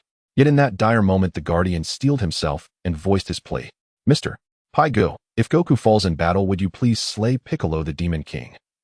Heart-pounding, the guardian uttered his desperate request. Pai-Gu listened, and a faint, inscrutable smile flickered across his lips. If my intelligence is accurate, guardian, you and Piccolo the Demon King were once one being. His death would mean yours, am I correct? Indeed, Piccolo's death would claim the guardian's life as well. Stunned that Pai-Gu knew his deepest secret, the guardian said nothing further. Since the guardian sought his aid, Pai-Gu welcomed the opportunity. He proposed learning the Namekian language in exchange for guiding Piccolo toward benevolence. A mutually beneficial arrangement. Pai-Gu felt no concern over the guardian reneging. Upright individuals were defined by unwavering integrity and fidelity to their word, a virtue he himself would never possess. Damn it, that damn system. Official commentary, deadliest of all. Inside the castle, Pai-Gu spat out a grape seed and scoffed contemptuously at the system. Yet the simulation continued uninterrupted. On screen, Goku and Piccolo, though inexperienced, fought with ferocious intensity. After a brutal exchange, Piccolo prepared to obliterate Papaya Island entirely. Pai-Gu stood calmly in place, watching as Tien unleashed his Dodone Ray, carving a massive crater into the earth. To a master, a true master, a pit like that posed no temptation whatsoever. Turning to Xiao Wu and Axiu, he said evenly, "Stand behind me," then muttered under his breath, "Later I'll ask Tien if he'd consider joining our corporation. His Dodone Ray is perfect for laying foundations." The system teased Pai-Gu, Pai-Gu teased Tien, Tien teased Yamcha. Thus flowed the legendary chain of condescension. Such profound insight, Pai-Gu mused, made the entire endeavor worthwhile. Just as Pai-Gu was lost in thought, a massive explosion erupted centered around Baiku and sweeping wildly across the radius of Papaya Island. With such meager combat power, Baiku could only stir up some dust. Pai-Gu, Xiao Wu, and Ashio, of course, were unharmed. But Papaya Island was in ruins. No wonder the martial arts tournament of the world was suspended for so many years. Looking at the remnants on the island, Pai-Gu murmured to himself. However, this time before it was even Dog Kong's turn, you had already stuffed a Senza bean into Baiku's mouth. After a single command, you threw Baiku an irresistible olive branch. Join me, and we will defeat Sun Wukong together. Thus, Baiku successfully joined the Pilaf technology group. Your offer to him was the position of head of security. Throwing Baiku into the gravity training room, you only had to head to the temple to collect debts. The immortals still owe you a promise. Although Baiku could teach you the Namekian language, the debts must be collected. At the temple, you set up the equipment allowing the immortals to speak the entire Namekian language. With their guidance and advanced technology, your computer quickly mastered the Namekian language. After leaving the temple and returning to the laboratory, you loaded the synchronization translation system into the cloud of the combat power detector. With everything ready, you took Xiao Wu and Ashio aboard the super-fast spaceship. A few days later, you arrived at Namek. In the simulated scene on a steep rock, Nei Lu faced Pai-Gu in a defensive stance. With a combat power of 420, Pai-Gu felt a sense of reluctance to part with such talent. Hey Nei Lu, are you interested in joining my Pilaf army and becoming a commander? If you agree, the entire Namek will become a powerful race in the universe, and no one will dare to bully us. Oh, it seems you refuse. Very well. Step aside, I am here to take the last Dragon Ball. Since you wish to stand in my way, I shall show you what true terror is. Facing Nei Lu's silence, Pai-Gu kept talking. In the end, he pointed his thumb at himself. In reality, Pai-Gu was so awkward, he could dig out a 3-bedroom apartment with his toes. Damn, does this Vegeta also possess the talent for showing off? In the world of Dragon Ball, show-offs were rampant. Counting them up: Tianjin Fan, Baiku, Vegeta, Frieza, Cell, Hit, Jiren, Beerus, and so on. These guys were all experts in the field. There are many who, despite not being exposed, still put on a show. For example, King Kai and Jebet. In short, showing off is very useful during battles among experts. Among the many show-off masters, Frieza and Vegeta were the most distinctive. Frieza is truly impressive, whether during the battle on Namek or later as Golden Frieza and Black Frieza. Even after getting beaten, the king always has moments of turning the tide. But as long as Vegeta raises his thumb, it means the speedy defeat of Tragic Tower is imminent. The following plot was basically out of his own control. This side effect was a bit too significant, and Pai-Gu felt uneasy in his heart. In front of you, Nei Lu resisted for 0.012 seconds. Nei Lu is dead, and there is no need to keep someone who is unaware of the situation wasting air. Having lost the last barrier, the Grand Elder fell silent upon seeing you. At this moment, only he remained as the last Namekian on Namek. Not killing him was merely to prevent the Dragon Balls from disappearing. Ignoring his existence, you took the last Dragon Ball placed on his head. In the simulated scene, evil Earthling, you will never achieve your wish. Before Pai Gu turned to leave, the Grand Elder made a double entendre mocking him. Pai Gu turned back, giving the Grand Elder a meaningful glance, blew up the cocoon room, and directly descended with the last Dragon Ball at the cliff. From the system space, you took out the other 6 Dragon Balls. The Namekian Dragon Balls were gathered. Come forth, wish-granting Dragon Purunga. Using the Namekian language, you summoned the Namekian Dragon. The Grand Elder was left in a daze. He pondered, deeply unable to understand why you knew the Namekian language. Just when he was confused and helpless, you began to make your wish. The first wish is indeed to possess a scion body. In the castle, Pai Gu watched the simulation screen, understanding the main reason why his combat power could not increase in these simulations. It was because he was constrained by the physique of an Earthling. To escape this predicament, the best way was to change bodies. Just like Captain Jinyu, the core of a person lies in the soul. If he could switch to a scion's body, he would naturally soar.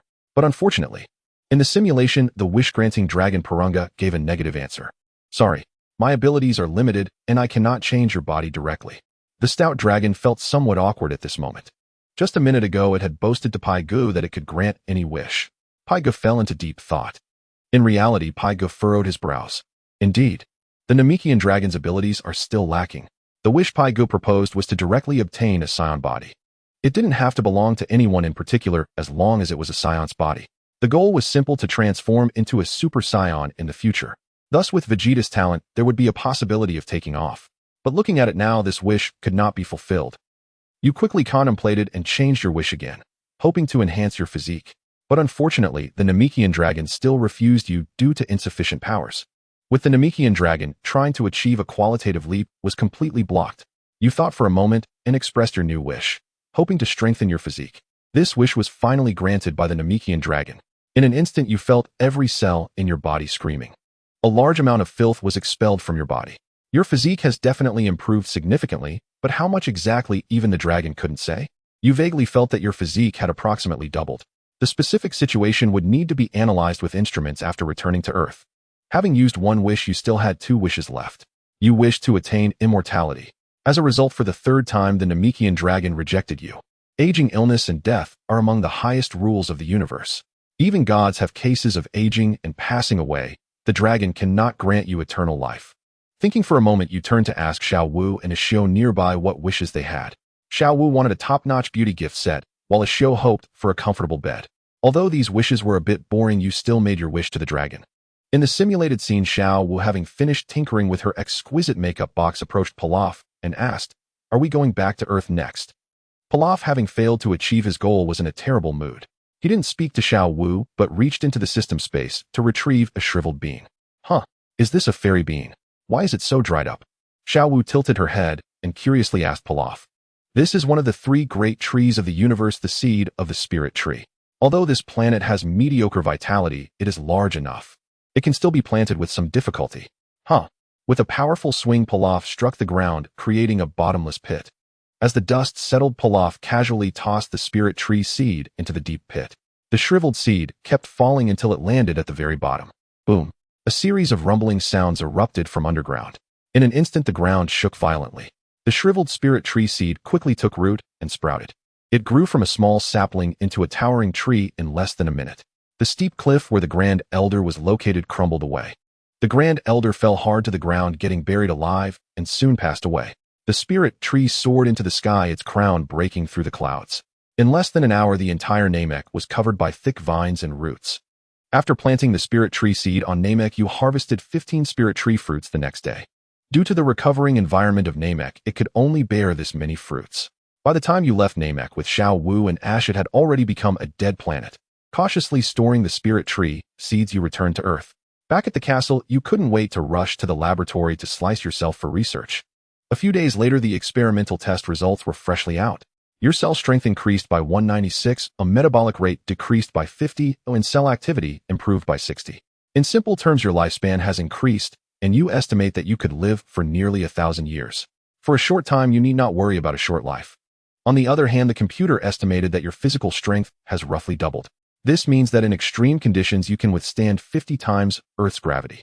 All the data is not as important as personal experience. You decided to cultivate personally to see if you could break through your limits. Thus you buried yourself in cultivation, no longer concerning yourself with worldly affairs.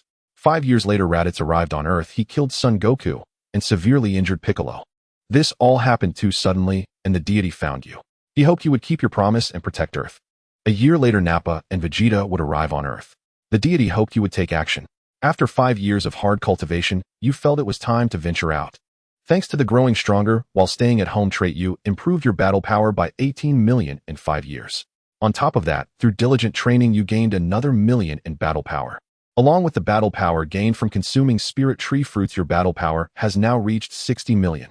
In reality, Pilaf scratched his head. After 5 years of hard training, how did I only gain a million in battle power? Is Pilaf's physical quality really that poor?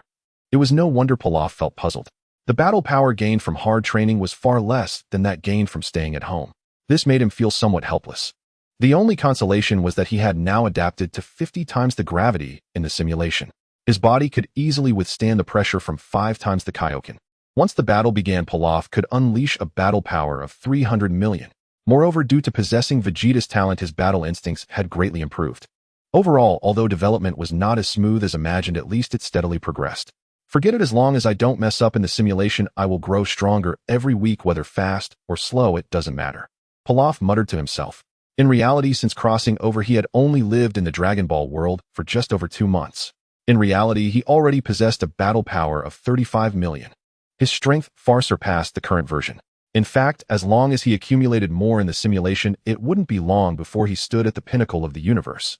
This time, perhaps influenced by Vegeta's talent, the simulated Pilaf surprisingly did not go out to waste time. After another year, your battle power increased to 63 million. The legendary Science had successfully landed in East City. Nappa pointed his finger, and the entire East City turned into ruins. At that moment, you appeared before the two. Oh, are you Earthlings here to seek death? In the simulated scene, Vegeta arrogantly questioned Pilaf. At this time, Pilaf was not wearing the battle suit of the Frieza Force. With his upper body bare, his muscular physique exuded an explosive sense of power. You must be the Science, right? Floating in midair, Pilaf placed his hands on his hips, feigning ignorance. Nappa aimed the battle power detector at Pilaf, then burst into boisterous laughter. Ha ha ha ha. Vegeta, his battle power is only a few hundred. The strength of Earthlings is no more than that of an ant. Compared to his own 4,000 battle power, Pilaf looked like an ant in Nappa's eyes.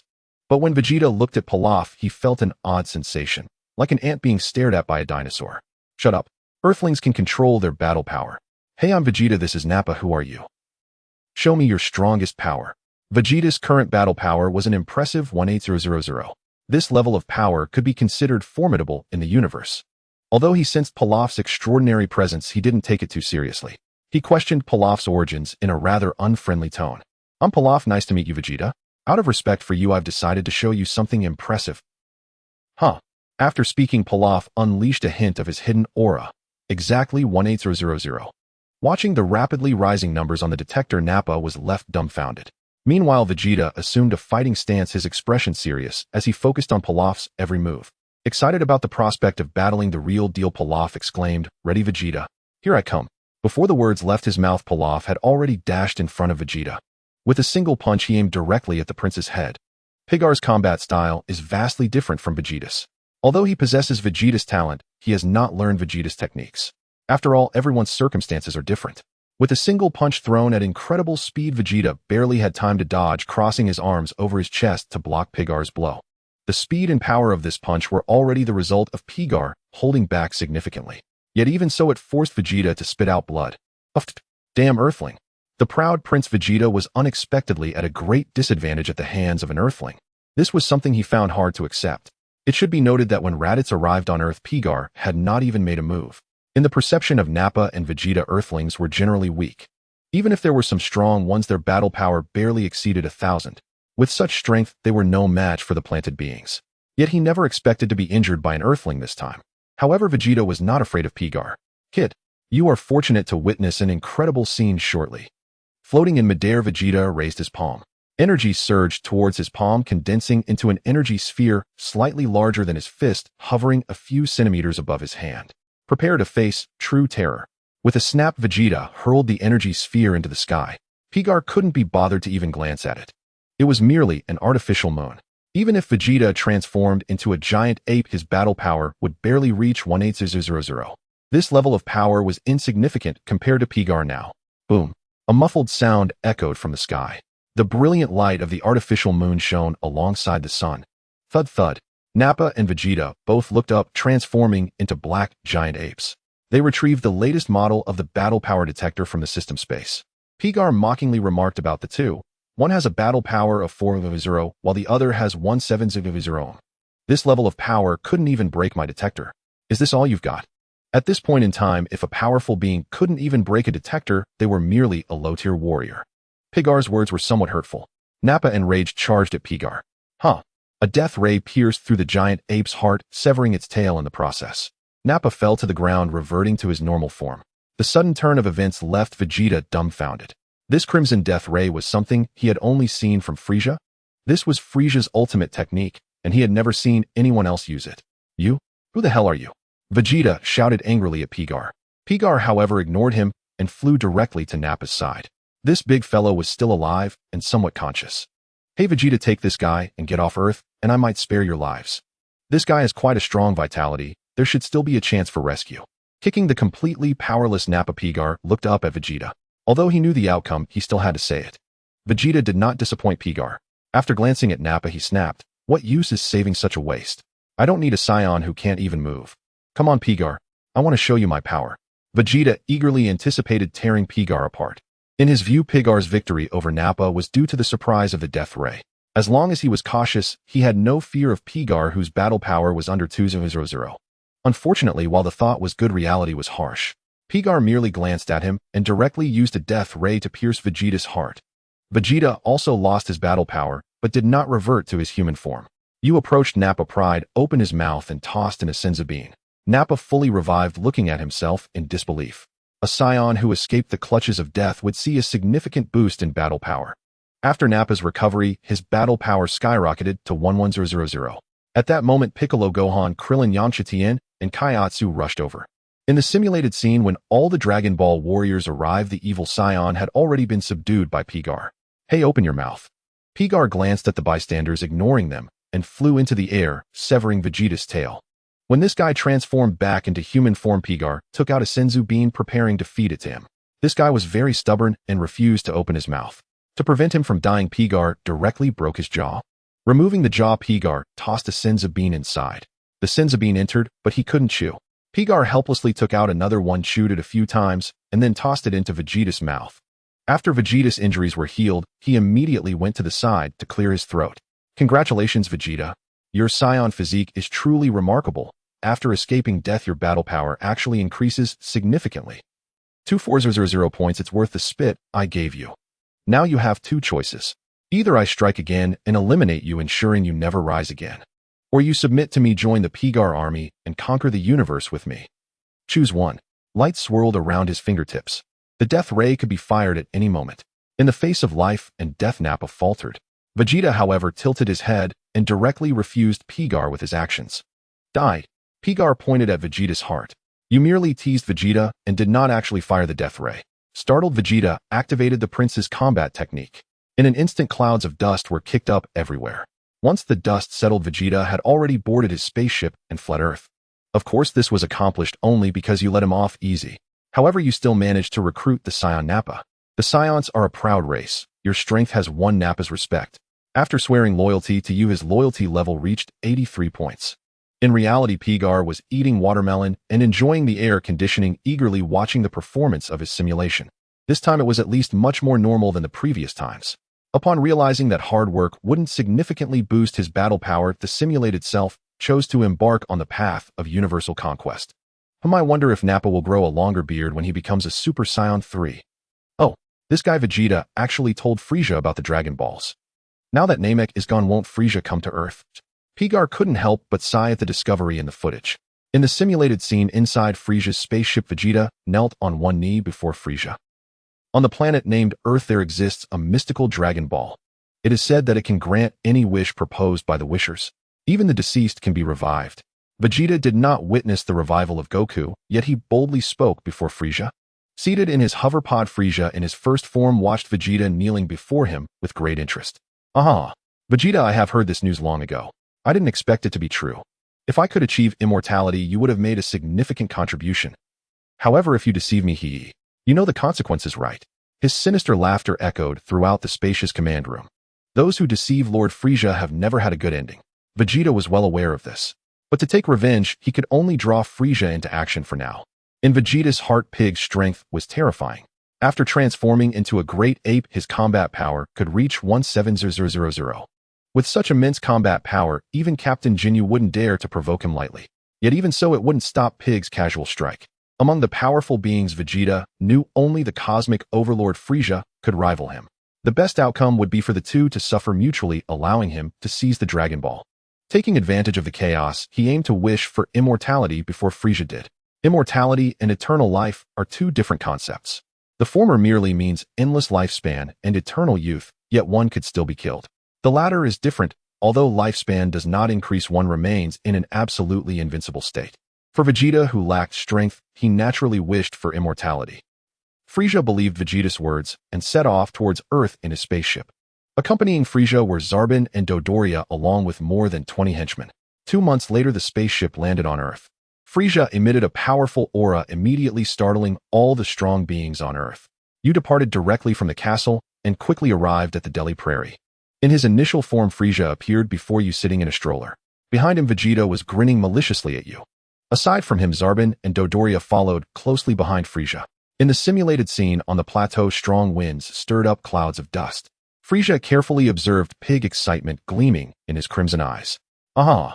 I never expected to encounter such an interesting fellow in the remote corners of the universe. I've changed my mind, Pig, right? I intend to invite you to join the Frieza force and serve me. Frieza, who valued talent, scrutinized Pig carefully. He found that Pig's combat power was merely over 700. For Frieza, it was clear that Earthlings controlling their combat power was likely inaccurate. Yet Vegeta was wary of someone whose combat power surpassed 2000. After analysis, Frieza deduced that Pig's combat power should be comparable to that of the members of the Ginyu Force. Arriving on Earth, being able to recruit such a powerful being to work for him was quite a lucrative deal. At least that's how Frieza viewed it. However, Pig naturally looked down on such an invitation. Why would he work for someone else when he could start his own business? Seeing Pig remain unmoved, simply standing across from him with a cold sneer, Frieza's already limited patience was quickly waning. Hey, you aren't just a weakling with a combat power of a few hundred, are you? Show me your full strength, let me see why you are so confident. Frieza mocked Pig, who slightly raised the corner of his mouth. Clenching his fists, Pig shouted, "Ha!" His combat power skyrocketed from over 700 directly to 12000. The combat power detector Frieza was using this time was the latest model. A combat power of 12000 was still within its detectable range. This data astonished everyone present except for Vegeta. As the only one to have fought Pig, he knew Pig's combat power was far beyond that. Now that damned Pig was still hiding his combat power. Vegeta had a bad feeling in his heart. Unconsciously taking a few steps back, Vegeta stood behind Zarbin and Dodoria. Such a subtle movement went unnoticed by everyone else except Pig. After all, everyone in the Frieza force was currently focused on Pig. A combat power of 12000. What does that even mean? Even Captain Ginyu, who had quite a strong combat power among the Frieza force, only had combat power around that much. Out of nowhere, a being with strength comparable to Captain Ginyu appeared. At the very least, Zarbin and Dodoria had lost all their arrogance by now. Conversely, Frieza, with his finger pinching the display screen of the combat power detector, was utterly thrilled. I never expected your strength to be quite impressive. However, unfortunately, this level of combat power is still far from me. As he spoke, Frieza floated out of the stroller. He hovered within 10 meters of Pig before finally landing on the surface of the Earth. Mr. Pilaf, you are quite impressive. But let me tell you some unfortunate news. I, the Cosmic Overlord Frieza, have a combat power of 53000. Aha! How does that feel? Do you feel powerless? The invitation I proposed is still valid. As long as you join my Frieza force, I will allow you to form a special operations team named after you. Extending his hand, Frieza painted a wonderful blueprint for Pig. Unfortunately, Pig was not interested. Thumbs up, pointing to himself. The Pilaf force I formed is currently lacking a deputy commander. Frieza, are you interested in being my assistant? Unlike the impolite Goku and Vegeta, Pig maintained basic courtesy while communicating with Frieza. After hearing Pig's words, Frieza's eyes widened. Then he smirked softly. Ho ho. Mr. Pilaf, you are truly amusing. You don't really think that with your combat power of 12000 you can defeat me, do you? In Frieza's eyes, Pig was merely a frog in a well. Shaking his head a few times, stretching his wrists and ankles, Frieza was already prepared to strike, intending to teach Pig a lesson. In fact, Captain Ginyu had been subdued in just this way back then. Frieza was already familiar with this interview tactic. How will you know if you don't try? You go first, mister. Frieza, if I go first, I'm afraid you won't have the chance to counter. Pig said sincerely. Pigar had not practiced for the past 2 months, nor stayed at home. His combat power still stood at 60 million. Once he unleashed the 5-fold Kaioken, his combat power would skyrocket to 300 million. It would be quite easy to obliterate Frieza, who had a power level of 530,000. Mr. Pilaf, you are too arrogant. Huh? Pigar's series of taunts made Frieza somewhat angry. With a lift of his hand, a red beam shot toward Pigar's thigh. The technique commonly used by the king in battle was to ambush his opponent with a death beam. If there was any utility, the death beam would only pierce limbs. If enraged, the death beam would directly pierce the heart. This attack aimed directly at Pigar's thigh, indicating that Frieza still had intentions of recruiting him. However, in the next moment, Pigar swiftly raised his hand and unleashed a death beam. Pigar's target was not Frieza, but the red beam rushing toward him. Crack! The energy contained within the death beam was not particularly significant. The two beams collided in midair, producing an explosion that was not very intense. However, the result left Frieza's army gaping in disbelief. Even Frieza himself was momentarily stunned. Bakana, how could you possibly use my technique? Who on earth are you? Coming back to his senses, Frieza's pupils constricted violently. At this moment, he no longer dared to underestimate Pigar. The difficulty of executing the death beam technique was extremely high. Speed, precision, and penetrating power were all essential. The death beam casually unleashed by Frieza targeted Pigar's thigh. Pigar was faster, and the target of his death beam was actually the high-velocity death beam. This was akin to a sniper targeting the bullet fired by another sniper. And the target the opponent was aiming at was the bullet shot by the sniper. At the very least, in terms of precision and reaction speed, Pigar had a clear upper hand over Frieza. Onlookers like Yamcha and Krillin did not perceive Pigar as particularly formidable. Instead, the resurrected Goku and the green-faced Piccolo were utterly astonished. As for Frieza's side, Zebon and Dodoria both took a step back. Vegeta stepped back 2 paces. I didn't expect. I must say your abilities far exceed my expectations, but that means nothing. Kid, let me show you my true terror. Gathering the energy within Frieza's aura rapidly intensified. Bang, bang, bang. Once his combat power exceeded a certain level, the power detectors of Frieza's team exploded one after another. Conversely, the detector on Pigar's ear remained intact. Oh, his combat power actually reached 530,000. Impressive, what a pity. Huh, Kaioken. Pigar had clearly seen Frieza's combat power. 530,000 was the limit of his first form. After a brief sigh, Pigar directly unleashed the 5-fold Kaioken. With a combat power of 120,000 after the 5-fold enhancement, it became 600,000. The unique red aura of Kaioken enveloped Pigar. The Dragon Ball warriors were still marveling at Pigar's immense aura. Among all present, only 2 were the most astonished. The first was, of course, Goku, who had also mastered Kaioken. The second was the ever-loyal Naba, following closely behind Pigar. Goku was surprised because Pigar was able to use Kaioken. Naba was astonished because Pigar's combat power actually surpassed that of Frieza. At this moment, Naba felt immensely grateful for his choice. After pledging allegiance to Pigar, the first thing he received was a magical fruit. After consuming it, his combat power soared to nearly 50,000. Moreover, he even became the commander of the 1st Legion in the Pilaf army. Although at present the 1st Legion only had himself. But it was a good start. And now the data displayed on the detector indicated that King Pilaf had actually surpassed Frieza. The value of the Pilaf army soared in Naba's heart. It seemed that following King Pilaf was far better than following Vegeta. With countless thoughts swirling in his mind, Naba's loyalty surged past 90. Yet Pigar remained unaware of this change. Faced with Frieza, Pigar relished the rare opportunity to toy with him. Although you only revealed a combat power of 120,000 after using the 5-fold Kaioken, you gained the upper hand in battle. You were thoroughly aware of Frieza's capabilities, and now that you encountered him, you naturally wanted to experience the process of battling a strong opponent. Frieza transformed into his second form, and his combat power surged to 1 million. You raised your combat power to 200,000. In your battle against Frieza, you still managed to remain unperturbed. Next, Frieza furiously transformed into his final form, and you managed to keep your combat power at the level of 12 million. Even with half of his power, Frieza still could not eliminate you. Frustrated, he began to channel all the power within his body. When Frieza's combat power reached 60 million, in fact, this was the moment he was at his strongest. Pigar observed the simulation of Frieza and noticed that after Frieza raised his combat power to 120 million, his muscles began to swell violently. Isn't this the appearance of Vegeta in his Super Saiyan second stage? Although his power increased, his speed decreased, which is not worth it. Pigar murmured as he continued to watch the two engage in combat. This simulation was indeed fortunate to have drawn Vegeta's talent. This guy was a bona fide combat genius. In the battle against Frieza, Pigar was not lacking in technical prowess. Huff, huff, huff. Frieza gasped for breath, his hands resting on his knees, fixating on Pigar, not far away. Bacana. Where did this monster come from? Frieza had never practiced from the moment he was born. He had always fought based on instinct. Unexpectedly encountering a strong opponent whose power surpassed his, he naturally suffered a great loss in combat experience.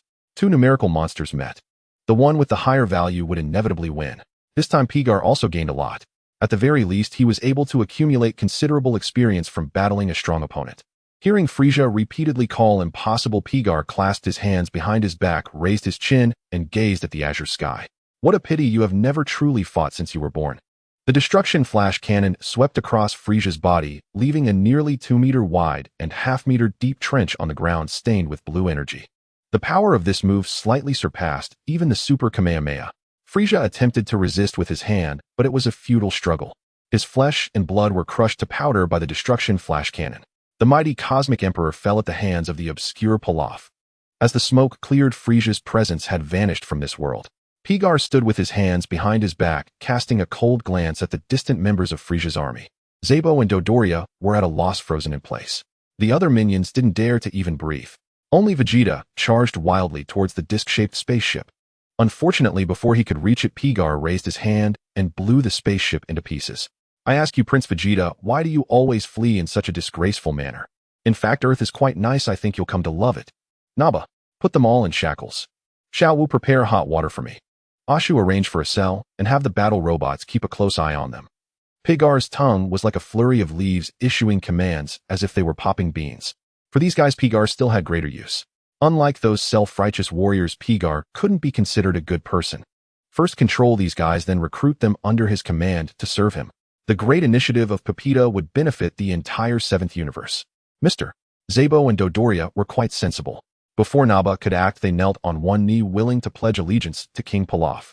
The minions hurried to follow behind the two, swearing their loyalty to Pigar. You accepted their loyalty and checked their loyalty levels. To your surprise, Zebo's loyalty level reached 72 points. Having just joined you, this was not low. Dodoria's loyalty level reached 76 points, slightly higher than Zebo's. You thought their loyalty level would barely surpass 50, but unexpectedly, there was a pleasant surprise. However, considering your previous simulations with Dale's subordinates, you weren't overly excited. Loyalty levels below 90 points merely indicate a hired hand. Relying on their loyalty is like expecting a lady to understand restraint. The loyalty values of the minions present varied widely, with the lowest being just over 30 points and the highest breaking through 80, reaching 84 points. This minion looked quite similar to an Earthling, but you didn't remember his name due to its 20+ syllables. You simplified his name, taking the first and last syllable, calling him Tonka. You publicly bestowed a spirit tree fruit upon Tonka. Tonka ate it with skepticism, and his battle power surged to 2600 points. The group was clueless about what had happened, but Naba was quite envious from the side. King Pilaf. Tonka, thrilled by the surging energy within him, was overjoyed, though he didn't understand the miraculous changes happening in his body. But Tonka could clearly feel that his strength had increased. With a thud, Tonka knelt on one knee, pounding his chest with his right hand. King is my benefactor, and I am willing to sacrifice my life to serve you from now on. Tonka's vocabulary was somewhat lacking, but Pigar understood he spoke the truth, for no matter how eloquent the language, it cannot compare to the clarity of loyal eyes. In just a short time, Tonka's loyalty had soared to 99. Just a bit more, and he would achieve absolute loyalty. It is no exaggeration to say that apart from Xiao Wu and Ashu, Tonka was the only one worthy of being entrusted with important tasks. The treasure I bestow upon you is called the Spirit Tree Fruit. This is the universe's treasure that only I, the Great King, can obtain. Tonka, after eating one, your battle power has already reached 2600. As long as you make achievements in the future, I will not be stingy with rewards. Do you understand? Standing on a rock, Pigar looked down and reprimanded his newly acquired subordinates. Everyone eagerly responded to Pigar, even Mr. Zeno and Dodoria were no exception. Tonka and the others knew that this guy's previous battle power was just over 1100. To suddenly reach 26000 was astonishing. They couldn't refuse such temptation. Everyone knelt on the ground submitting to Pigar, and their loyalty increased significantly. Only one person remained vigilant, hesitating in place. What about you, Vegeta? I've spared your life once, but if you refuse again this time. Haha. In the game of death or submission, Vegeta ultimately chose to temporarily submit.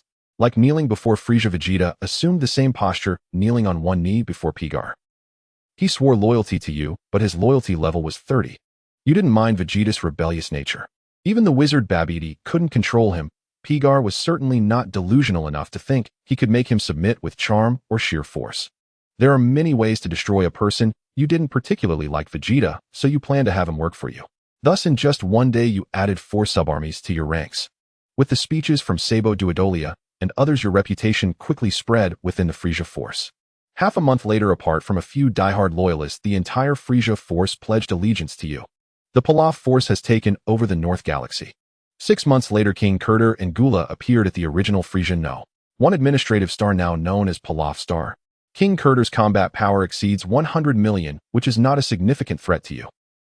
On the contrary, Gula's combat power has reached 500 million. For the past 6 months, you have been hiding on Pilaf Star, indulging in life's pleasures. The bad news: it's been a long time since you've practiced, and your body has become stiff. The good news is that your combat power has increased by 15 million points within 6 months. Your combat power has reached 75 million. After using the 5-fold Kaioken, your combat power can soar to 375 million. In the castle, Pig looked at the image of himself at a disadvantage, feeling quite emotional. Although he has acquired Vegeta's talent. Moreover, his physique has strengthened, allowing him to withstand 50 times the gravity and adapt to the 5-fold Kaioken. But the problem is, after defeating Frieza, he has now provoked Gula. Gula still has some feelings for Frieza. To be precise, it's fine if his brother gets beaten up. But I, Gula, cannot be without my brother. Moreover, as long as Pilaf is dealt with, Gula can control the North Galaxy. This is an irresistible temptation for a war-obsessed ice demon. In the simulated image, Pig and Gula were no more than 10 meters apart. Ha, I must thank you, Pilaf. Gula laughed loudly, looking at the corpse of King Kurter lying on the ground. Over the years, Gula has long been tired of King Kurter's meddling. This time, with Pig's help, he eliminated the father he despised without any psychological burden. At this moment, Gula was in a great mood. I advise you not to be too proud. You don't think that just because you are a bit stronger than me, you can take me down, do you? Wiping away the blood from the corner of his mouth, Pig smiled as he took a Senzu bean from the system space. In the previous battles, Pig encountered opponents with limited strength. No one had ever forced him to eat a Senzu bean. First, he fought King Kurter. Then he fought Gula. He received a minor injury, but his stamina was significantly depleted. Compared to him, although Gula's combat power has dropped to 420 million, he still holds an absolute advantage. Pilaf, if you know what's good for you, then submit to me. With a subordinate like you, Gula will certainly conquer the entire universe. Submit to me. Otherwise, death. For some reason, whenever a member of the Ice Demon race mutates, they always think about recruiting talents. King Kurter and Frieza were like this. The Gula before him is no different. Seeing that Pig had no intention of submitting to him, Gula charged at him again. However, this time during the battle, Gula had no way to suppress Pig, although Gula still held a certain advantage in battle. This advantage is visibly declining. 10 minutes later, you ate the second Senzu bean. In another clash, Gula was astonished to find that he was actually being suppressed by you. The clever Gula had already discovered the secret of the Senzu beans. Unlike Frieza, Gula's personality is more mature and stable. Upon realizing he was no match for you, he immediately fled. You know that if you let the Ice Demon race escape, there will be endless troubles. He fled and you pursued. Ultimately, after half a month of space chase, you successfully eliminated the last member of the Ice Demon race, Gula. The Dragon Balls on Namek have disappeared along with the destruction of Namek. Currently, there are 3 types of Dragon Balls in the entire 7th universe. The set of 2 Dragon Balls on Hiko Star can summon the Eternal Dragon, as well as the Earth Dragon Balls and half of the Super Dragon Balls. The Earth Dragon Balls are too weak, and the Namek Dragon Balls are also insufficient to fulfill your wishes. At present, the Dragon Balls that can grant you Scion physiology are only those created by Monate and the Super Dragon Balls. Your current strength cannot leave the 7th universe. The Super Dragon Balls cannot be obtained for now. You have focused all your attention on finding the 2-star Dragon Balls on Hiko Star. 1 year later, you successfully annexed most of the Eastern Galaxy. You now control 60% of the mass of the 7th universe. Compared to the North Galaxy and Eastern Galaxy, the remaining mass of the galactic center, Southern Galaxy and Western Galaxy, is incomparable. You temporarily halted your invasion, gradually promoting the Pilaf business within your dominion, while also accepting some business from outside your territory. Even the Galactic King invited you to the Galactic Patrol headquarters to discuss cooperation between the two parties. You only sent Xiaowu and Ashu to negotiate with the Galactic King, while you led a large force to Hiko Star. In the simulated image, Pig first arrived at the city ruins of the Cyril people. Looking at the dilapidated ruins, he showed no signs of emotion. Over the past 2 years, Pig has led the Pilaf army to conquer cities and territories. Countless life planets have been brought under the rule of the Pilaf army. The planets that surrender will be regarded as subjects of King Pilaf, enjoying precious years of peace in the future. The planets that stubbornly resist will be ordered to be conquered by Pig. These planets will be used to plant spiritual trees. Once a life planet is planted with a spiritual tree, it will take hundreds of years to recover. If more life planets are prepared for rotational planting, this problem will be easily resolved. Furthermore, Pilaf has already ordered Gikino to put more effort into biology. The technology for repairing ecologically damaged planets is now beginning to take shape. In the future, the Pilaf army will obtain a considerable amount of spiritual tree fruits every year. These fruits, combined with a significant number of blue crystals and metal rods, will be the foundation for Pig to sustain the operation of the Pilaf army. Soon after extensive searches, Granola and the Namekian Monate were captured. Pig looked at the last Cyril in the universe and the aging Namekian Monate, marveling. Granola was shackled with electronic handcuffs. These handcuffs resembled a silver-white metallic collar. Once the wearer attempts to escape or resist, they would be detonated. Within the Pilaf Legion, this is referred to as the brain-body separator. When worn, it informs the wearer of its effects. Of course, this proclamation was mandated by Piga. Whether one believes it or not is irrelevant to Piga. Monet also wore this cursed object, and he was much more compliant. A man stood beside Granola, his head drooping. Greetings, the last of the Cyril people. I am King Pilaf, the supreme commander of the Pilaf Legion. I apologize for my subordinates being too rough with you and Monet. Once I accomplish my mission, you will be released, and sufficient compensation will be provided. Naba, take them downstairs, and remember not to mistreat them. The right eye of the Cyril people is entirely red, possessing extraordinary long-distance vision. Thus, the Cyril people are born marksmen. Granola is the last of the Cyril people. The ones who annihilated the Cyril people were the Scions during King Vegeta's era. They transformed into giant apes, crushing the Cyril people with overwhelming force. Granola's survival is thanks to the conscience-revealing Bardock. Yet this enmity has nothing to do with Piga. That Naba fellow has already severed his own tail long ago. Over the past 2 years, Piga has granted him 3 spirit tree fruits. This guy's battle power has soared past 1 million. In the future, he still has a chance to become a super scion. He is without hair and tail. No one would object to calling Naba a human from Earth. Entrusting him to guard Granola, Piga was filled with malicious amusement. Granola merely glared at Piga throughout the ordeal, but remained silent. Piga couldn't be bothered to waste time with someone whose battle power was only a few thousand. He tossed a Dragon Ball to Giacono. Before long, Piga acquired the Higo Star Dragon Ball radar. The Dragon Balls here emit signals different from those of Earth and Namek. Therefore, upon landing, Piga did not detect the Dragon Ball signal. However, with the exclusive Dragon Ball radar, he quickly found the 2-star Dragon Ball. Come forth, Shinron. Unlike the Dragon Balls from Namek, this Dragon Ball can be summoned in any language. Soon a blue dragon resembling a salamander appeared in the air. State your wish. Oh, any wish can be fulfilled at the cost of your life. Unlike the dragons from Earth and Namek, this Shinron from Higo Star resembles one created by an evil deity. After making a wish, the Dragon Ball does not turn to stone and can be used indefinitely. There is no limit to the number of wishes as long as you can bear the cost. As for the wishes, they depend on how much lifespan you have remaining. Shinron, I wish to possess a Scion's body. You declared your wish, and behind you Vegeta let out a sharp sound, but said nothing further. The Shinron from Higo Star paused, and stated it could be done. However, fulfilling the wish would cost you 500 years of your lifespan. In that moment you hesitated. 500 years of lifespan is equivalent to the fountain of youth being wasted. Even after the wish is granted, you would only have 60 or 70 years left. You did not hesitate in the slightest. The Dragon Balls on Earth have returned to normal and can be used as usual. As long as you return to Earth in the future and make a wish to the dragon, achieving immortality may be difficult, but turning back the clock and extending your lifespan should be manageable. You sacrificed 500 years of your lifespan to acquire a Scion's physique. This means the shackles that have constrained your potential all this time have finally been shattered in this moment. In the simulated scene. Ha ha ha. Ya ha ha. Feeling the changes in his body, Piga was overwhelmed with excitement. But at that moment, Mr. Sabo approached, curiously asking King Pilaf, "Why not wish for Frieza's body? As far as I know, Frieza's lifespan can exceed 1,000 years. Sabo understands the maximization of marginal returns. However, Piga shook his head no.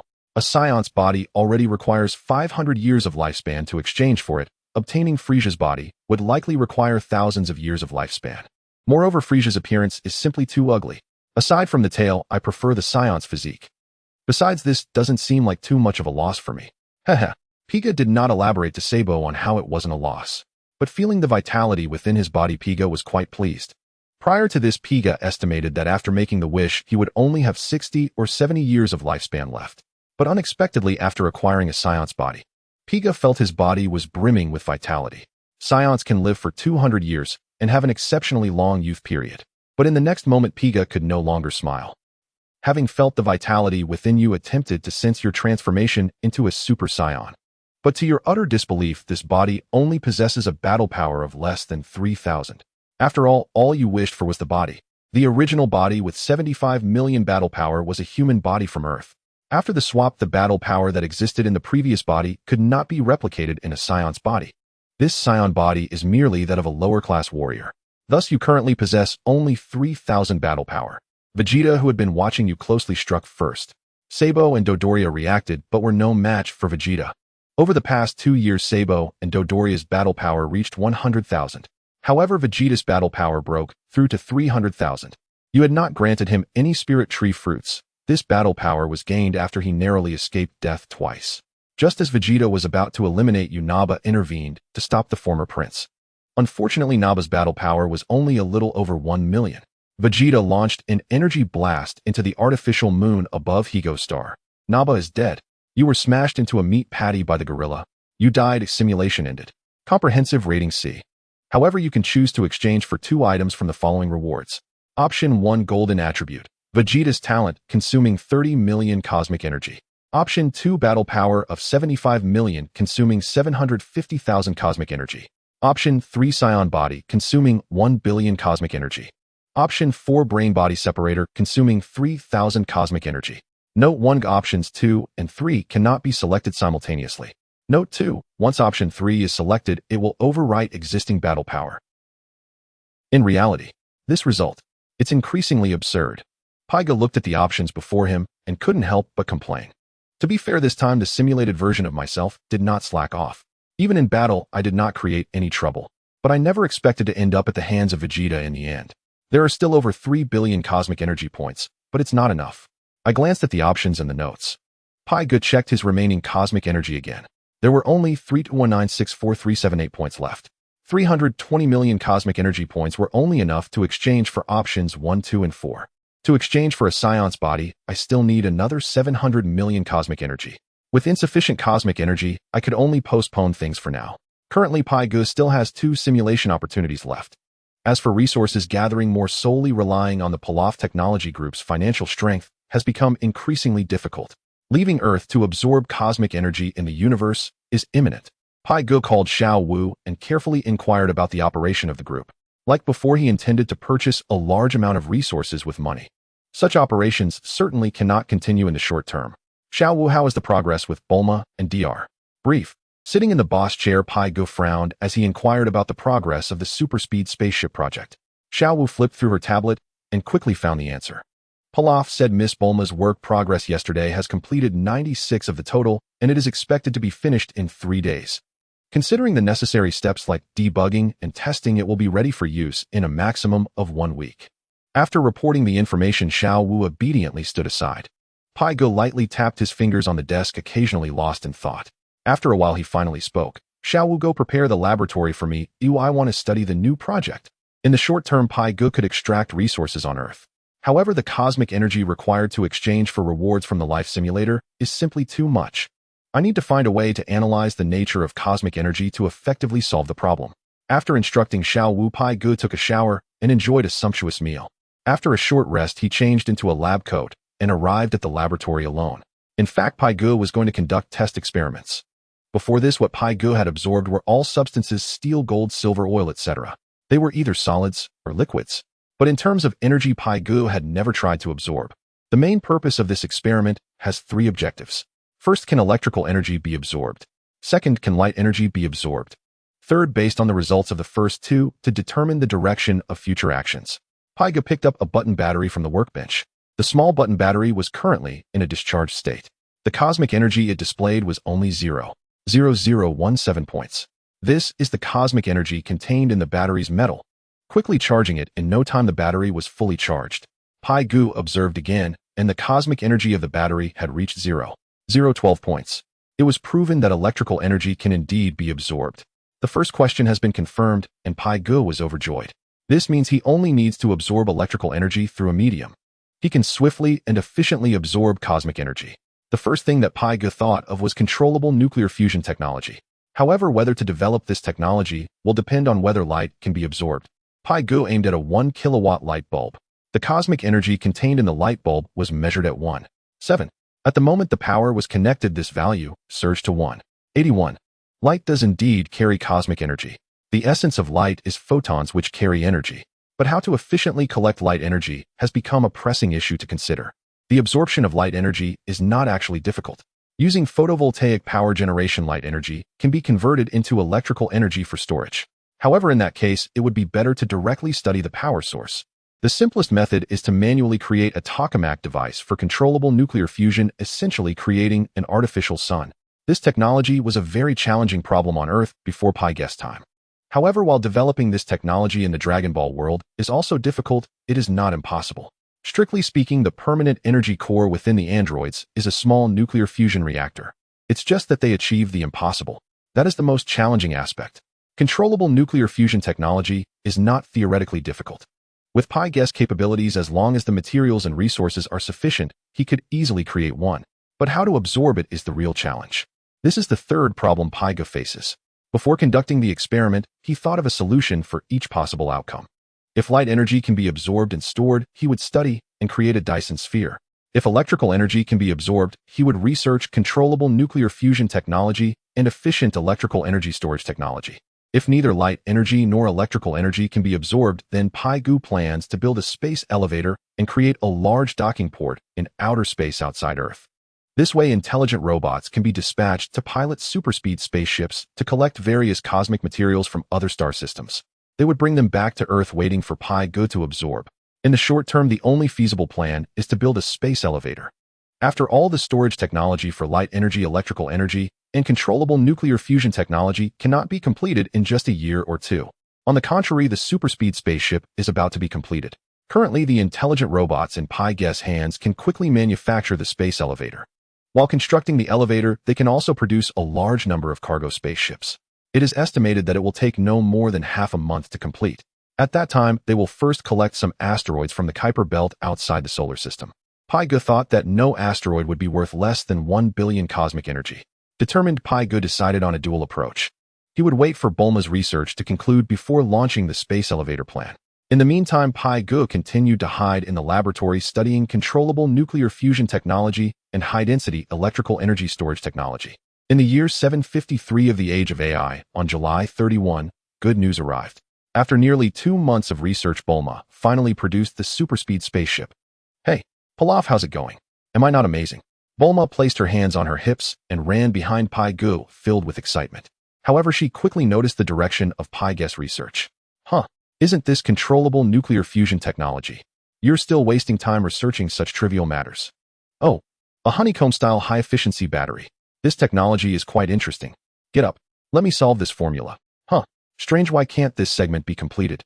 "Oh, it turns out it needs vibranium. This stuff is too expensive. Why are you researching this?" Vibranium is indeed a real substance that exists in the Dragon Ball world, unlike on another Earth where it only exists in American comics. What is similar in both worlds is that vibranium in the Dragon Ball world is also obtained from meteorites. On Earth, it is also referred to as energy-absorbing stone. It is very rare on Earth. 1 gram of vibranium material costs Pig nearly 10 million Sony. However, the issue is that this substance is not considered a scarce resource in the universe. In the Kuiper belt and Oort cloud of the solar system, there are vast reserves. In the past, the majority of meteorites containing vibranium materials were intercepted by Jupiter and the Moon as they fell toward Earth. Only a very small portion ended up on Earth. This is also why the price of meteorites remains high. This material is highly valued even by Bulma, even though her family was once the richest in the world. But that doesn't change the fact that vibranium is valuable yet not freely available. Bulma, you haven't forgotten what you just manufactured, have you? If we mine it from the asteroids in the Kuiper Belt and bring it back with universal capsules, the price will soon drop. Take a look at this proposal. Is your family interested in participating? Bulma curiously took the tablet and examined it closely. A space elevator. This idea is indeed brilliant and can save a lot of costs. Do you hope to open this space city? Bulma's blue eyes widened in disbelief as she looked at Pig. The concept of a space elevator is perfectly suited for Earth at this stage. It is efficient, energy-saving, and can accomplish the first step of leaving the planet. Above the space elevator, Pig plans to build a space city. It is expected to accommodate 300,000 people living together. However, constructing a space city is not something that can be accomplished overnight. The greatest technical challenge in building a space city is overcoming gravity. In this regard, Pig discovered at the Galactic Patrol headquarters that they had already mastered this technology. First, a small spaceport will be built, and then it will be expanded into a space city. This is the entire plan of Pig. Of course, this space city will eventually belong to all the people of Earth. I am just collecting some rent. I wonder if your family is interested. Pig shrugged, speaking in a very grand manner. But in reality, he also had his own calculations. From the simulations of his life, Pig believes that the future direction of development must enter the universe. If he merely shrinks back on this small piece of land on Earth, his development will be greatly limited. After all, for Pig to rise, the key lies in the abundance of cosmic energy. No matter how much cosmic energy there is on one planet, there are ultimately limits. On the contrary, in the vast starry sky, cosmic energy is everywhere. The life simulator can be upgraded. Pig firmly believes that as long as he steadily gains ground in reality, his own strength will definitely continue to grow stronger.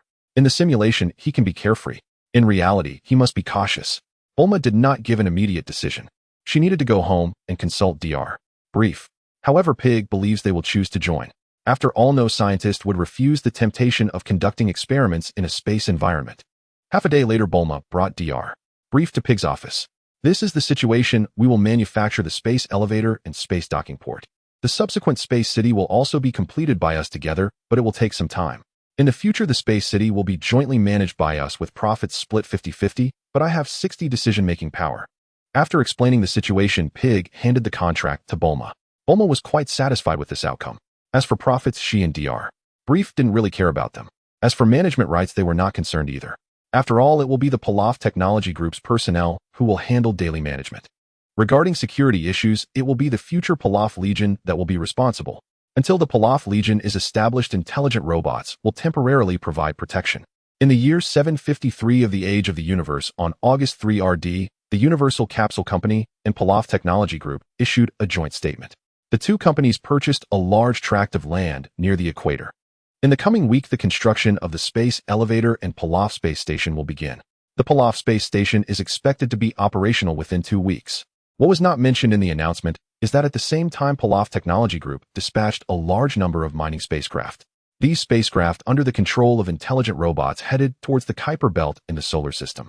There they will bring back a large amount of resources. These resources are meant for Pig to absorb.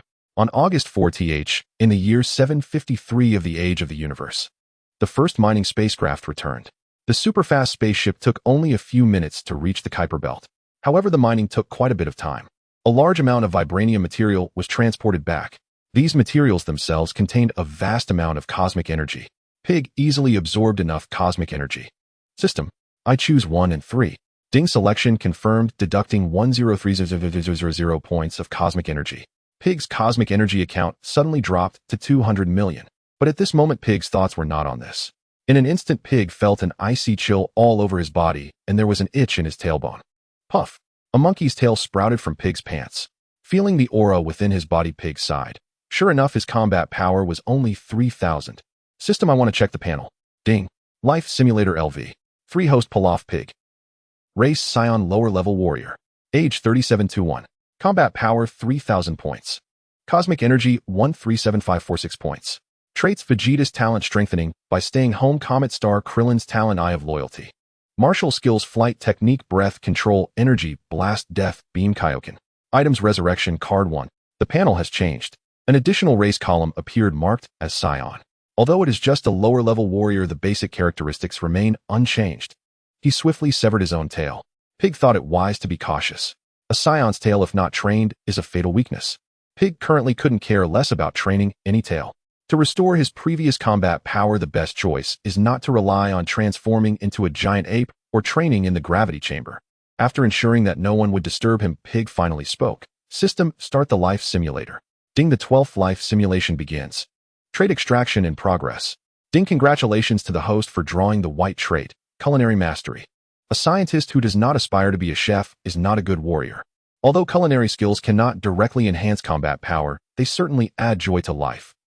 Restored to your normal self, you headed straight to the kitchen in the castle. The chef you hired was left dumbfounded as he witnessed your extraordinary culinary skills. In just over an hour, you prepared a lavish feast. You called Bulma, Xiao Wu, and Ash to join you, filling your bellies while leaving your eyes craving for more. The food you made was simply too delicious. However, that was merely a side note. The pressing concern is to quickly restore your strength. You took out 3 spirit tree fruits from the system space. After consuming the first one, your combat power soared to 30,000. You found it strange as your previous self had experienced a massive boost in combat power when eating with a human body. Thinking it over, you deduced that the foundation was different. When you had consumed the spirit tree fruit with a human body, your combat power was in the millions. But now you only had 3,000 combat power. Realizing the potential danger, you hurriedly halted your plan to consume the second spirit tree fruit. You decided to save the spirit tree fruit for when your strength had increased, as the cost-benefit ratio would be much higher.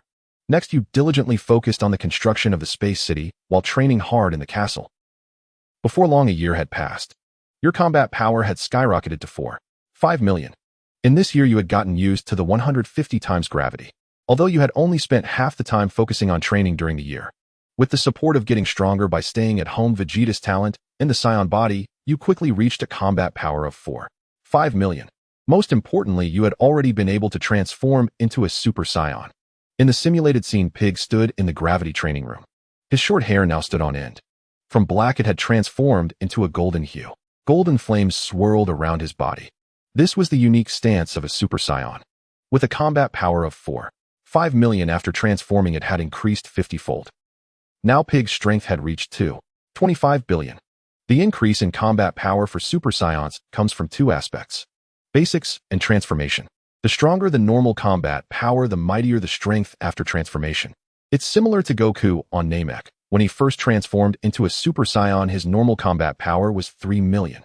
After the Super Scion increase, it reached 150 million, surpassing Frieza's 120 million. Later, during the battle with Cell, Goku in Super Saiyan full power form conservatively estimated his combat power to be around 18 to 20 billion, whether in Super Saiyan Stage 1 or Super Saiyan full power. The essence of transformation has not changed, it remains a 50-fold increase. The only thing that changes is the increase in basic combat power. As for Super Saiyan Stage 2 and 3, the actual combat power is still lower than that of Stage 1 and full power. After all, the composition of combat power is not solely based on strength. Speed, defense, stamina, will combat skills, and more all have an impact. Transformations into Super Saiyan Stage 2 and 3 are aimed at increasing muscle mass to pursue greater strength. Yet they overlook the transformation of speed. Thus, when Goku trained in the Room of Spirit and Time, he chose to stabilize his state and increase his basic combat power. As the foundation solidified, Xiao Wukong took the lead in touching upon another route to becoming stronger: transformation. With the foundation remaining unchanged, transforming from Super Saiyan to Super Saiyan 2 doubled the combat power. The increase for Super Saiyan 2 is 100 times the basic combat power, while Super Saiyan 3 achieves a terrifying 400 times increase. This is the method of enhancing through transformation. Pig still knows how to transform into Super Saiyan 1. However, he currently has no clue on how to transform into Super Saiyan 2. Thus, to continue growing stronger, the best method is to enhance basic combat power. Exiting the Super Saiyan form, Pig took out 2 spirit tree fruits. Without hesitation, he directly bid into 1, 4, 8 million, 5, 9 million, 7, 2 million, 10, 7 million, 16, 4 million, 24, 5 million, 30 million. With 1 spirit tree fruit consumed, the combat power soared to 30 million. With the second spirit tree fruit down, the combat power directly surged to 45 million. 45 million. Damn, the first spirit tree fruit was truly consumed too hastily. Having 45 million normal combat power means that once transformed, Pig's combat power will surge to 2.25 billion. This combat value already surpasses Android 16. It is not an exaggeration to say that even in the full state of Cell's first form, Pig is confident he can hold his own. You feel a sense of regret for consuming the spirit tree fruit too early, but in the short term no one seems to be your opponent. After enduring hard training in the gravity training room for so long, you decided to relax. In the year 754 of the Age of Peace, you hosted the first culinary tournament in West City. Having acquired the culinary specialization trait, you successfully earned the title of culinary god. Amidst the accolades from the people, your vanity was greatly satisfied. King Pilaf, who has always been obsessed with world conquest, essentially sought recognition. Under the praises of the culinary god, you became completely immersed in the kitchen, unable to extricate yourself. Bad news. You're too lazy to conquer the universe. 4 years later, Raditz arrived on Earth, and you ignored him. A year later, Vegeta and Nappa came to Earth, and you still ignored them. Another year and a half passed. Frieza and his son arrived on Earth, and you still didn't pay attention to them. However, you did go to see the commotion and met the young warrior from the future, Trunks. You scoffed and muttered to yourself, "What good is being handsome?" After saying that, you returned to the castle engrossed in researching new delicacies. Good news, because you often stayed at home, the strategy of getting stronger by staying at home proved to be very useful. Until the 18th of August in the year 778, you were completely absorbed in researching cuisine. Yet unbeknownst to you, your basic combat power had also reached 100 million. August 18th is Bulma's birthday. Over the years, she married Vegeta, and your relationship with her remained quite good. You are her male best friend. She is throwing a birthday party and invited you to join her on a cruise. Noticing Bulma's slightly sagging chest, you decided to make her a snow Mian Dosha. You are Bulma's male best friend. Vegeta was once extremely annoyed, but every time he targeted you, misfortune would follow. Over time, after realizing that you had no ulterior motives regarding Bulma, he could only tacitly accept your relationship. You and Bulma are truly innocent. Even Trunks transforming into a Super Saiyan can attest to that. The party has started, but Goku and Vegeta have not yet arrived. Goku went to train with King Kai, while Vegeta was holed up in the gravity training room, competing with himself. It was still early, and the person you were waiting for had not appeared yet, so you were not in a hurry to showcase your best skills. Before long, Vegeta finished his training and arrived at the party. Most of the guests had gathered, and to your anticipation, the god of destruction, Beerus, made his entrance. This is not your first encounter with Beerus, but this time you are the safest one, because you are the only chef responsible for preparing food on site, and your dishes even glow. The cat appeared to inquire about the Super Saiyan god. In the simulated scene, "Damn it, don't touch my Bulma." Piglet watched as the fat pink guy provoked Beerus, unable to help. He had added a heavy dose of sleeping pills to the dumplings that Majin Buu loved to eat. However, the effect of the drug had no effect on Majin Buu at all. The fat guy was pounded by Beerus. Vegeta transformed into a Super Saiyan. He was also suppressed by the big cat in one move. In the awkward moment, Bulma went up and slapped Beerus. She was sent flying by the god of destruction, and Vegeta, with his fingers splayed, clutched his face, erupting in fury. TSK, TSK, TSK. Isn't the outcome still the same? While preparing an omelette rice for Mr. Whis, Piglet lamented that Vegeta was doing futile work. This remark was naturally heard by Mr. Whis. "Oh, you seem to be a Saiyan too. Why do you say that?" Regarding Mr. Whis' question, Piglet smiled. "Mr. Whis, although I am a Saiyan, I do not particularly like fighting and killing." "Oh, you actually know me." This time it was Mr. Whis' turn to be surprised. His penetrating gaze fixed on Piglet. Mr. Whis exclaimed, "I actually cannot see through your past completely. Mr. Whis, I am very fond of collecting myths and legendary stories. I once saw information about you and Lord Beerus in an ancient scroll. It is my honor to serve you." Not being able to see through Piglet's past was indeed the case. In the simulation, everything was conducted in the realm of reality. Piglet seemed like a foreign entity in this world. Mr. Whis could still see through the past, present, and future of others, but he could not see through Piglet. However, Piglet still briefly explained the situation. After speaking, he remained silent and continued to prepare food for Whis on site. "This is my carefully prepared Buddha jumps over the wall. Oh, please enjoy." A pot of Buddha jumps over the wall Piglet had meticulously prepared for a week. As he lifted the lid of the clay pot, the aroma wafted out. Mr. Whis couldn't wait to taste the broth, and the freshness made his body sway uncontrollably. "Your skills are really impressive, but unfortunately Earth is about to be destroyed. Beerus has played enough. Everything will come to an end." Mr. Whis murmured, but Piglet heard him clearly. Piglet was not worried, smiling. "Goku has already arrived. I believe he will find a way to appease Lord Beerus. Look, he's here." Just as Piglet was chatting with Mr. Whis, Oolong lost a game of rock, paper, scissors to Beerus. Just as the god of destruction was about to destroy the earth, Goku appeared. He spoke to Beerus, saying he knew how to find out about the Super Saiyan God. Then he asked Bulma for the Dragon Balls. The dragon appeared, and upon noticing Beerus lounging on the recliner, he lost all his prestige. After explaining the situation, this guy quickly slipped away. 5 Saiyans with righteous hearts are needed to transfer energy to the 6th person. Then that person can become a Super Saiyan God. Hey, Pilaf, come and join us. Goku called to Piglet, but Piglet shook his head. I have no sense of justice in my heart. Let's forget it. Bulla has been asking me for sour plum juice lately. You might want to ask her if she's pregnant. As long as she hasn't cheated, it shouldn't be a big problem. Goku, Vegeta, Gohan, Goten, and Trunks tried once, only to find that the number was insufficient. Goku invited Pilaf, but Piglet decisively refused and sold Bulla out. Trying again, the result was that Super Saiyan Goku shone brightly. As expected, I still can't feel the presence of a deity. Holding a spatula, Piglet stood among the crowd, mumbling quietly. Standing in the distance, Mr. Whis was moved and looked at Piglet. An interesting fellow. However, soon Mr. Whis' attention was drawn to the battle between Beerus and red-haired Goku. Over the years, Piglet has not actively trained. His combat power is not high among the Dragon Ball warriors.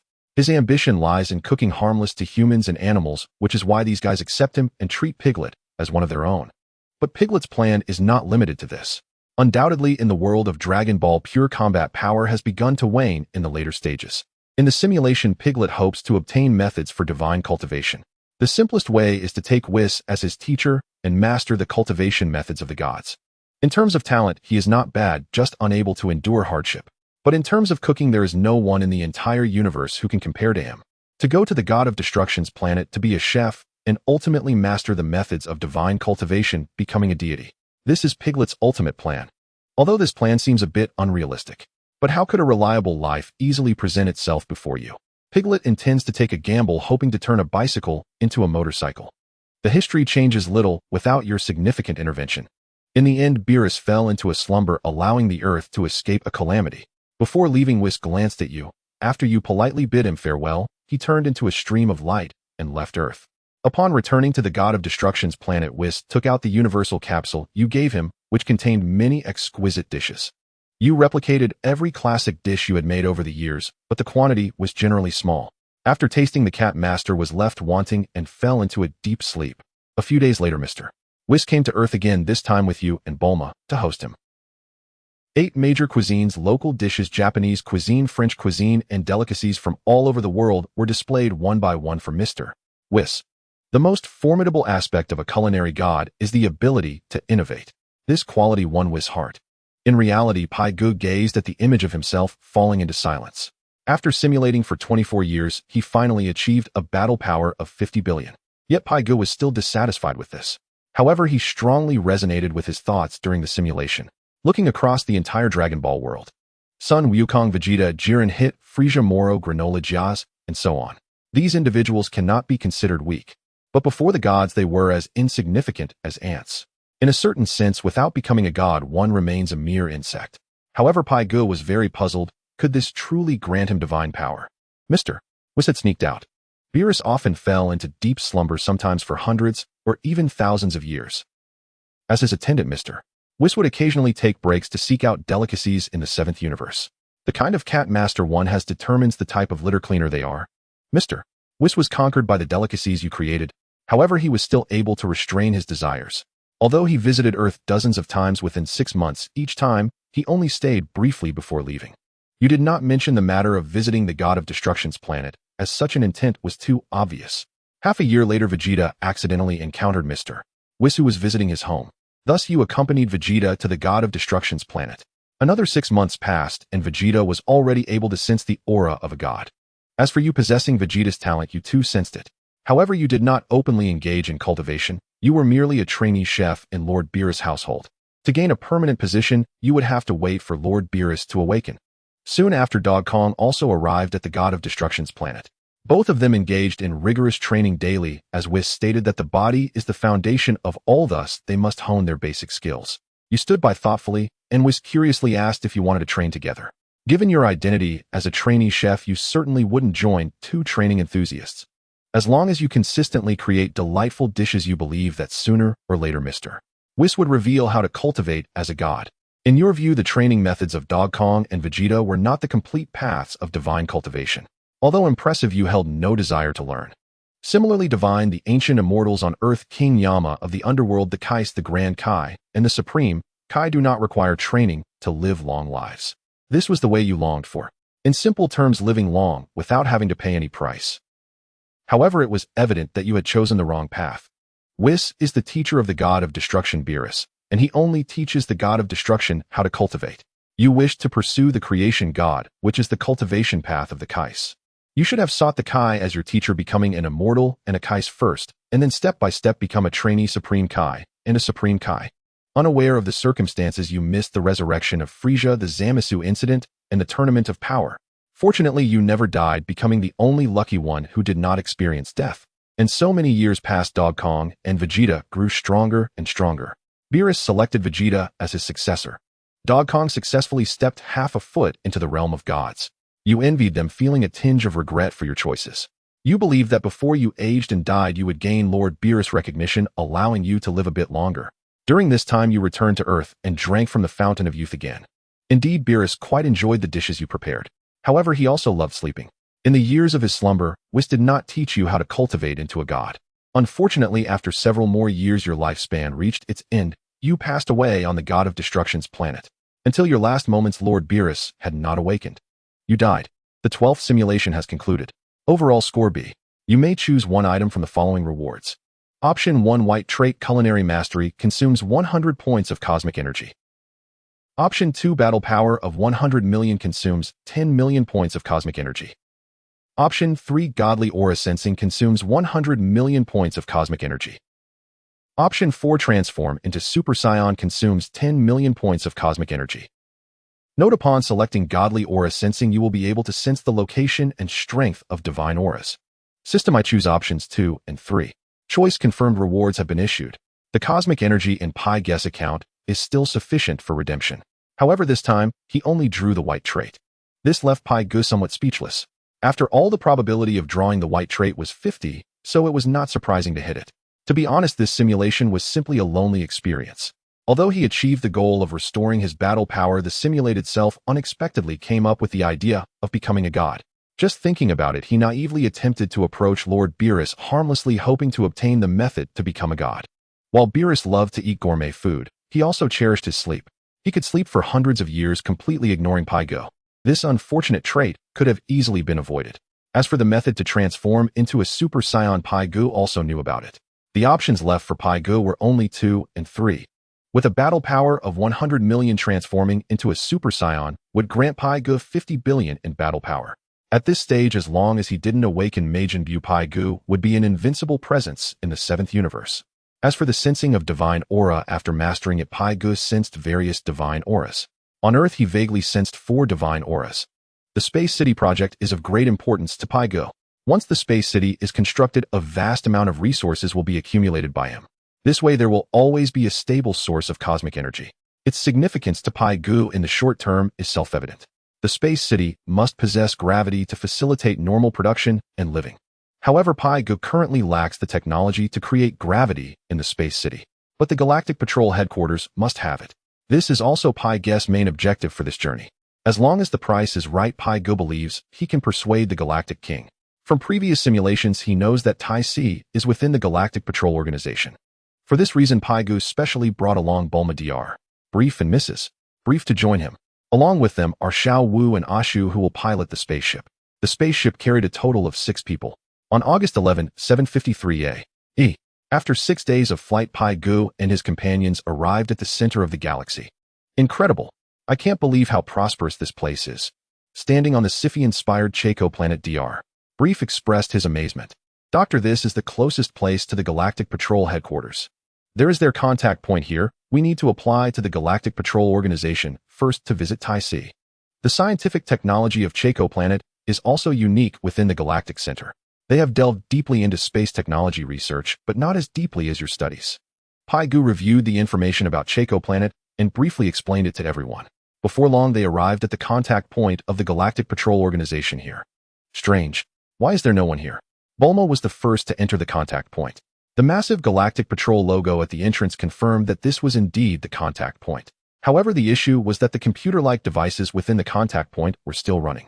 Yet there wasn't a single office staff member present. Alert! Alert! Coordinates X4898, Y3710, Z9231 requesting assistance. The Cook Space Pirates are attacking the headquarters prison. All Galactic Patrol members abandon current tasks and provide full support. Repeating. As soon as Pai Gu entered the contact point, he heard the alarm from the computer. Bulma took out her portable laptop and quickly approached Pai Gu. The coordinates they mentioned should be right here. Should we go there? After some calculations, Bulma quickly found the location of the incident on the star chart. Upon seeing this familiar location, Pai Gu felt a chill run down his spine. In previous simulations, Pai Gu had died directly or indirectly at the hands of Moro twice. Currently, this Moro was imprisoned in the Galactic Patrol prison.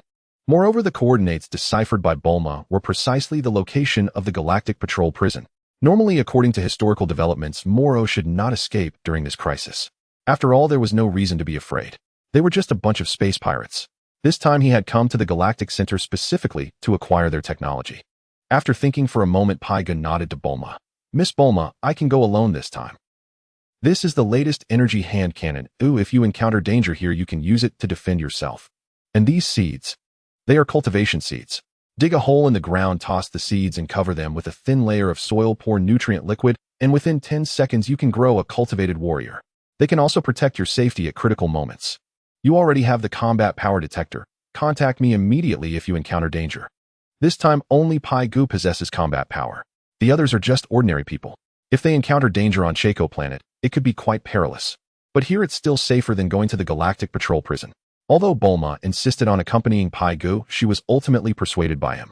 Taking out his backup small spaceship, Pai Gu quickly flew toward the Galactic Patrol prison. It only took 3 hours for him to reach the vicinity of the Battlestar region. At this moment, several locations in the Galactic Patrol prison were already engulfed in flames. After donning his tight-fitting spacesuit, Pai Gu stowed the spaceship and flew directly into the prison. It's much more convenient to learn instant transmission. I should really visit Yadrith Star afterward. Murmuring his plans, Pai Gu activated the combat power detector. Whoa, someone's combat power exceeds 100 billion. Oh, it must be Moro, who has probably hidden most of his aura. Moro's position hasn't changed, so it seems he hasn't been released. Besides Moro, the strongest combat power is 24000. There are also a few guys with several thousand combat power. This group of space pirates isn't weak. Locking onto the potential enemies, Pai Gu was unsure whether they were foes or allies. However, under uncertain circumstances, he treated them all as foes. After all, the Galactic Patrol members were easy to identify. Without hesitation, Pai Gu charged toward the enemy with a combat power of 24000. Moments later, after casually eliminating over a dozen variably dressed space pirates, Pai Gu spotted his target. Oh, I didn't expect it to be a woman. Hey, orange-haired girl, what's your name? Pai Gu appeared before the orange-haired girl, curiously inquiring about her origins. However, she merely shot him a glare and fired an energy blast at him. Pai Gu narrowly dodged, and his expression turned serious. So it's you. When she turned around, he immediately recognized her. Zanjia. Logically, she shouldn't appear in this era at all. Do you know who I am? The orange-haired light green-skinned Zanjia was undoubtedly beautiful in appearance. However, this bowtie's strength was not to be underestimated. Looking at her current combat power, the teasing smile on Pai Gu's face faded entirely. Combat power, 1 billion. Moreover, from her words, Pai Gu sensed something amiss. You don't remember who you are. To confirm his suspicion, Pai Gu asked her back. Zanjia remained silent, but nodded in acknowledgement. Your name is Zanjia. You are a member of the Lam race and have been sealed for many years. It's truly strange that you managed to break the seal. How bizarre. Pai Gu did not make a move, but merely observed Zanjia with curiosity. After all, in the Dragon Ball history, he knew there was no record of this segment. According to logic, the seal would only loosen after the North Kai died. At that time, Bojack and his crew successfully escaped from the seal. Zanjia's sudden appearance left Pai Gu perplexed. The Hella race was once a powerful race in ancient times. Hundreds of thousands of years ago, there were many strong factions in the 7th universe. The Hella race was one of them, led by Bojack, Zanjia, Gigaoya, Bukin, and Baidu. They once wreaked havoc across the universe. Ultimately, it was the great king of the universe who intervened to suppress these 5 individuals. They were sealed on a planet at the edge of the galaxy. Under normal circumstances, these 5 would never escape. However, later Dog Kong sent the self-destructing cell to King Kai's planet. As a result, the North Kai was killed in the explosion, the seal was broken, and these individuals re-emerged. But now the North Kai is still alive and well. Piga simply cannot understand why Zanjia's presence is here. Just as Piga was filled with doubt, Zanjia spoke up. I don't know how it happened. I was brought here by these guys. Zanjia pointed at the trembling intergalactic pirates nearby, which caught Piggas's attention. Hey, what exactly is going on here? With a cold expression, Pigga shouted at the leading figure. The ugly lizard man responded respectfully, "My lord, we are the cosmic mercenaries of the Tau mercenary group. My name is Tau. She was found at the edge of our southern galaxy. Tau is a cosmic mercenary active in the southern galaxy. The difference between cosmic mercenaries and cosmic pirates is that if someone sees them doing their job, they are mercenaries. If not seen, they are cosmic pirates. This guy possesses a battle power of 24000. The Tau mercenary group has a small reputation in the southern galaxy. During an exploration in the depths of the universe, they encountered a woman frozen in ice. This woman is Zanjia. Upon awakening, Zanjia suppressed this group of cosmic mercenaries with absolute power. Zanjia, who had lost most of her memories, knew very few places, and the Galactic Police prison was one of them. After all, it was those damned Galactic Police who had been hunting them down. Zanjia, Bojack should not be here. You can follow me for now, and when we find Bojack's whereabouts, you can pursue him then. Zanjia's battle power is 1 billion. She ranks among the stronger individuals in the universe. Currently, Pigga has no usable talents under his command. If he could recruit her, it would be a tremendous surprise for the Pilaf army. Unfortunately, Piggas's good intentions were in vain. Who do you think you are? Zanjia spread her arms to the sides and assumed a battle stance. Just empty words would not make someone submit. Piggas's handling of this situation was somewhat daydreaming. In that case, let me show you my. Before he could finish his words, he suddenly noticed two figures appearing before him. I am the elite of the Galactic Police, Jack. This is my colleague, the elite of the Galactic Police, Mels. You scoundrels and scum do not resist meaninglessly any longer. The pompous Eggman Superman appeared. The rookie angel Mels appeared behind Jack, wearing the uniform of the Galactic Police. With Mels present, Zanjia was hardly a troublesome matter. According to the words of those cosmic mercenaries, Zanjia must have accidentally escaped from her seal. Coincidentally, this person had just escaped from the sealed land, only to plunge headfirst into prison. This individual attacked the prison without even knowing what they wanted to achieve. All elite members, I am not a bad person. I am just a passing earthling here to help. My name is Pilaf. As for this lady, she is just temporarily amnesiac, which is why she ended up here. In fact, she hasn't harmed a single blade of grass here. The real culprits are these intergalactic pirates. As an honest person, Pigga felt obligated to speak a few words of justice for Zanjia. She was just wandering around the prison causing trouble for those cosmic mercenaries. Sure enough, after Pigga said this, both Jack and Mels were quite surprised. You say you are an earthling, do you know Tai? Jack asked Pigga directly without beating around the bush. Isn't that just perfect? A kind smile appeared on Piggas's face. Our Earth has just developed a spaceship, and this time Miss Bulma, Dr. Brief, and his wife all came with me to Choco Planet. We went to the contact point of the Galactic Police Organization, but unfortunately, there was no one. After receiving the distress signal, I came here alone to help. Pigga briefly explained the situation. To be honest, he did not have a very good impression of the Galactic Police Organization. But since he needed help this time, Pigga restrained himself a bit. After he finished speaking, Jack's eyes lit up. You actually know Bulma. It seems you really are an earthling. Mels, don't worry, he definitely isn't a bad person because the average battle power of earthlings is 3. Although Jack's words were somewhat hurtful, the overall average strength of earthlings truly is around that level.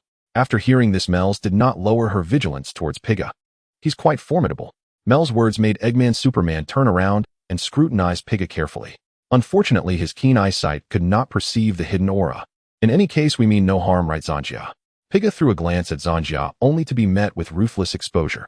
I don't know you. Hey, have you seen my boss, Bojack? Without acknowledging Pigga, Zanjia began to question Mels. Mels, faced with her questioning, shook her head expressionlessly, but her body was already prepared for battle. In the next moment, Zanjia charged towards Mels. However, Mels did not react even a little. As Zanjia approached, Mels moved. Holding a laser gun, Mels vanished in place. Zanjia's claw grasped at empty air. Mels had already appeared behind her. With a gentle strike, Zanjia fainted instantly. Gulp. Swallowing hard, Pigga felt his scalp tingle. Truly the angelic race born with the mastery of the ultimate mastery technique. Before Zanjia could stir up trouble, this crisis had already been quelled at its very onset. Jack, I'm leaving, the rest is up to you to handle. Before leaving, Mels cast a meaningful glance at Pigga. Next, she departed alone. Only Jack remained here, directing the other team members to carry out the cleanup work. Soon the aftermath was dealt with. Zanjia became the new resident of the prison. Pigga expressed his regret about this. Jack, I wonder if you can contact Tai. Her parents want to see her. Watching Jack no longer busy, Pigga finally brought up his own matter. It went very smoothly. Jack used the internal communicator of the Galactic Police Organization to contact Tai. Upon learning that her parents and sister had come to Choco Planet, Tai directly asked Jack to bring her relatives over. Piga was counted among the friends. Half a day later, Piga and Jack arrived at Choco Planet. Tais is Bulma's sister. Over the years, she has been traveling the universe. Jack is still in contact with her. The family is reunited on Choco Planet and plans to stay there for a while. Piga and the others have become outsiders. On Choco Planet, Xiao Wu is arm-in-arm with Piga, aimlessly wandering around. Ashu, however, came running from a distance.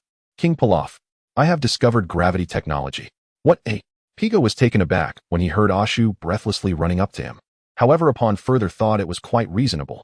After all, this technology isn't particularly difficult. Given some time, Piga could conquer it himself. Now wanting to purchase from the Galactic Police is merely to save time. With this technology now available, there is no need to go through great lengths to visit the Galactic Police headquarters. The next steps became much simpler. Piga followed Ashu to a tech supermarket. The supermarkets on Earth sell fruits, vegetables, snacks, and drinks. In the tech supermarket on Choco Planet, however, they sell various scientific technologies. Each piece of technology corresponds to a relative price. Some are traded using blue crystal stones. Others use rare metals for transactions. There are also some that require exchanges of other technologies, materials, or services. Overall, it is still super convenient. Now, the only trouble facing the three of them is that they have no money. Xiao Wu, how many blue crystal stones did we bring this time? Piga looked at the price under the artificial gravity technology and couldn't help but ask Xiao Wu. Xiao Wu pulled out her notebook and soon found the answer. King Pilaf, we only have 11 kilograms of blue crystal stones. Damn, we are still 89 kilograms short. Piga slammed his fist on the display counter, attracting a warning from the supermarket's smart service assistant. Here, even if Piga had a combat power of 100 billion, it would be futile. Without the money, the technology would not be transmitted to Piga. How to make money became an urgent problem for Piga. Now the simulated attempts had accumulated to 5 times. If this dragged on, it would be a waste. Piga thought for a moment and took Xiao Wu and Ashu back to the hotel. After instructing the two not to go out casually, Piga locked himself in the room. System start life simulation. Ding, starting the 13th life simulation. Extracting entries. Ding, congratulations to the host, you have drawn the purple entry Silver Tongue. Silver Tongue can be used once a day, can designate any person to believe a sentence you say effect lasts for a day. Damn, this is a divine skill for deceivers. Piga was ecstatic upon seeing the bullet screen introduction in the virtual display. This entry belongs to the category of conceptual skills. Besides being useful for deceivers, it is also very beneficial for Piga. You are very happy and walk out of the hotel with a bang. On Choco Planet, there are many wealthy individuals from across the galaxy. Just when you were thinking about whom to deceive, first an unlucky fellow approached you. A clumsy person bumped straight into you, and upon closer inspection you realized you actually knew him. In the simulation scene. Damn, can't you watch where you're going? With messy hair and bluish skin, Piga focused, and saw that the clumsy person who bumped into him was actually the leader of the Zeta organization, Ilek. Behind him were Jiaz, Maki, and Oyer. Oomph. The shortest Jiaz coldly snorted. Many eyes were glaring at Piga. Oh, so it's Ilek. You actually know me. Piga showed no signs of fear. The detectors worn on their ears had already displayed the combat power of the 4 of them. Ilek was the weakest. His combat power was just over 10,000. Maki and Oyer had both reached 20,000. Jiaz had even broken through the 100,000 barrier. This level of strength is simply insufficient before Piga. Piga's eyes turned as he silently recited Ilek's name. Then he said, I am friends with Frieza. He once told me about your Zeta organization. Piga used the power of Silver Tongue in this sentence. Ilek believed it without a doubt. My lord, may I know your esteemed name? Ilek's demeanor suddenly became cautious. This left his 3 siblings in a state of surprise. However, over the years, Ilek has been recognized as the smartest among them. Thus, the other 3 did not take it too seriously. They only thought Piga was some big shot. I am Pilaf, the supreme commander of the Pilaf army. Just call me King Pilaf. Piga maintained a high profile with his hands clasped behind his back, speaking about his origins at a slanting 45-degree angle. Generally speaking, those who dare to call themselves kings in the galaxy are not ordinary folks. For example, King Lud in the South Galaxy and King Frieza in the North Galaxy. This King Pilaf before them also seemed extraordinarily noble. Your Excellency Pilaf, please forgive my rudeness earlier. To earn your forgiveness, I am willing to compensate you. I hope we can turn enemies into friends from now on. What do you think? Ilek clasped his hands together eagerly, trying to please Piga. Any significant figure in the universe could potentially become a prospective client for the Zeta organization. As a businessman, Ilek understands the principle of being flexible. Moreover, the so-called compensation is merely a formality. Ilek was polite to Piga, but Piga had no intention of being polite back. Oh, it's rare that you have this thought. Very well. Since that's the case, just casually compensate me with 1,000 kilograms of blue crystal stones. I am a merciful person and from now on we shall be friends. Piga said casually, but Ilek's expression changed drastically. However, thinking about Frieza's power and calculating the cost of offending Piga, he realized that being friends with Frieza meant this guy before him was certainly not easy to deal with. After some contemplation, he gritted his teeth and took out a black card from his bosom. King Pilaf, this is a small token of my appreciation. Ooh, please accept it. I believe we will be friends from now on, right? Piga snatched the card. It was an anonymous bank card from the Choco Planet Bank. The black card must have at least 1,000 kilograms of blue crystal stones to be issued.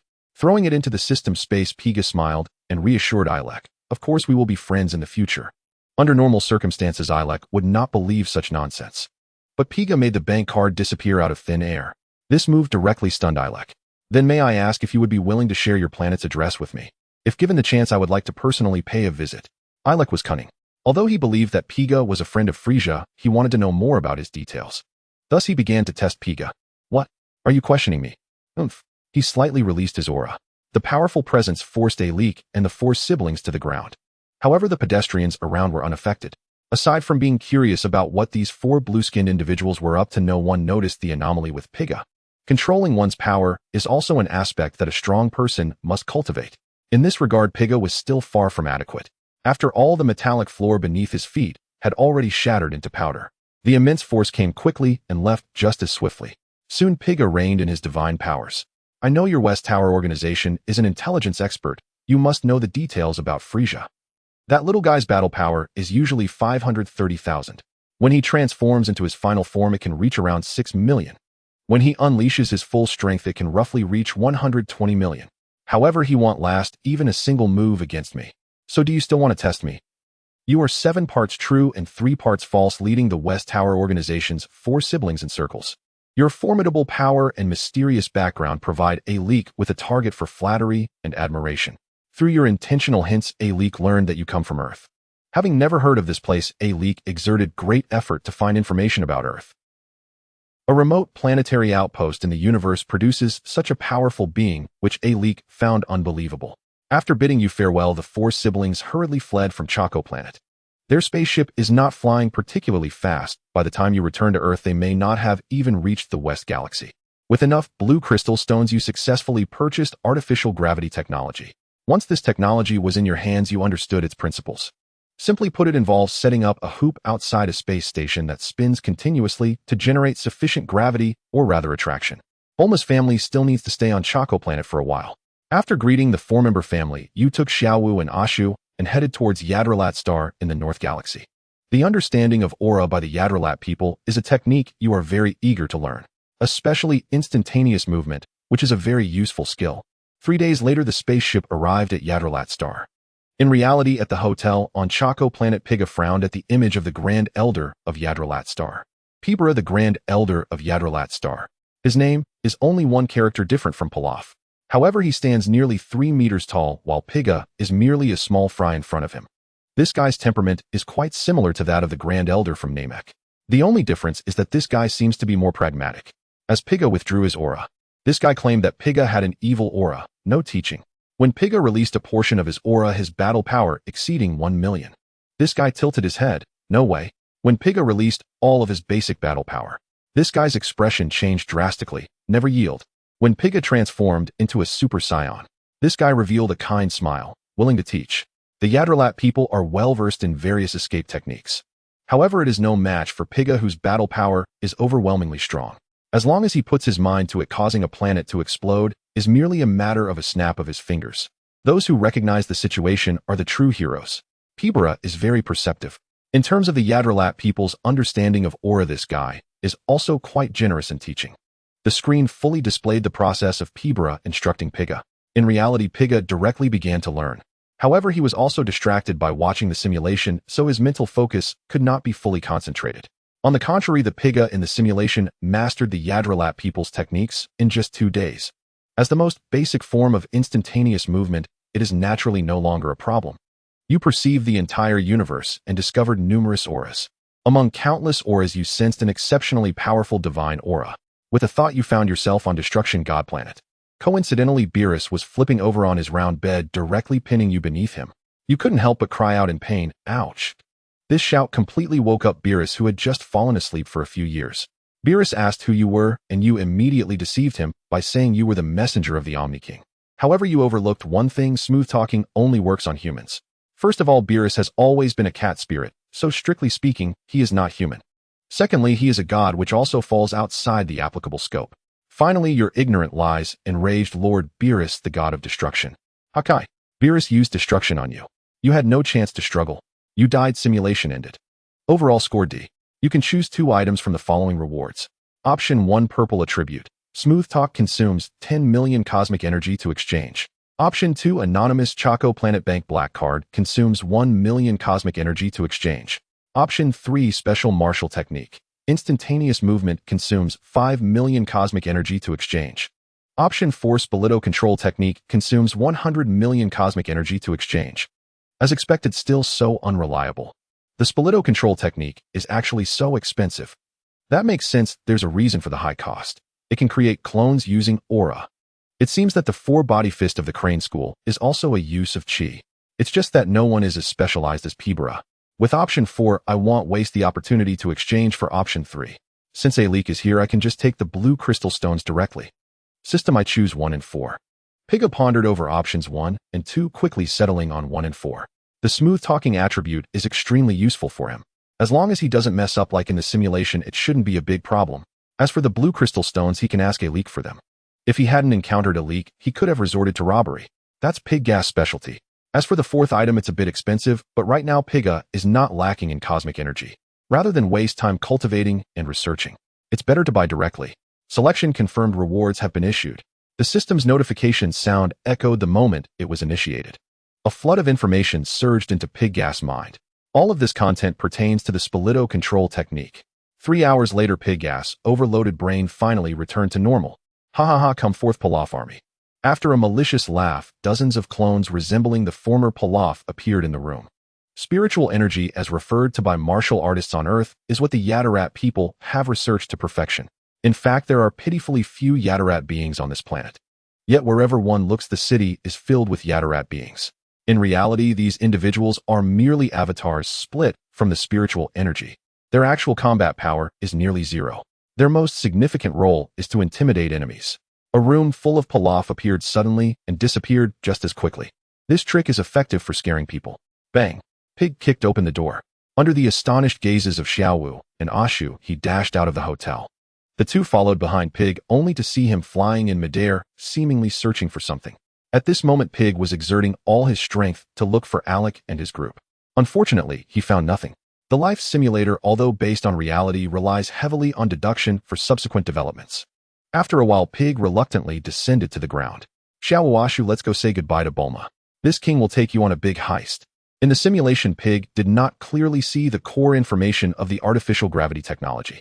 Whether to spend money or save, it was unavoidable. Since Alec did not show up, it didn't matter to Pig. Worst case, he could just make a cameo as an interstellar pirate. However, the crime scene could not be in the center of the galaxy to avoid being wanted by the Galactic Patrol. Pig was not afraid of a joker like Gak. But that Melis was still someone he couldn't afford to provoke for now. After making up his mind, Pig and the others visited Bulma. They did not specify what they were going to do. We're just going to take a look around the East Galaxy. Pilaf, the East Galaxy, is currently under the rule of the Gula Corps. If it's just for a visit, I advise against it. Gula's strength is too formidable. The bounty on him has accumulated to over 10 tons of blue crystal. Gak pointed to the sky and after finishing a gesture gave Pig a relatively reliable suggestion. Aside from being a bit weak, Eggman is quite a decent fellow. As long as one is strong enough, he is willing to turn a blind eye. Pig quite enjoyed dealing with him. Thanks, Gak. But it's not a big deal. I know Gula well, he is not my opponent. By the way, if I capture Gula, will you give me over 10 tons of blue crystal? Pig was nearly driven mad by poverty. Upon hearing Gak mention the bounty, he directly inquired. Eggman nodded and explained to Pig these blue crystals are the result of many victims entrusting us, the Galactic Patrol, to issue wanted notices. No matter who it is, as long as the task is completed, the entire bounty can be claimed. Moreover, one can also meet the Galactic King and receive the Galactic Guardian Medal. Pig was not too interested in the Galactic King's meeting or any worthless medal. Earning money is good news. This also made Pig's plan undergo slight modifications. Pig's initial plan was to rob the blue crystal mining planet of the Gula Corps. In the simulation, Pig had once joined Frieza's army. At that time, his mission was to engage with the Gula Corps. He was very familiar with the locations of various resource planets over there. Strike a few blue crystal mining planets, grab a haul, and return. This was Pig's preliminary plan. But it seems Gula is still somewhat valuable. Since he was going to rob anyway, it makes sense to kidnap Gula for a bounty. Pig believed it was reasonable. While Gak looked on in disbelief, Pig patted his shoulder and took off in a super-speed spaceship, leaving the Chaco planet. 5 days later, year 753 of the Erythra calendar, August 16. Pig and the others arrived at Gula Star in the East Galaxy. Oh, Gula is right here on Gula Star. Great. Xiao Wu, Ashu, you two stay here and pilot the spaceship while I go. Xiao Wu and Ashu currently had no power. It wasn't that Pig was stingy and didn't give them the spirit tree fruit. Rather, the spirit tree fruit is best consumed after one's strength has increased. Only then will the effect be optimal. After drinking the fountain of youth, their lifespans are now comparable to Pig's. They now devote time every day to practice. Over the past 2 months, their combat power has exceeded 30 points. This surpasses the vast majority of Earthlings. Although in the eyes of Dragon Ball warriors, they are still weaklings. But at least this is a good start. This time, Pig worried that finding trouble with Gula would affect the two of them. Thus, he instructed them to stay in space and wait for his return. By the way, they can also serve as a coordinate point. Whoosh. Pig used instant transmission and left the spaceship. With a flash before his eyes, his vision restored, and he found himself in a spacious hall. You. Who are you? A heavily armored Frieza was reporting to Gula on the throne. As a result, Pig appeared right before him. Suddenly, an unidentified person appeared in the tightly guarded palace. Gula looked at Pig in surprise, yet remained silent. Instead, Frieza interrupted mid-report, started yelling at Pig. Oh, who is barking? Oh, so it's Frieza. You worthless mutt, you should be worth some blue crystals, right? Consider yourself unlucky. Whoosh. Pig vanished from sight. When he reappeared, he had already struck Frieza on the back of the neck. The other 2 members of the Gula mech squad kneeling behind him were also swiftly dealt with by Pig. He took out the brain separation device he had made along the way. One by one, Pig placed it on the unconscious 3. This version of the brain separation device does not explode and kill. Instead, it will emit a strong electric current, stunning the wearer. After all, these guys are worth more alive than dead. As Gak said, some rewards require capturing them alive to redeem. Who would turn down money? After swiftly taking care of the 3 unfortunate fellows, Pig finally raised his head to look at the grim-faced Gula. Who are you? Unlike the highly emotional Frieza, Gula's demeanor was calm, and he did not explode in anger immediately. He merely stood up from the throne, his crimson eyes fixated on Pig's every move. The combat power of Frieza and his 2 companions was over 100,000. They could subdue 3 of them in an instant. Pig displayed impressive strength. This also piqued Gula's curiosity. I am Pilaf, the Supreme Commander of the Pilaf Corps. Of course, the Pilaf Corps currently only has 3 members. However, I believe that soon the name of the Pilaf Corps will resound throughout the universe. After all, this king is about to capture you alive. Gula, surrender. With that, Pig transformed into a Super Saiyan. No more nonsense, he charged directly at the disdainful Gula. Boom. A tremendous explosion erupted from the Gula Palace. The chilling alarm instantly resonated throughout the entire Gula Star. This was the heart of the Gula Legion. The sudden enemy attack sent shivers down everyone's spine. Since the establishment of the Gula Legion by the great king of Gula, they had never faced an invasion. Who the enemy was and where they were located remained unknown. The magnificent palace was reduced to dust in the massive explosion.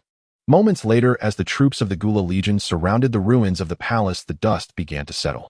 Not bad. Not bad. I didn't expect you could withstand my punch. It's just a pity that I've destroyed your palace. Did you put this collar on yourself, or did I help you put it on? Piga threw the head separator at Gula's feet. At this moment, Gula's head was severely deformed. If it weren't for the resilient life force of the Ice Demon tribe, a Scion without the protagonist's halo would probably never survive such injuries. Transforming into a Super Saiyan, Piga's fighting power reached 5 billion. The current Gula was not in his final form. His fighting power was only slightly higher than Frieza's final form. However, even if Piga gave Gula the chance to transform, the most he could achieve would be 500 million. He was simply no match for Piga. Looking into Gula's eyes filled with fear, shock, and confusion, Piga couldn't be bothered to waste any more time. Swish, swish, swish, swish, swish. 5 beams of deadly light were unleashed in quick succession. Piga pierced through Gula's arms, legs, and tail. This guy had lost most of his mobility. After cautiously dealing with Gula, Piga finally approached him. He picked up the collar that had fallen to the ground and fastened it around Gula's neck. Damn it! Gula gritted his teeth and glared fiercely at Piga.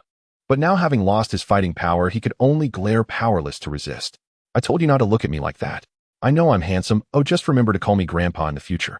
You should be grateful that I've been short on cash lately, or otherwise you would have been dead by now. How did I forget? Do you have any blue crystals? After controlling Gula, Piga smacked his head. He almost forgot about the looting. After all, he had captured Gula. This guy had controlled the Eastern Galaxy for many years. He should have considerable wealth, right? What the hell do you want blue crystals for? To be honest, Gula was still a bit bewildered. After all, just a few minutes ago, he had been listening to Shaviza's report. Now, just minutes later, he had become a prisoner. Such a contrast left him feeling a bit disoriented. He was having a hard time keeping up with Piga's erratic thoughts. I just need some money to buy a technology. If you give me a satisfactory amount, I might consider letting you go. You might not believe it, but I'm a scientist. Actually, we don't have any grievances against each other, do we? Piga suddenly figured it out. It's all about making money. Earning commissions is good, and earning ransom is also good. In Gula's eyes, wasn't he just a kidnapper now? Since he was doing both, if the hostage paid the ransom, why would they need to take Gula to the center of the galaxy? Once his thoughts opened up, Piga suddenly felt enlightened. Lord Pilaf, you're absolutely right. Hey, Enzo, hurry up and come over here. Suddenly the situation took a turn and Gula's attitude changed to one of friendliness. Staring at Piga, he realized he couldn't escape. It was better to change his approach and buy peace. Moreover, Gula was convinced that Piga had used some special means. Otherwise, it would have been impossible to defeat him so easily. Besides, he could still transform into his final form. He was afraid that Piga would have the means to take the money but not survive to spend it. Enzo, who had been standing at the outskirts of the ruins, heard Gula calling him. Gritting his teeth, he ran over to where Gula and Piga were. My king, how may I serve you? Go gather all the blue crystals on Gula's star and bring them to Lord Pilaf. He is my friend joking around with me right now. Hurry up, get moving. Gula's current image was quite disheveled. This greatly affected his standing in the eyes of the Legion soldiers. Portraying Piga as his friend, claiming they were just having fun, was not a bad way to salvage his image. However, Enzo looked completely bewildered, friends joking around, and yet he was kneeling on the ground. Nonetheless, Gula, who usually had a good temperament, roared into his ears. Enzo dashed away from the ruins in a flash. Looking at Enzo's retreating figure, Gula attempted to stand up. Unfortunately, he wobbled and couldn't stabilize himself.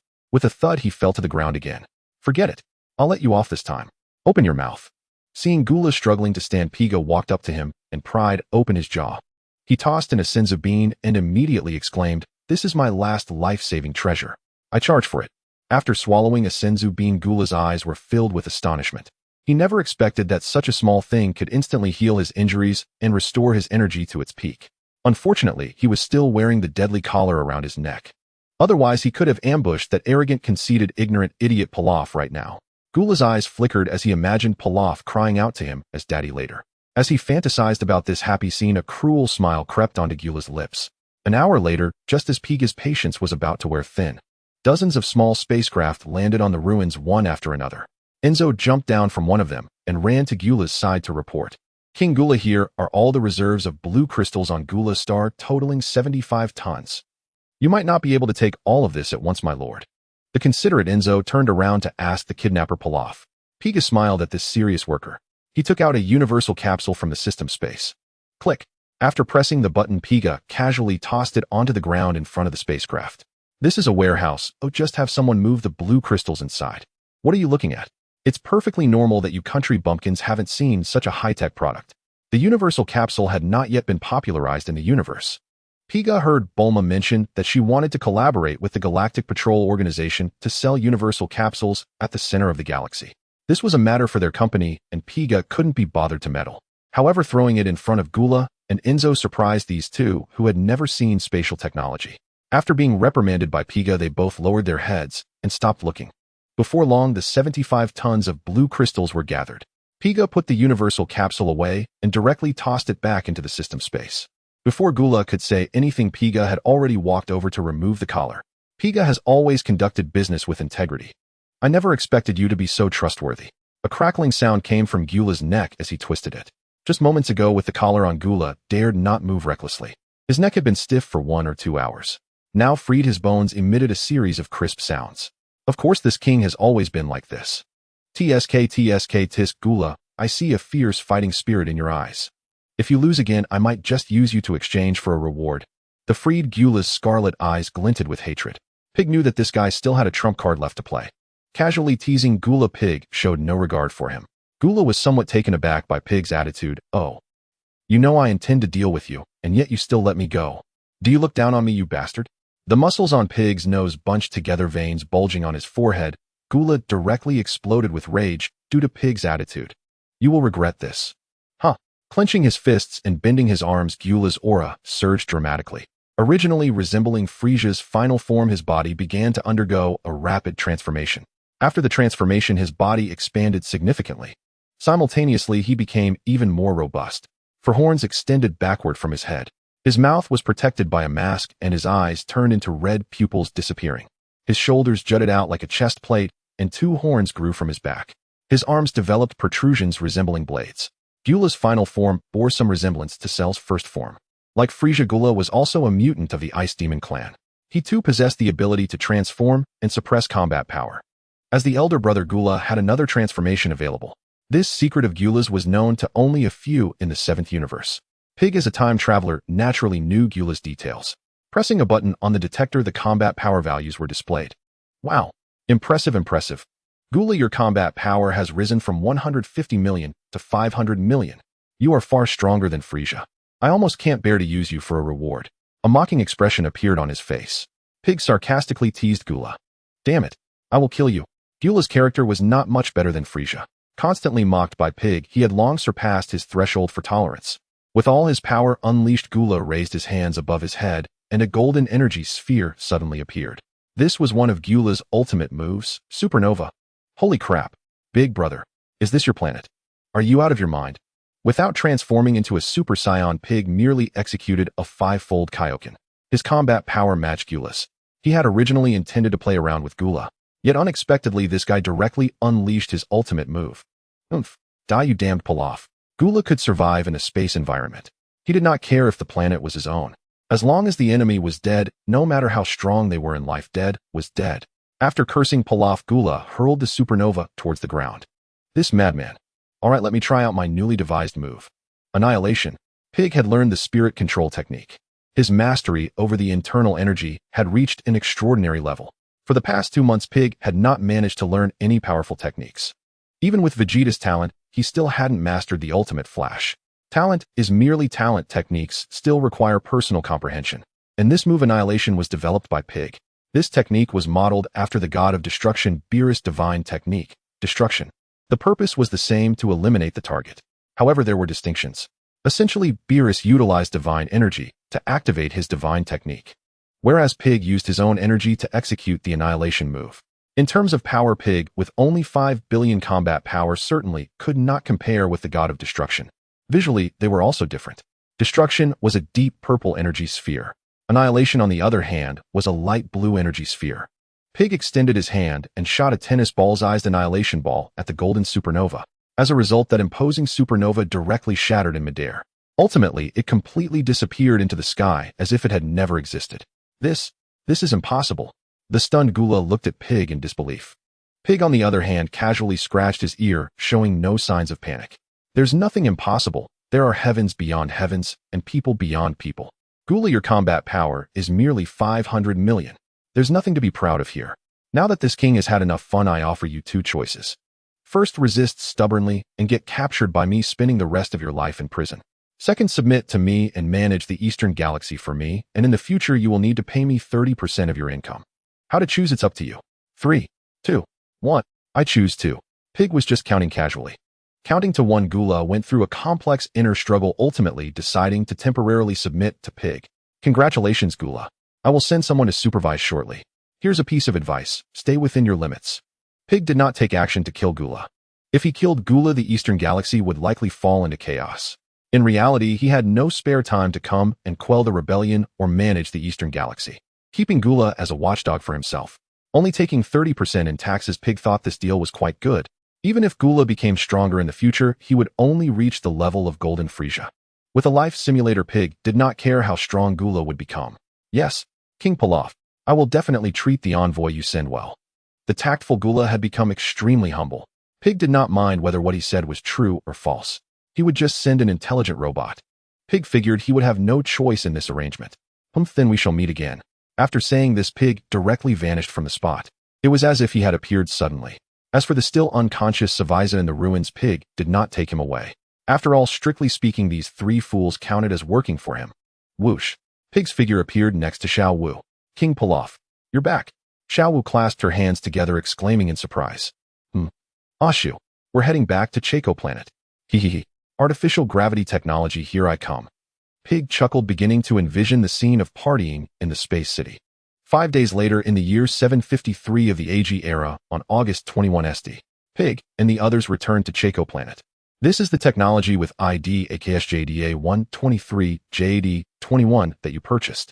Please check. Inside the tech supermarket, a maid robot standing at 1 meter and 45 centimeters tall delivered a storage card to Pig. This type of storage card requires a compatible decoding device purchased in the supermarket to read the information. It's a bit of a ripoff. Fortunately, Pig has plenty of spirit stones on hand.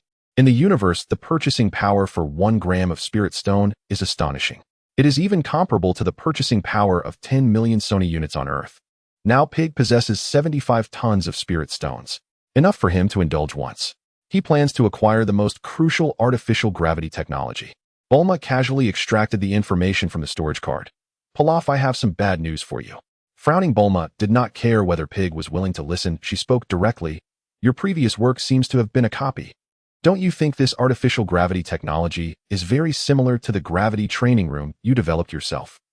Give me 3 months and I will definitely be able to transform this technology. Bulma's discovery was something Pig had already noticed long ago. But the problem is Pig does not have 3 months to waste. Spending a little money saves nearly 3 months of time. No matter how you look at it, being able to buy time with money is a surefire deal. Bulma, this amount of money is nothing. Time is what matters most. Time is life. With a smile towards Bulma, Pig raised his hand to stop her incessant chatter. Now that I have the artificial gravity technology, I will head back to Earth. You all should take the opportunity to stay together a bit longer. If you encounter any tricky issues, feel free to contact me. Pig took the storage card from Bulma and tossed it into the system space. This scene left Bulma dumbfounded. She simply could not understand how Pig managed to do this. Don't look at me like that. I possess spatial abilities and have a sizable pocket dimension. Look, I can store many things in here. This trick is something many people can do, but it's nothing special. He placed the storage card inside and then took it out again. Pig demonstrated to Bulma. This guy is a super genius studying space and time. If he truly gets inspired, who knows what kind of storage space he might develop in the future. That could definitely lead to great wealth. Realizing this, Bulma pouted and nodded, wishing him a safe journey. Thus, after a few casual exchanges with Bulma, Pig left Chaco Planet with Xiao Wu and Ash. In the year 753 of the AG calendar, on August 25. At night, the spaceship Pig was aboard landed outside the West capital. He transformed the spaceship into a capsule and tossed it into the system space. Then, holding Xiao Wu in one hand and dragging Ash with the other, he flew straight towards the castle. Upon returning home, Pig took a bath and enjoyed a lavish meal. After sending the two off to rest, he returned to his room alone. Locking the door, Pig lay down on his comfortable large bed. System start life simulation. Ding, beginning the 14th life simulation. Extracting entries. Ding, congratulations host, you have drawn the blue entry. Eat a stick. Eat a stick. Lock onto the enemy, shout, hey, eat a stick. And a stick about 10 feet long will form above the enemy's head, striking them to forcibly dizzy them for 1 second. You can use it 3 times a day with an interval of no less than a minute. Awesome. Finally, a reliable control skill has come out. Pig was quite delighted upon seeing the entry. In the Dragon Ball world, there are actually quite a few control skills. Master Rose, his universal, shocking palm demon sealing wave. Dumpling's super abilities. Tianjin's solar fist. Frieza's super abilities. Gotenks donut. And so on. These abilities either Pig cannot learn at all, or they are not very useful and can be countered. In short, for a long time, Pig has not had any decent controlling methods. And this eat a stick clearly falls into the strong control category. It can even be barely classified as a conceptual technique. After all, it has the effect of forcibly dizzying someone for 1 second. You have acquired a new entry and instantly teleported in front of Yamcha. Seeing this pest appear, the T-God immediately retreated 10 meters, warily guarding against your every move. Young Yamcha thought that by concentrating he could evade your grasp. He was far too young. Upon hearing you shout, eat a stick, he didn't react at all. A stick 1 meter long rapidly formed behind his head. Krillin saw it and wanted to shout a warning, but it was too late. His pupils dilated. Yamcha fell directly into a dizzy state. 1 second later, he still did not wake up. 1 minute later, Krillin kept shaking his clothes, but alas, he still did not wake up. 1 hour later, you walked over and slapped him, yet this guy still did not wake up. A day later, he finally slowly woke up. The effect of eat a stick is to forcibly dizzy the enemy for 1 second, but the actual duration depends on the individual situation. After all, you have eaten the fruit of the spirit tree, and your mental power is too strong, far exceeding Yamcha. His dizziness lasting a day is already considered quite good for his physique. You tossed Yamcha a spirit tree fruit as compensation and flew back to the castle without looking back. After trying out the new entry, you shifted your focus to building a space city in the following days. With the support of artificial gravity devices, the efficiency of the intelligent robots working in space greatly increased. In the year 753 of the AG calendar, in October, the first space city built by Earthlings was completed. You held a celebration in the space city, inviting Bulma, Krillin, the Tea God, and others to come up. In the simulation scene, everyone, this space city will be the first step for us Earthlings to conquer the universe. Next, our Pilaf army will build new space bases nearby. This also marks the beginning of the Pilaf army's dominance over the entire universe. Standing in front of a crowd of reporters, Pig spoke eloquently, officially announcing the establishment of the Pilaf army.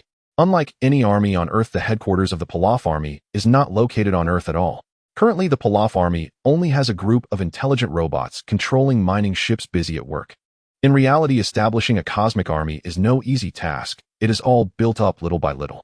But in any case, the Pilaf army can be considered officially established. The headquarters will begin construction from now on. Once completed, it will expand to the surrounding star regions. Within a year, intelligent robots work day and night. A space castle comparable to the size of the moon was constructed in the asteroid belt of the solar system. Or rather, it would be more appropriate to describe it as a planetary fortress. However, despite stockpiling a vast amount of materials in the simulation, you were unable to absorb any of it. With a solid foundation, the Pilaf army began its expansion. Under your direct intervention, dozens of civilized planets near Earth were conquered one after another. During this period, your Pilaf army clashed several times with the Frieza army. The sudden rise of the Pilaf army drew the attention of the higher-ups in the Frieza army. On planet Ponkalo, you encountered the elite troops of the Frieza army, the special forces. Remembering how you had perished at the hands of Captain Ginyu the first time, this time you treated him to a stick. This guy's strength was clearly far superior to that of the Tea God, and he woke up in just 10 minutes. However, after waking up, Captain Ginyu found that Goldo, Buddha, Jeez, and Rikum were standing behind you, each wearing a flattering expression. The strength of King Frieza was well known to Jeez and the others. With a combat power of 530,000, he was simply incomparable to King Pilaf. Under the threat of death, these four decided to change their allegiance and join the Pilaf army. The key point was that Jeez and Shaviza were practically fellow townsmen. The planets they lived on were in the same stellar system, making it akin to Jeez being an Earthling and Shaviza being a Martian. Though they publicly identified as enemies, they could occasionally exchange messages privately. According to Shaviza, a year ago, King Gula was unexpectedly dealt with effortlessly by a mysterious powerhouse.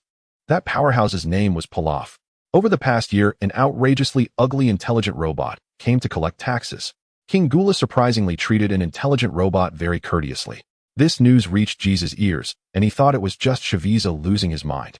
But when he actually encountered the legendary King Pilaf, he realized that Shaviza's claims were surprisingly true. Upon discovering that the mighty King Pilaf had not a single living person under his command, Jeez's mind began to race. As soon as you opened your mouth to recruit these fellows, Jeez jumped out first, pledging his loyalty to you. Goldo, Buddha, and Rikum were dumbfounded, and Jeez directly recounted your glorious deeds. After Jeez's persuasion, Goldo was the second to swear loyalty to you, followed by Buddha and Rikum. When Captain Ginyu regained his senses, he discovered he had become a mere puppet. This guy jabbed a claw into his own chest and shouted, "Transform." Unfortunately, you had long been on guard, so you didn't fall for it. The transformation beam he shot out accurately hit a bird flying in the sky. You felt relieved that Captain Ginyu could escape the life of a frog prince. Grabbing the transformed bird, you tossed it into a cage to keep as a pet. In reality, damn, did I really create a zoo for Captain Ginyu? And all of them are male birds. Of course it's me. So talented. Returning to Earth with the bird, Pig discovered that Captain Ginyu could actually lay eggs. Being able to lay eggs means it's a female bird. That aside, this kind of female bird needs to mate in pairs to reproduce. In the simulation, you had actually transformed the entire planet Ponkalo into a large avian breeding zoo. All the female birds were relocated, leaving only Captain Ginyu. Meanwhile, tens of thousands of male birds still inhabited the entire planet Ponkalo. Such outrageous operations by Pig in the simulation left the real him greatly amused. Laughing while snacking, Pig continued to watch the simulation screen. As you gradually consumed half of the Frieza army's commanders, they defected and joined the Pilaf army.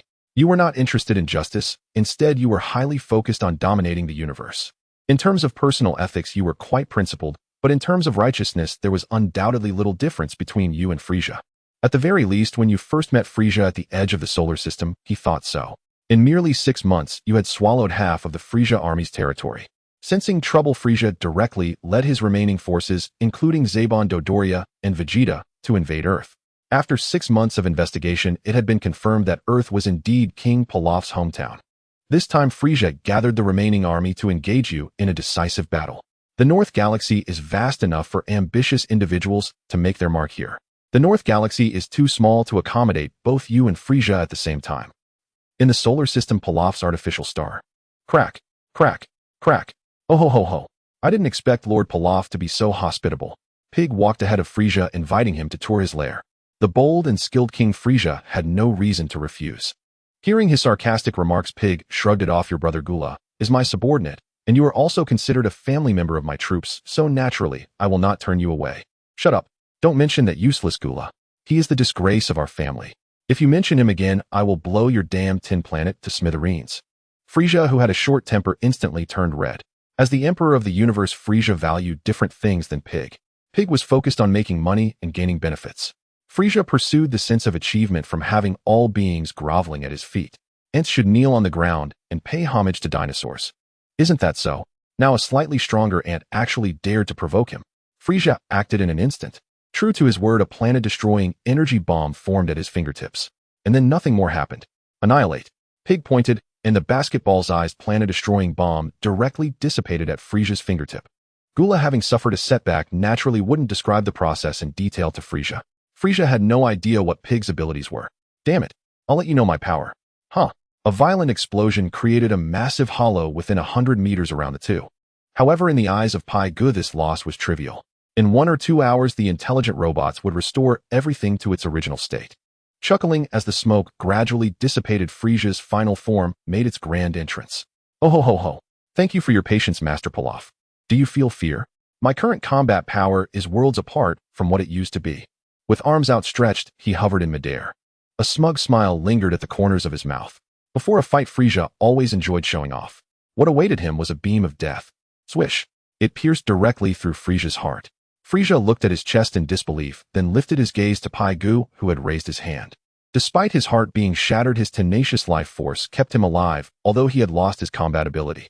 Frieza, I now invite you to join my ranks to serve me and pledge your loyalty. Agree live? Refuse die? So what is your answer? At the Pilaf Army's headquarters, countless members were watching this scene unfold. Giz Guldo and others, along with the arriving Frieza's followers like Zebo Dodoria and Vegeta, all wore expressions of shock. Everyone knew that Master Pilaf's strength was not inferior to Frieza's. Yet they never expected that even in his strongest state, Frieza could not withstand a casual strike from Master Pilaf. At this moment, Frieza's pride was thoroughly trampled underfoot by Pai Gu. Bagana. Dark blue blood flowed from the wound in Frieza's chest. One hand clutched his chest while the other tightened into a fist, the veins on his forehead bulging. Nothing is impossible, Gula said the same a year ago. Frieza, I want you to pledge your loyalty to me. Live or die. A faint blue aura gathered at Pai Gu's fingertips. If Frieza refuses to recognize the situation, then he can go to hell. There was no need to keep those who are of no use to Pai Gu. Damn it. How can you? How can you make this king submit to you? Die.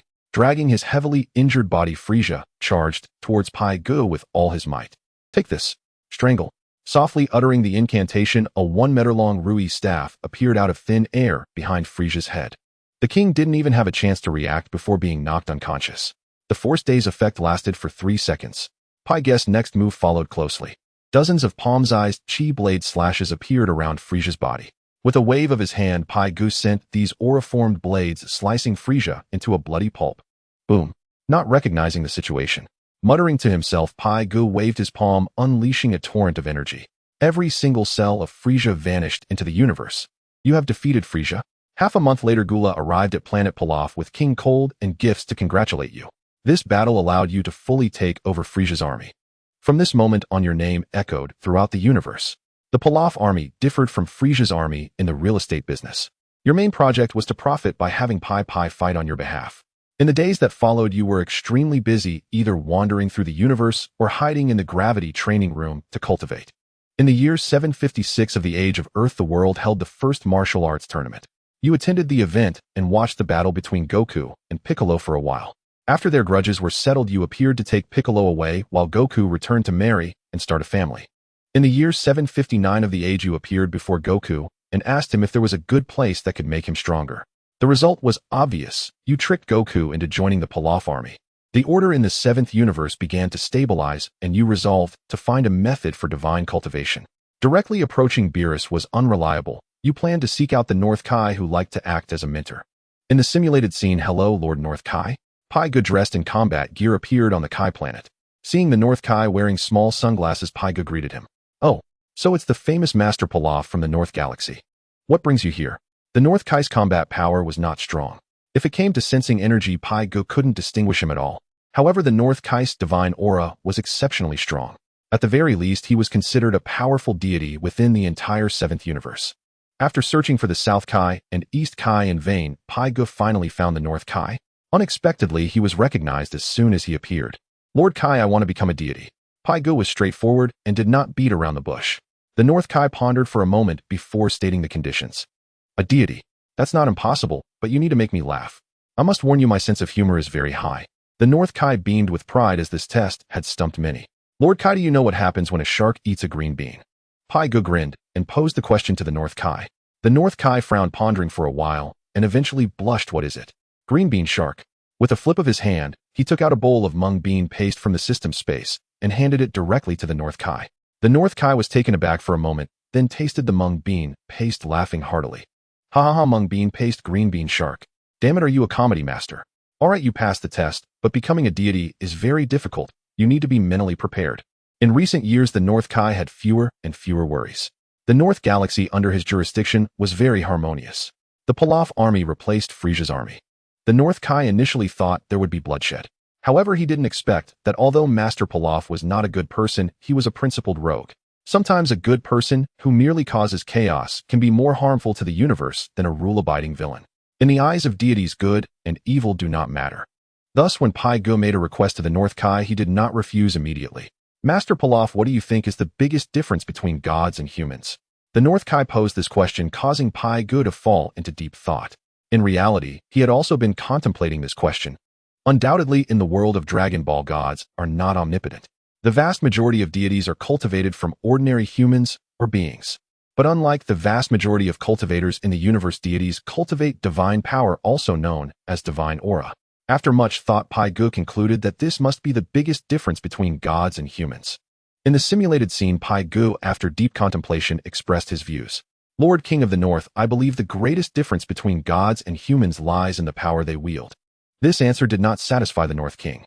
Shaking his head, the North King simply uttered 2 words, shallow. This term plunged Pai Ge once again into deep thought. Recalling the plot of Dragon Ball, Pai Ge suddenly realized. In Universe 11, there was someone who wielded the power of a destroyer god. That person was the righteous warrior Tuo. Yet at the tournament of power, Tuo, in his form as a destroyer god, could not even defeat Vegeta. He was an apprentice destroyer, but he always fell short of becoming a true deity. Now it seemed that the last step Tuo lacked was the obstacle preventing him from becoming a deity. Naturally, this was also the greatest hindrance for an ordinary human to become a god. Could it be mental will? Pai Ge blurted out what he was thinking. The North King had intended to continue criticizing Pai Ge, but the words caught in his throat, unable to escape. After finally catching his breath, the North King circled around Pai Ge several times. Finally, he muttered to himself, strange, so many righteous individuals fail to grasp this point.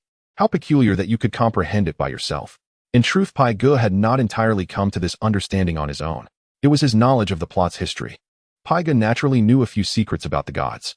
Many years ago, a child from planet Namek arrived on Earth aboard a spaceship. After wandering in the mortal realm for 50 years, he ascended to the divine temple on Earth. He was the current old immortal. The previous Supreme Kai saw through the evil thoughts in the old immortal's heart at a glance. Under the training of the previous Supreme Kai, the old immortal expelled the evil from his body, thus giving rise to Piccolo Daimao. This reflects a commitment to pure spirit. To become a deity, one must possess a pure and kind heart. Later, even though Goku had a fighting power of only 400 or 500, he still earned the old immortal's recognition after defeating Piccolo Daimao too. It was hoped that he would succeed the position of the Supreme Kai. However, at that time, Goku chose to return to his peaceful life in the West City. In other words, the most important aspect of becoming a deity is to have a resolute heart.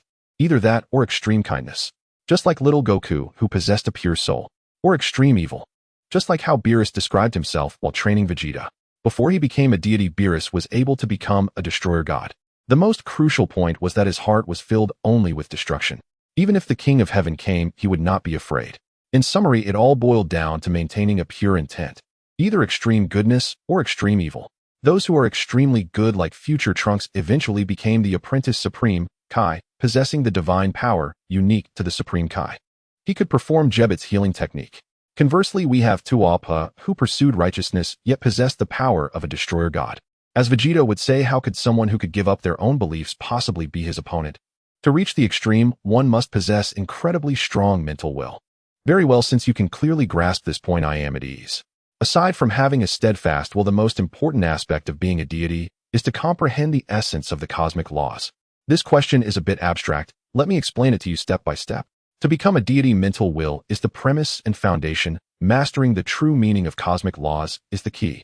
In universe, 7 deities usually comprehend cosmic laws in 2 directions. The first is the creative truth comprehended by the vast majority of deities. The Supreme Kai, also known as the Creator God, is so named because he has mastered the truth of creation. The power they wield is the divine power of creation, which contrasts with the power of destruction. The value of the Supreme Kai's existence is precisely to create suitable planets for human survival, reproduction, and development in the universe.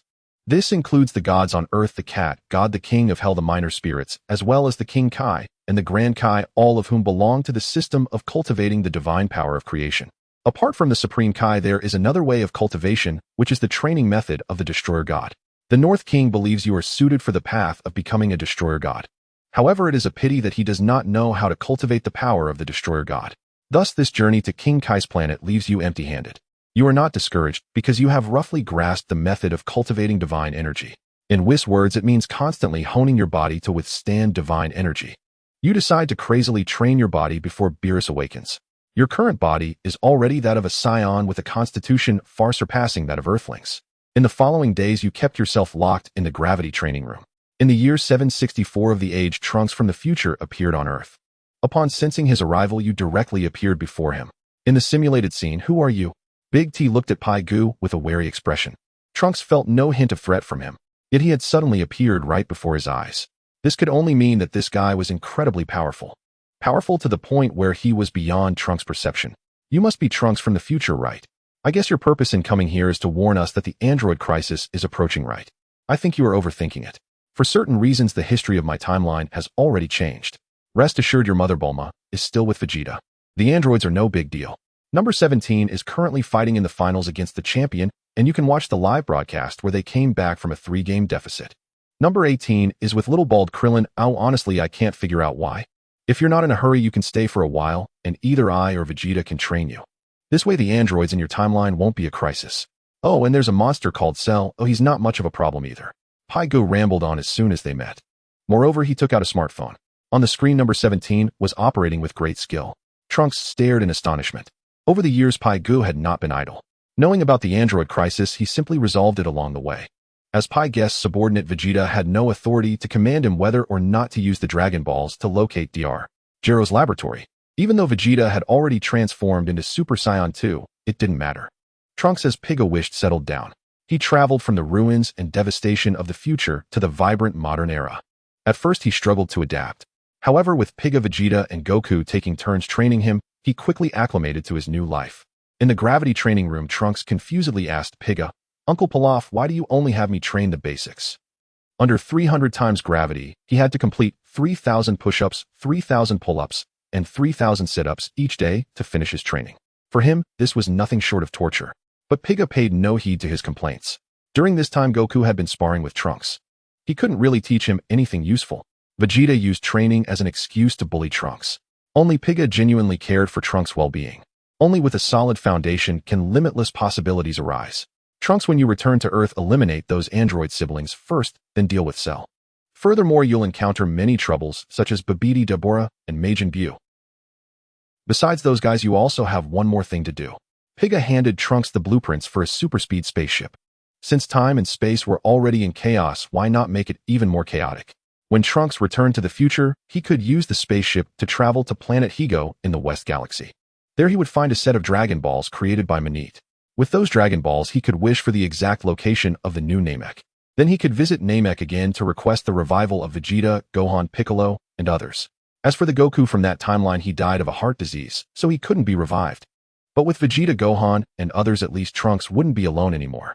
A year later, Trunks returned to the future. In the future timeline, he fulfilled all his established goals as you wished. And in your original timeline, you also successfully cultivated the Divine Aura. After obtaining the Divine Aura, you transformed into a Super Saiyan.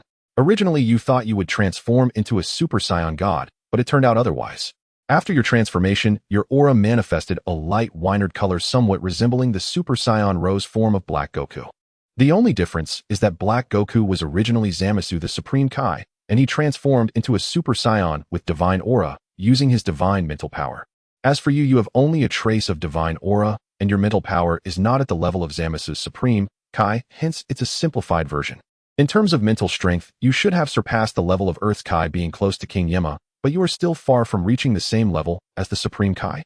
The reason your mental power has made leaps and bounds over the years is because you consumed a large amount of spirit tree fruits.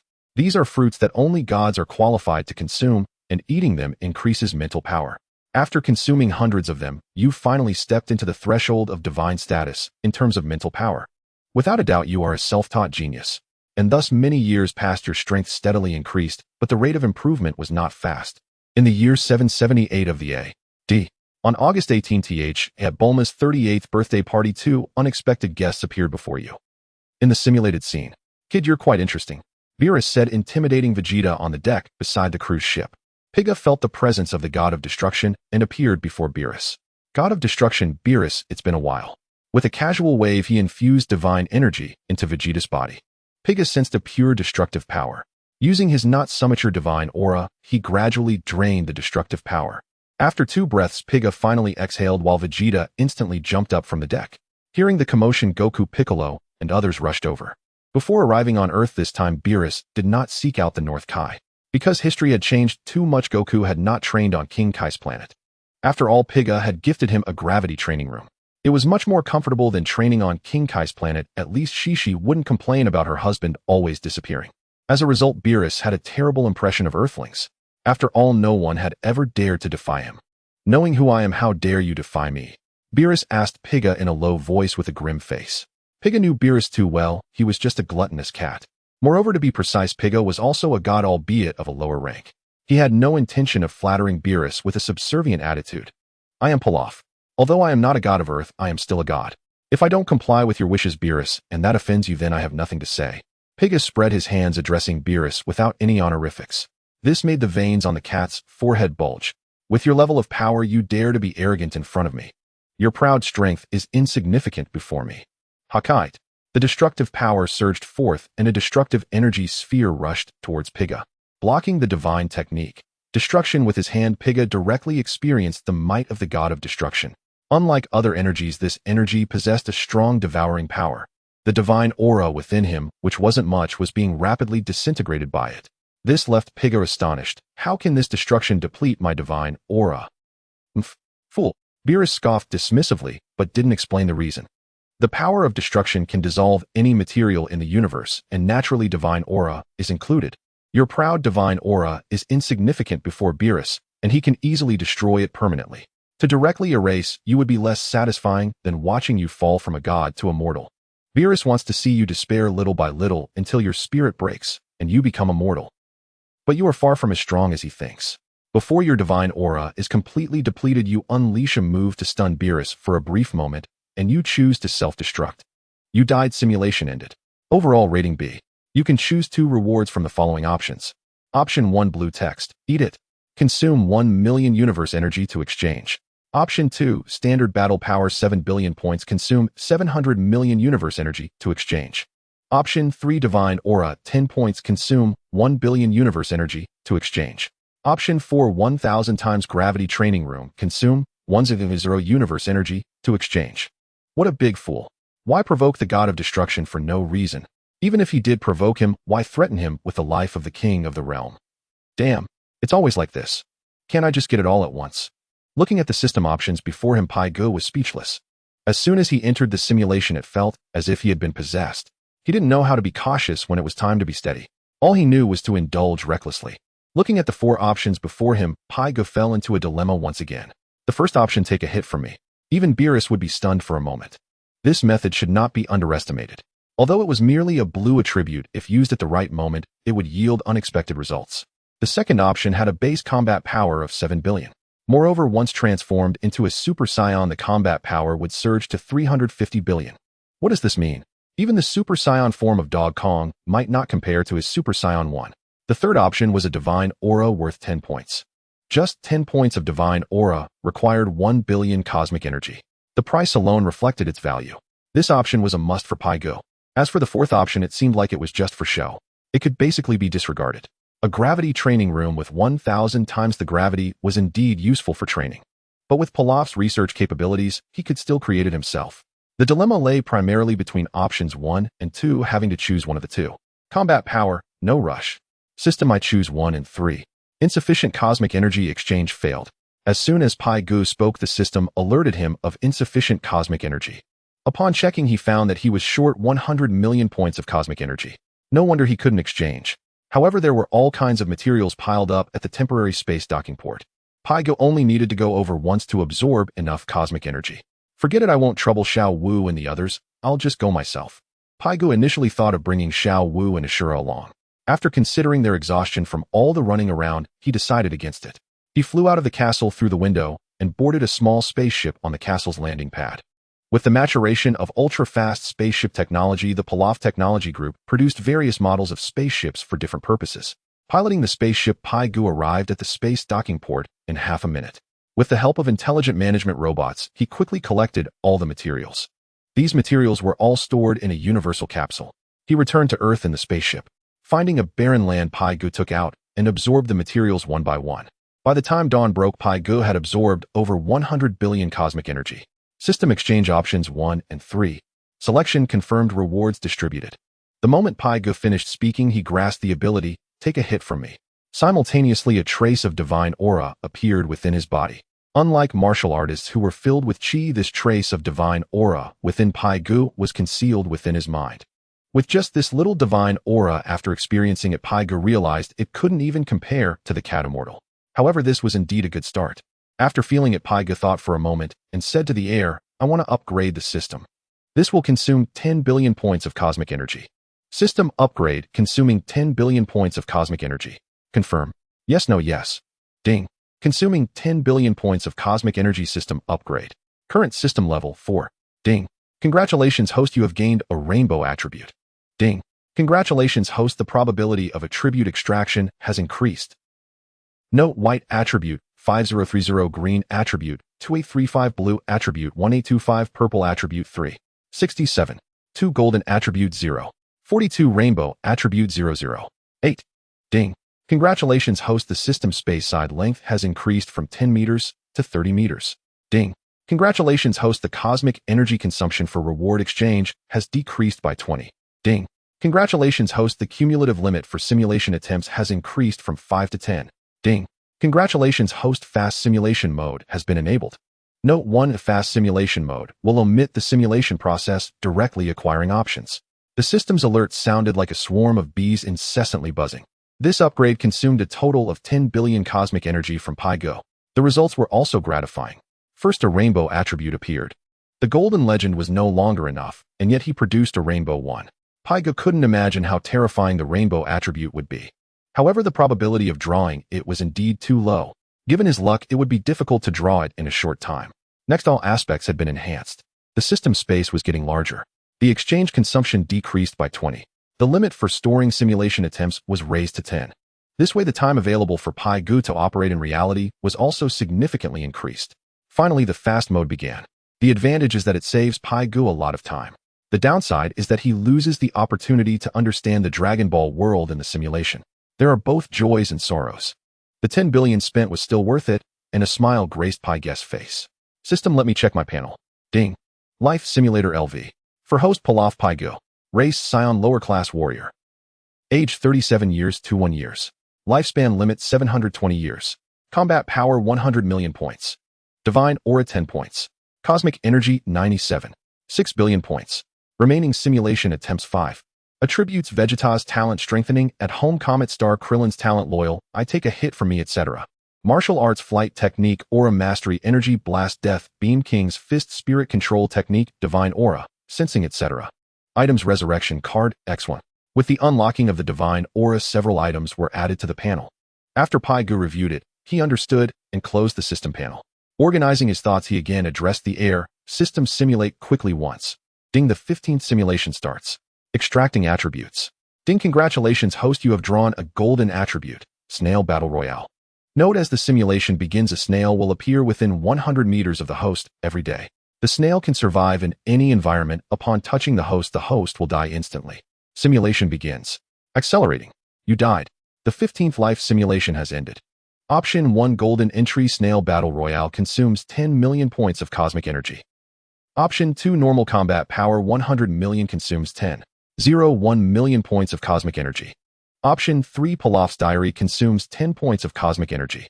Option 4 God's Breath 10.0005 points consumes 10.0005 billion cosmic energy. For options revealing something eerie, God's Breath has 10 points. After one simulation the former only increased combat power by 1.000 points. God's Breath however only grew by 0.0005 points. What exactly did I experience in the simulation? Pilaf murmured this is just ridiculous isn't it?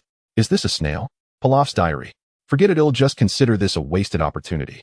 System I choose option 3 giving up one exchange opportunity. The Golden Entry Snail Battle Royale is truly terrifying. This made Pilaf feel a bit apprehensive. In reality Pilaf had heard of this game in the original world. Those who participate in this Snail Battle Royale game become very wealthy. However, every day a lethal snail will refresh within a 100-meter radius centered on them. A clever netizen suggested a solution by 2 villas with helipads in 2 cities. As soon as the time comes immediately take a helicopter to stay in the villa in the other city.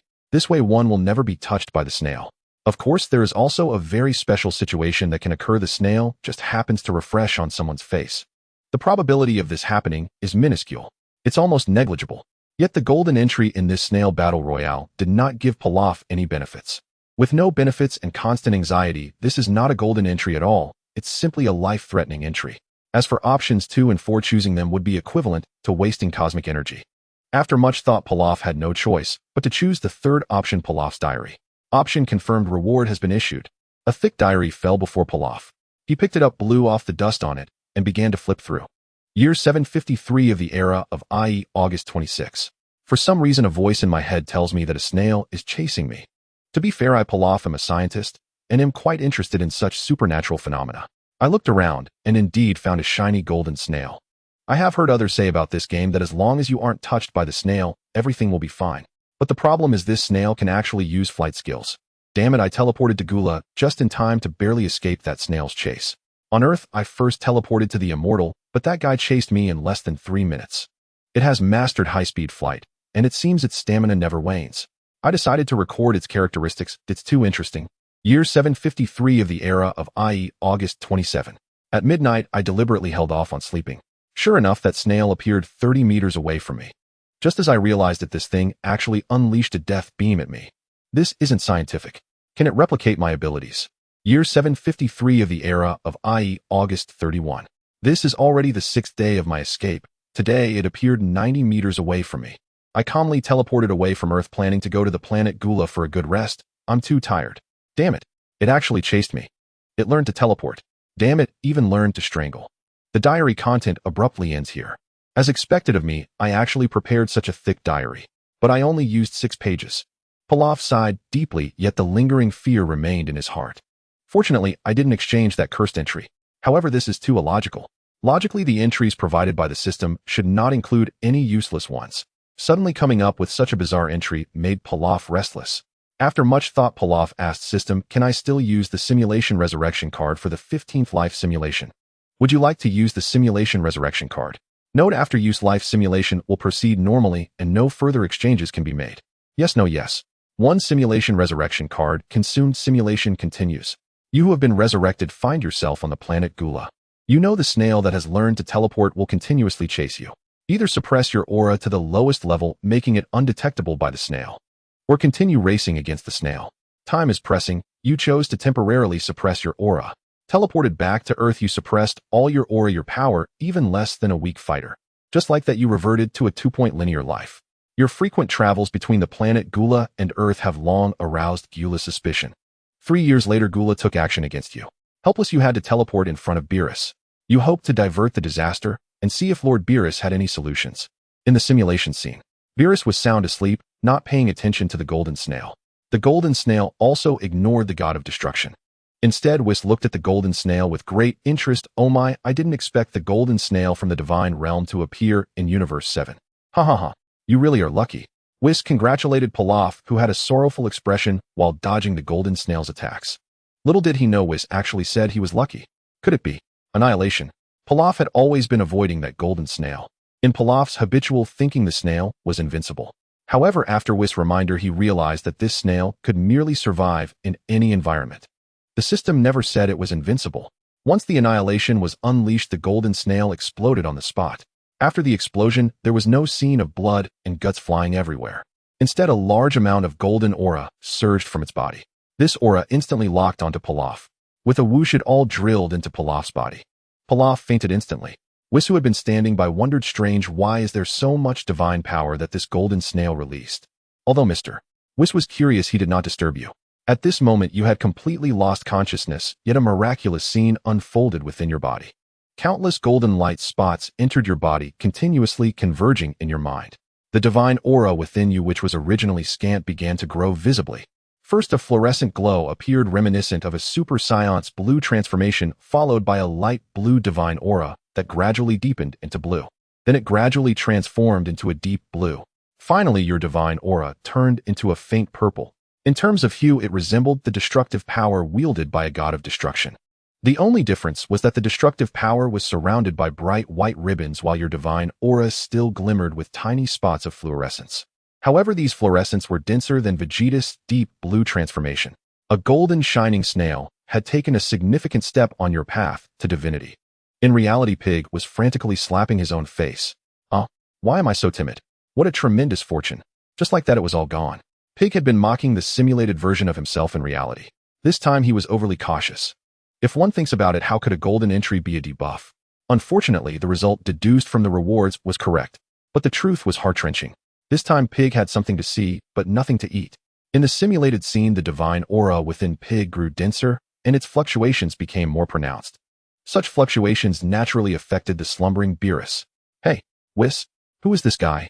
Dressed in a loose and comfortable bathrobe, Beerus rubbed his sleepy eyes. He flew from the castle to the nearby lawn to inquire about Pig's background from Mr. Whis. I'm not too sure, Beerus. He suddenly appeared in front of me, probably using the instantaneous movement of the yard rat people. Then a golden shining snail chased right after him. Whis recounted what had happened a few minutes ago. Beerus' eyes widened in disbelief as he looked at the pig lying on the ground, then turned to Whis. What? A golden shining snail? Yes, I can't be mistaken, it's definitely a golden shining snail. If it weren't, how could you explain his current appearance? Whis calmly shared his thoughts. This statement made Beerus nod. Glancing at the soon-to-awaken pig, Beerus muttered softly, Humph, what a lucky fellow. Whis, I'm going back to sleep. You handle him when he wakes up. If he can survive, I'll play with him when I wake up. By the way, what's his name? Beerus didn't want Pig to see him, so after a few words he was about to turn and leave. He turned back to ask Whis. Whis took out the angel staff and began to investigate. After a moment, he revealed Pig's background. Beerus, he is a scion living on Earth named Pilaf. Mr. Whis shared Pilaf's background, and Beerus displayed a surprised expression. Oh, what a coincidence. You might not believe it, but I dreamed that my arch-nemesis appeared in the 7th universe named Super Saiyan God. Whis, please ask him if he knows who the Super Saiyan God is. Beerus glanced at the lying pig, whose hairstyle was wrong, so it shouldn't be him. Since he was not his arch-nemesis, Pig wasn't worth his concern for now. Especially not enough to abandon his slumber to care about someone who had just become an ordinary deity. Beerus looked at the pig lying on the ground and noticed that the hairstyle was different from the warrior he dreamed about. Thus, the god of destruction continued his pleasant dream. 10 minutes later, you slowly awoke to find Mr. Whis smiling at you from a short distance. You walked up to Whis, pretending not to recognize him, and asked where this place was. After checking your past, Whis discovered that you had been frantically using instantaneous movement to escape in recent days. In his view, you had inadvertently sensed your own aura leading you to teleport here. You originally had a hint of divine aura within you, which should be from your own cultivation in the lower realm, exploring the path to divinity. After encouraging you a bit, you asked Whis what the divine realm was. Mr. Whis pondered for a moment and briefly explained the cultivation process to become a deity and what the divine realm is. In the universe, there are many ways to cultivate, and I believe you have seen some. Among these methods, the most special and powerful one is to cultivate from a mortal into a deity. I observed that you once found the North Kai, and he shared some information about deities with you.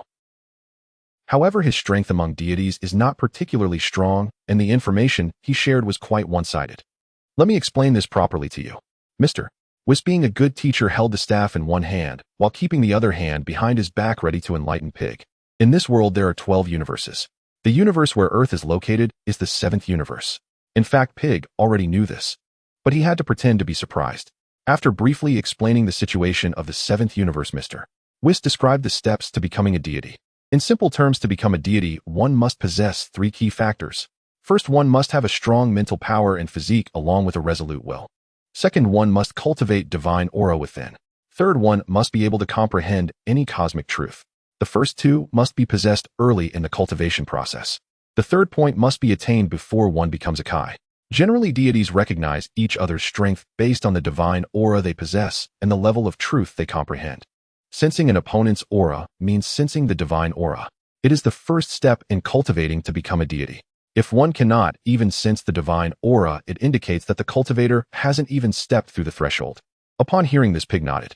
In Dragon Ball, Super Vegeta worked as a caretaker on the God of Destruction's planet for half a year, which is how he could sense the divine aura's existence.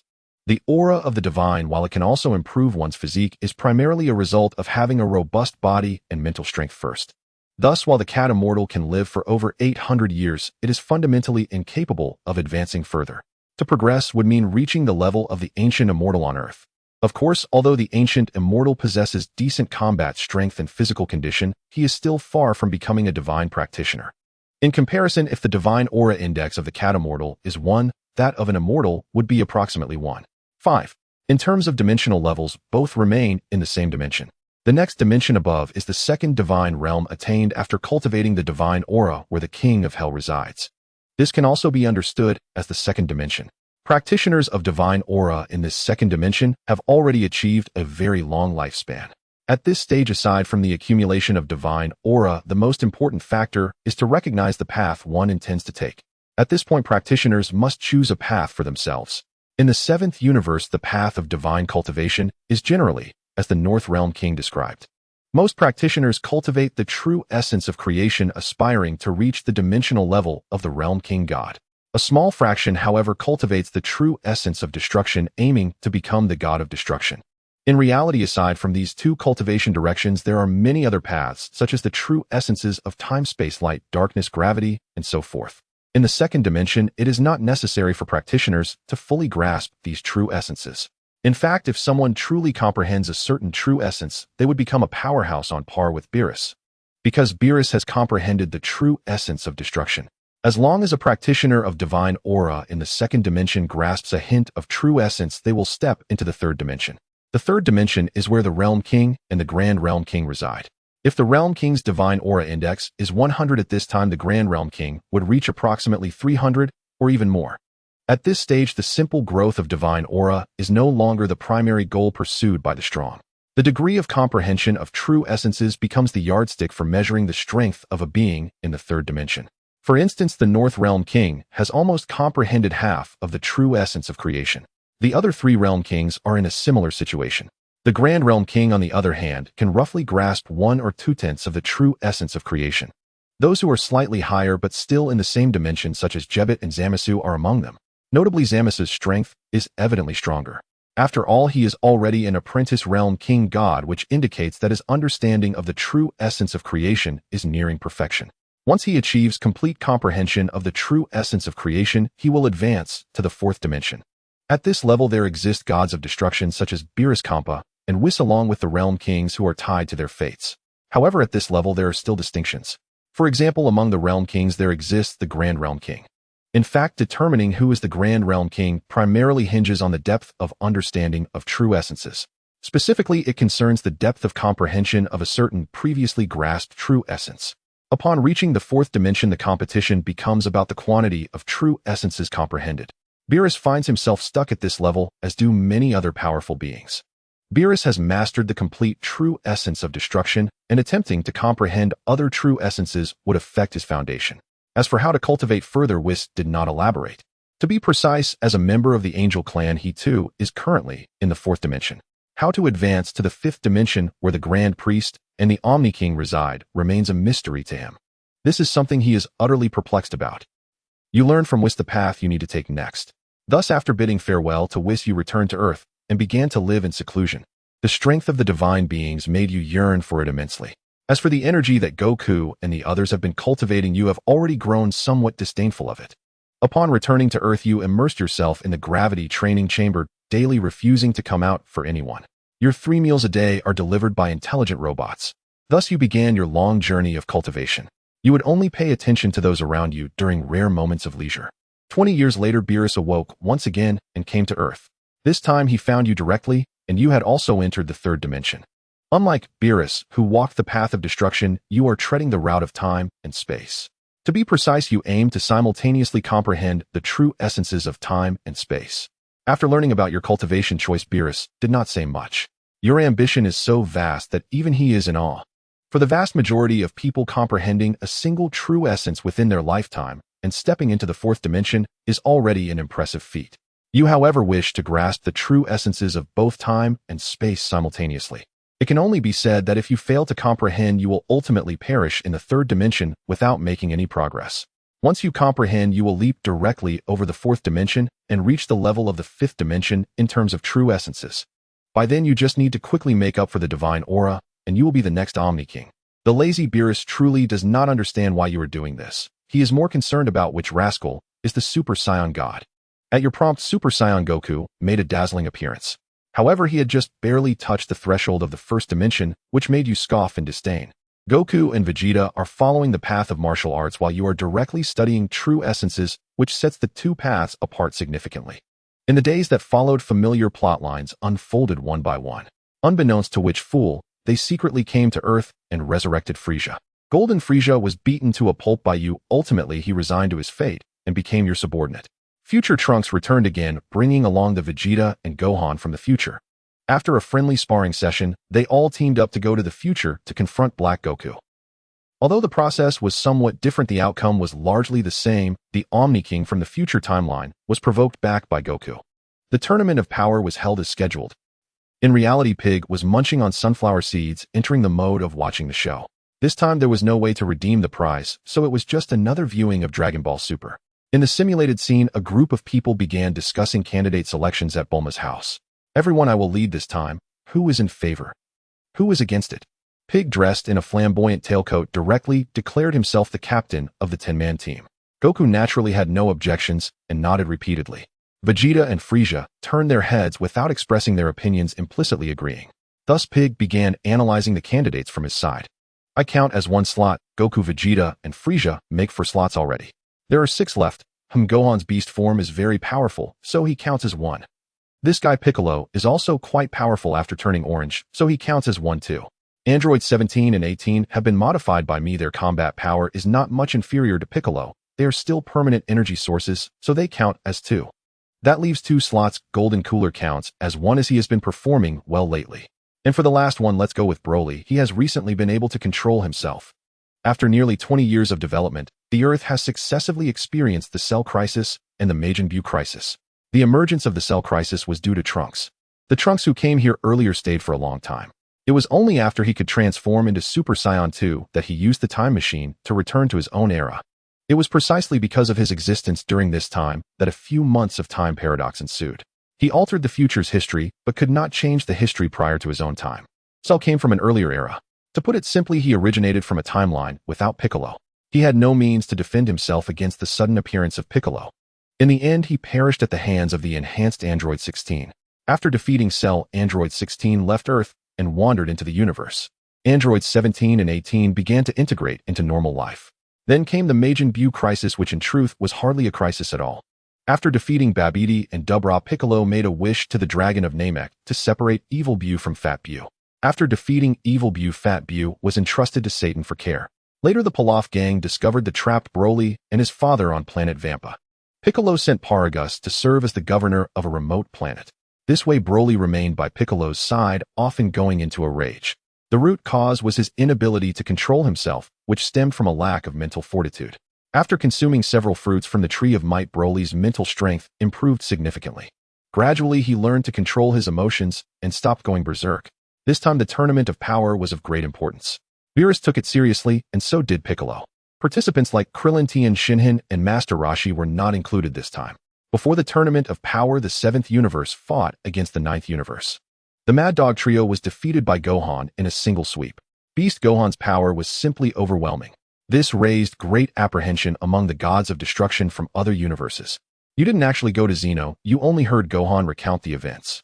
Previously, you could only watch the Tournament of Power on screen, but this time you were going to participate. Of course, with your current power level, it would be somewhat shameless to compete. You estimated your strength to be slightly above three-dimensional levels. Once you transform into a Super Saiyan, your power level would be infinitely close to that of Black Goku, transforming into Super Saiyan Rose. Of course, this was only a fraction of your true strength. In reality, your greatest power lies in your understanding of the true nature of time and space. Thus, as the captain of the 7th Universe team, you boarded the transport cube and arrived at the Null Realm. On the Grand Arena, you saw many familiar faces: the Mad Dog Trio, Toppo, Dispo, Hit, Caulifla Kale. And that Baiji cute child, Jiren. Jiren the powerhouse entered the stage with a poker face. He showed no regard for anyone, including his own teammates Toppo, Hit, and Dogku, and of course you. With a mortal's body, he achieved power that could rival or even surpass the gods of destruction. Jiren indeed had the right to ignore anyone. You glanced at him, but didn't approach him immediately. In the simulated scene, the 10 competitors from the 7th universe were each fighting their own battles. In Super Saiyan Blue form, Dogku could unleash a 10-fold Kaioken. Super Saiyan Blue Vegeta, Beast Gohan, the Awakened Piccolo, the Enhanced Androids 17 and 18, Golden Frieza and Golden Cooler, the two brothers, the legendary Super Saiyan Broly. This lineup alone was already daunting to any opponent. Not to mention Piccolo, who was already in the realm of gods. The Grand Priest glanced at Piccolo before the match officially began. He took a moment to look at Piccolo and then at Toppo. Both had mastered powers that surpassed ordinary gods and were newly trained humans in the dimension. Thus, there was no prohibition on their participation. Now let the Tournament of Power begin. After the two Zenos said some welcoming words, the Grand Priest announced the official start of the match. In an instant, explosions erupted on the gyroscopic arena. This was a match where failure was not permitted. Aside from your teammates, everyone else was an enemy. In the overview of the tournament, the 9th universe, which suffered greatly, all rushed toward Gohan. Today's Gohan was not the same as the past. Thanks to Piccolo, Gohan's training had not fallen behind. The weaklings from the 9th universe had many tricks, but limited power. Within 2 minutes, they were all eliminated. The two Zenos raised their hands, and everything, including the Kaioshin and gods of destruction, was erased. Frieza whispered, "These colorful little friends are even more ruthless than I am. One day I will definitely surpass them." Piccolo heard this loud and clear. Even the Black Frieza would find it difficult to pose a threat to Beerus. That flag was unlikely to be realized. With a meaningful glance at him, Piccolo gave the order, "Everyone feel free to move around, consider it entertainment. If you're tired, come back and take a break." Piccolo did not intervene. It wasn't due to laziness, but rather a lack of necessity. Dogku and Vegeta faced off against Caulifla and Kale. They didn't seem to be competing at all, it was more like a live teaching session. Piccolo and Gohan directly confronted the robot army of the 3rd universe. Androids 17 and 18 faced the beautiful warriors of the 2nd universe. Cooler and Frieza went to deal with one from the 10th universe and a righteous warrior from the 11th universe respectively. Broly did not act, he followed behind Piccolo, quietly observing the changes in the arena. As the 9th universe was eliminated, the 4th, 3rd, 10th, and 2nd universes were successively knocked out. In terms of overall strength, the 6th universe was the weakest among the remaining 3 universes. Following closely was the 11th universe, which had the Chihuahua. Because of your presence, the 7th universe had the strongest overall might. Yet you hadn't made a move from the beginning to the end. You hoped that Dogku, Vegeta, Gohan, and others would all gain something from this tournament. And so the match continued. Android 18 was the first to be eliminated, ambushed by the combination of the transparent Invisible Man and the Sniper. Piccolo was also ambushed by the Sorcerer, but Frieza avenged him. Cooler fought against Hit, but was defeated by Hit's time skip and also eliminated. Hit ambushed Vegeta and Gohan was injured again, while saving Vegeta, ultimately being ambushed by Toppo and Dispo, falling out of the arena. In reality, Pai-Gu languidly watched the simulation screen. This simulation was without a doubt the smoothest one he had experienced so far. But the key is, no matter how smooth it is, it doesn't concern him much. It's just a matter of boredom watching the show. In the 7th universe, only Pai-Gu, Broly, Goku, Vegeta, Frieza, and number 17 remained. On the 6th universe's side, Hit, Caulifla and Cabba were still in the arena. In the 11th universe, only Dispo, Topo, and Jiren were left. The current situation barely formed a three-way stalemate. In terms of numbers, the 7th universe undoubtedly held the advantage. Because of this, after a brief silence, Hit suddenly launched an attack on the spectator Pai-Gu. Previously, during the culinary battle between the 6th and 7th universes, Pai-Gu had watched the excitement but did not participate in the competition. Now in such a crucial battle, Beerus could send Pai-Gu to fight. Clearly, Pai-Gu was still very formidable. It's hard to tell whether Pai-Gu was stronger or if Jiren was. Hit hesitated for a moment about whom to ally with to suppress whom. Buzz. Thud. As he stood on the rocky ground watching the excitement, Pai-Gu suddenly felt a time fluctuation around him. Hit's time skip technique was activated as he tentatively punched at Pai-Gu's ribs. Having already grasped a hint of the truth of time and space, Pai-Gu naturally would not fall for Hit's tricks. After the time skip ended, Pai-Gu anticipated Hit's attack on him. With just one palm, he struck the back of Hit's head.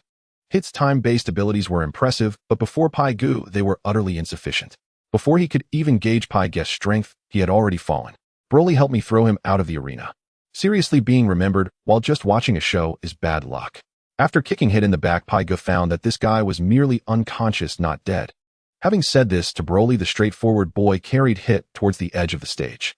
Just as they were about to reach it, the remaining 3 from the 6th universe appeared before Broly. Let him go. Kale. Cabba. Let's work together. We must save Hit. Caulifla and the others had no choice but to brace themselves and attempt to rescue Hit. As the hope for the survival of the 6th universe, if Hit were eliminated, it would effectively announce the demise of the 6th universe. Unfortunately for them, they overestimated themselves and underestimated Broly. Transformed into Super Saiyan 2, Caulifla and Cabba were no match for Broly. The two of them were knocked off the arena by Broly. On the 6th universe's side, only the still capable Kale and the unconscious Hit remained. Sister. Sister. Sister. I will kill you. Broly. Ah! Like Broly, Kale was also a legendary Super Saiyan. However, Broly had consumed a significant amount of Spirit Tree fruit and was now capable of controlling this immense power. But Kale could not, as she struggled even to transform into a Super Saiyan. Once she entered the berserk state, her pupils vanished entirely, plunging her into a frenzied state. With an overwhelming amount of power inside her with no outlet, she stood on a high ridge and unleashed an energy blast. Against the rampaging Kale, Broly faced her with little effort, charging beside her. Both transformed into legendary Super Saiyans, the two monsters clashed. TSK Tisk, these two are truly a match made in heaven. Forget it, there's no technical content here, I'll just watch Vegeta. Oh, Dispo is done for. Why did he provoke that bastard Frieza? On the other side of the arena, Vegeta faced the righteous warrior Topo, currently in a state of suppression. The android 17 teamed up with Frieza, trapping Dispo in a cage formed by death beams. Without the advantage of speed, Dispo was nothing but a lamb to the slaughter. After being thoroughly tormented by Frieza, Dispo was finally knocked out of the arena by number 17. The Chihuahua had previously dealt with Kale and had since been recuperating. Now only Topo remained before him. Goku, number 17, Frieza, and Pai-Gu did not attack Jiren, but instead watched the battle between Vegeta and Topo. Justice is gone. What? After being beaten mercilessly by the Prince, Topo abandoned the inner conviction of the righteous warrior. In front of everyone's astonished gaze, he transformed into a god of destruction. The tide turned, and the one who had been mercilessly beaten was now Vegeta. However, the proud prince advanced to the deep blue state in front of everyone. After a fierce battle, he successfully eliminated the apprentice god of destruction, Topo. On the other side, Broly had also dealt with Kale and Hit. The 6th universe was annihilated, and the 11th universe was left with only Jiren barely hanging on. Pai-Gu still did not intervene, but Vegeta charged towards Jiren first. He had already consumed a great deal of stamina in his battle with Topo. Vegeta was quickly eliminated by Jiren. Unlike in the historical plot, this time Vegeta did not pass the remaining stamina to Kakarot. He understood Pai-Gu's power too well. Jiren was simply not his opponent and did not need to be sentimental. Returning to Beerus' side, Vegeta was questioned by the cat. Is Pai-Gu a match for Jiren? Oomph. Vegeta pouted in pride, leaving Beerus with a soft blow. On the arena, Pai-Gu remained unfazed. Goku stepped in to battle Jiren. Regular methods were utterly ineffective against Jiren. In the end, Goku had no choice but to unleash the ultimate technique, the Spirit Bomb. This was taught to him by the North Kai during a visit with Pai-Gu. He had used it only a handful of times over the years. This time it was to be used against Jiren. But the boomerang speed was too fast, resulting in the Spirit Bomb bouncing back onto himself. Just as the Omni King was about to declare Goku out, a beam of light soared from the pit created by the spirit bomb. Ha ha ha. As expected, my efforts were not in vain. Seeing Goku in the Ultra Instinct state, Pai Gu was in high spirits. However, soon the heat generated by this state dissipated with the fierce battle. Zoom. Pai Gu teleported between Goku and Jiren, turning without a word, and instructed Frieza take Goku to rest over there. These two had not experienced the battle on Namek. Their relationship wasn't particularly close, but it wasn't bad either. Frieza took Goku away, and Pai Gu called number 17 to hide farther away. Facing Jiren alone, Pai Gu wasted no breath and directly transformed into Super Saiyan Pink. At this moment, Pai Gu's regular strength should be roughly on par with Vegeta in his deep blue form. Everyone else had their turn now. It was time for Pai Gu to have his fun. Let's go, Jiren. Show me just how powerful you are. Pai Gu smiled. I must say, Jiren is truly formidable. Transforming into Super Saiyan Rose, he is significantly stronger than Vegeta in his prime. Yet even so, there was no way to force Jiren to unleash his full power. This guy is simply a pure hexagonal warrior. Apart from his flawed psyche, he has no weaknesses. Picken fought him for 3 minutes. He was already feeling fatigued, his breathing becoming erratic. But Jiren remained as he always was. Fortunately, Broly had taken care of Kale from Universe 6. Universe 6 has been eliminated. The still capable Broly joined the fray. Picken is not as concerned about face-saving like Goku and Vegeta. He is well-versed in tactics like wield battles and winning with numbers. Seeing Picken act so shamelessly, Frieza, who had settled Goku, returned to join the battle. Android 17 occasionally fired energy blasts to disrupt Jiren. Such shameless tactics infuriated Jiren. Roar! His intense aura unleashed a flame of red and black energy, surrounded Jiren completely. With all his power unleashed, Jiren cultivated his strength to an inconceivable level. How is this possible? The usually arrogant Frieza was sent flying by Jiren's punch.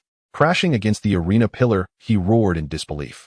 After all having transformed into Golden Frieza, he was already able to contend with Picken in terms of energy. In his view, no matter how strong one is, reaching Picken's level is the limit. He never expected that there were mountains beyond mountains. Just as Frieza was exclaiming impossibility, Broly and Android 17 were knocked off the arena by Jiren. There was no choice. The gap between the two and Jiren was simply too vast. At that moment, only Jiren, Goku, Frieza, and Picken remained on the stage. Pilaf. Frieza. I'm all rested up. This fight, leave it to me. After a short rest, Goku regained some stamina. Watching one companion after another get eliminated, Goku stood up again. I must say, under normal circumstances, it was truly only Goku in the Ultra Instinct form who could withstand Jiren's frenzied attacks. Picken nodded, directly withdrawing from the battle to recover his strength. As for Frieza, he was equally cunning. Since he wasn't dead, he didn't pull any tricks. Being able to avoid facing that monster, the king was also quite pleased. Goku instantly entered the Ultra Instinct state. The many gods of destruction and angels on site were equally amazed. Although Goku entered the Ultra Instinct state, he did not gain the upper hand in the battle against Jiren. The two were evenly matched, with Goku only able to counterattack occasionally. After being suppressed by Jiren's punches for a minute, he ultimately entered the Ultra Instinct form. The White God Goku officially appeared. Even with all his power unleashed, Jiren had no ability to resist Goku at this moment. Goku unleashed a barrage, causing Jiren to kneel and completely lose his fighting spirit. Unfortunately, Goku's body couldn't hold out any longer, and he fell to the ground. You watching from the sidelines finally started to take action. In the simulated scene, Frieza, you take Goku and handle the arena. Leave the rest to me. Standing on a protruding rock, Picken commanded Frieza with his hands behind his back. Frieza showed no hesitation, directly picking up Goku in a princess carry and leaping off the stage. This unusual action left everyone astonished. Are you crazy? Jiren looked at Goku, who had returned to the audience and was being treated by the Supreme Kai, and puzzledly questioned Picken. Picken glanced at Beerus, who had a casual expression, and turned to Jiren to explain, "Dealing with you, I alone am enough." You're not my opponent. Jiren stated the facts with a tone devoid of any emotion. Picken merely smiled slightly in response. He opened his palm and snapped his fingers, dimensional constraint. My, what's happening? After Picken said this, Jiren already sensed something was off. Around him, it felt as if countless viscous substances were being infused. Even attempting to move required an immense amount of energy. After just a few attempts, he was already gasping for breath. Stop struggling, our dimensional gap is too great. However, you should feel proud. Goku is constrained by me, and even speaking is difficult. Wait a moment, let me think about how to deal with you. Spatial strangulation won't work. If you die, I'll be disqualified. Spatial slicing won't work. Spatial bubbles won't work. Spatial grinding won't work either. Time distortion is possible, but it has no effect. This is really giving me a headache. Picken thought of many of his ultimate moves, but all of them were either too lethal or completely ineffective. Forget it, he'll use this move. Spatial barrier. Push for me. With a single palm thrust into the void, an invisible wall struck Jiren, slowly pushing him to the edge of the arena. Following closely, Picken arrived at the boundary of the arena. Goodbye, pitiful Bijid monster. Disperse. With a thought, Jiren was completely knocked out of the arena. The match concluded. Universe 11 has been eliminated. Soon the Grand Priest spoke again. Pilaf from Universe 7, you will be granted the opportunity to wish to the Super Dragon. Now state your wish, Picken. The Grand Priest asked Picken, who without a moment's thought stated his wish. I wish to comprehend the true essence of time and space. Hearing Picken's wish, the Grand Priest was momentarily stunned. He glanced at the two Omni Kings. The two colorful little ones were expressionless. He then looked back at the nonchalant Picken, utterly speechless. If he wished to the Super Dragon, Picken's strength would instantaneously ascend to a level comparable to the Omni Kings and the Grand Priest. How should he eliminate him? If he doesn't grant the wish, a deity cannot go back on their word. In that instant, the Grand Priest found himself in a dilemma. Ahem. After lightly clearing his throat, the Grand Priest asked Picken, don't you think you should save the other universes that were eliminated by the Omni Kings? This Super Dragon Ball belongs to our Universe 7, we can restore it later, right? Picken tilted his head, causing the Grand Priest considerable discomfort with his words. After organizing his thoughts for a while, the Grand Priest finally spoke amiably. You could restore them first. Did anyone tell me it was urgent? Picken continued to play dumb. All right, he'll make the wish right now. The Grand Priest truly did not want to engage with Picken anymore. He decided that even if Picken managed to establish a foothold, he would blacklist his divine authority. Your wish is very easy. The Super Divine Dragon indeed possesses boundless power, capable of fulfilling any wish. Pai-Gu had not yet reacted, and his mind went blank on the spot. In his consciousness, countless reflections of the truths of time and space appeared. In reality, Pai-Gu merely stood in place, dazed for a short while. However, in the simulation, Pai-Gu fully comprehended the truths of time and space. As his understanding deepened, the divine aura within him rapidly grew stronger. Before long, when Pai-Gu opened his eyes, the entire world had become different. Lord Pilaf, you are hereby restricted to leave our universe within 3 years. Just as Pai-Gu was experiencing the different levels of dimensions, the two Omni Kings coldly issued an eviction order to him. After saying this, they vanished into the void realm. Others kept their distance, as if looking at a plague god, avoiding Pai-Gu from the 7th universe. Only the Grand Priest smiled and descended beside Pai-Gu. Lord Pilaf, let me introduce you to the affairs of the divine realm. Your birthplace Earth is located in the 7th universe, a private universe created by the Omni King. Now that you have comprehended 2 truths and reached the 5th dimension, you can no longer remain in the universe created by the Omni King. In the past, strictly speaking, the Omni King was the father of all life in the 12 universes. Yet when you become a being of the 5th dimension, your relationship with him is severed. The Grand Priest, a member of the Angel clan, was not the strongest among them. It is said that above the 5th dimension, there exist the 6th and 7th dimensions. The Grand Priest holds some status among the angels, but he is not the strongest. Thus he adheres to the path of survival of the angels in the divine realm, absolute neutrality. While being loyal to his employer, the Omni King, he also explains some situations of the divine realm to Pai-Gu. In the terms of a fantasy novel, it is to establish a good connection. The divine realm described by the Grand Priest is a vast and abundant place. There countless deities reside. Some are native deities who have been divine since birth, such as Weiss and Bardos, who belong to the deities born in the divine realm. There are also some deities who have transcended from small worlds created by 5th-dimensional deities. Currently, Pai-Gu falls into this category. A very few lucky ones have entered the divine realm through dimensional rifts and become deities through cultivation. However, the probability of this occurring is extremely low, making this category of deities the least numerous. Saying 1 in a billion would not be an exaggeration. When deities reach the 5th dimension, they can rely on the divine realm to create their own worlds. Some refer to their world as a grand world, celestial realm, or name it after themselves. Others call their created small worlds universes, continents, or domains. Such small worlds have limited carrying capacity, which is also a crucial factor in determining a deity's strength. The stronger the quality of the small world, the more powerful the divine energy a 5th-dimensional deity can mobilize. Within their own created small world, deities are absolute rulers, but this is limited to deities below the 5th dimension. In Pai-Gu's current situation, he has already broken free from the control of the Omni King.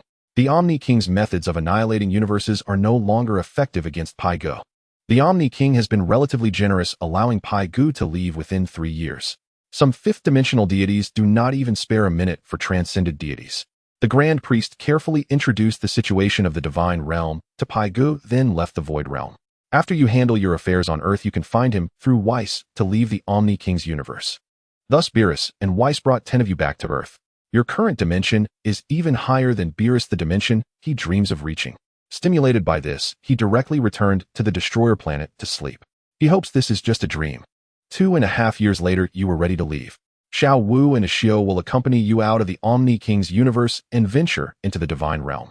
In the year 782 of the AG calendar on July 16, you left Earth with Xiao Wu and Ashio, who had just stepped into the first dimension. Under the guidance of the Grand Priest, you spent 3 months traversing the Void Realm and arrived at the legendary Divine Realm. In the first year of your arrival in the Divine Realm, you established your own universe. Because you only comprehended 2 truths, you could only open up 2 universes. In the 15th year, you comprehended the truth of water and successfully opened a 3rd universe. Xiao Wu and Ashio also successfully advanced to the 2nd dimension. They are referred to as your divine envoys, and in the realm of Carlo where you descended, you are considered a newly rising figure. In the 139th year, you comprehended the 4th truth, the truth of poison. Over these years in the Divine Realm, you learned how to advance to the 6th dimension, which is to comprehend 100 truths, then merge them together to create a super world. You are still far from this goal. You can only slowly cultivate in the Divine Realm. In the 3599th year, you successfully comprehended the 5th truth, the truth of creation. In the next 100,000 years, you leisurely comprehended over 30 truths. In the 150,000th year, a great war broke out in the Divine Realm, and you unfortunately got caught up in it. After 300 years of struggle, both Xiao Wu and Ashio became powerful beings of the 5th dimension, but they still perished. After another 100 years, you also fell victim to a siege and died. You died, and the simulation ended. Overall score S. In reality, Pai Gu let out a breath. My fortune. But this Divine Realm is indeed quite dangerous. Even a big shot like me in the 5th dimension can perish. No, I must survive. This simulation resurrection card is not a loss.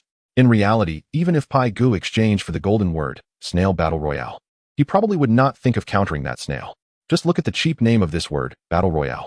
Pai Gu instinctively thought of being chased, who would think of killing snails for gold coins. Moreover, in the absence of any exchange opportunities, the self in the simulation actually did not waste much. The wish to the Super Divine Dragon was simply a stroke of genius. It's a pity that in the end he was still caught up in the Divine Realm War and ultimately perished. But there were still gains. At the very least, he learned that there is a greater world beyond. Reflecting on this simulation experience, it can be considered a twisty journey. The simulation itself took a whole day, and Pai Gu felt somewhat exhausted both physically and mentally. After simply eating some food to fill his stomach, Pai Gu collapsed on the bed and fell into a deep sleep. The next day, upon waking up, Pai Gu decided to create the Castle Planet. The publicly announced construction of the Space City will be completed within 2 weeks. However, as the fortress planet used as the headquarters of the Pilaf army, it will likely take about a year to finish. After all, even an explosive robotic soldier requires time to be manufactured. Pilaf, accompanied by Xiao Wu and Ashio, took the space elevator to the construction site of the Space City. The main structure has been under intense construction. This time, Pilaf only needed to create an artificial gravity device. In the year 753 of the AG calendar on September 1 SD, Pilaf successfully installed the artificial gravity device on the Space City. The nearly completed Space City generated gravity equivalent to that of Earth. With the presence of gravity, the speed of construction increased. 2 days later, the Space City was completed. Unfortunately, Bulma's family was still traveling on the Chaco planet. The Space City officially opened to the public, and Pilaf did not hold any extravagant ceremonies. From now on, Earthlings can freely enter and exit the Pilaf Space City. Inside the Space City, properties with permanent ownership can be purchased. The environment here is undoubtedly comparable to the best places on Earth. All the entertainment options imaginable on Earth can be found here. Additionally, office buildings will be rented out to individuals or companies that are starting to venture out of Earth, allowing them to establish offices in the Space City. The Pilaf Technology Company began selling civilian spaceships to the public. Passenger ships, mining ships, scientific research vessels, armed ships, and more, with a wide variety and extensive applications. After multiple simulations, Pilaf believed that Earthlings, rather than huddling on their home planet waiting for heroes to protect Earth, would be better off striving to become a powerful race in the universe. This way they could conquer the universe and eliminate enemies alongside King Pilaf. In the Pilaf president's office within the Space City, Xiao Wu, dressed in a fitted skirt, stood before Pilaf's desk reporting on the group's operational status over the past few days.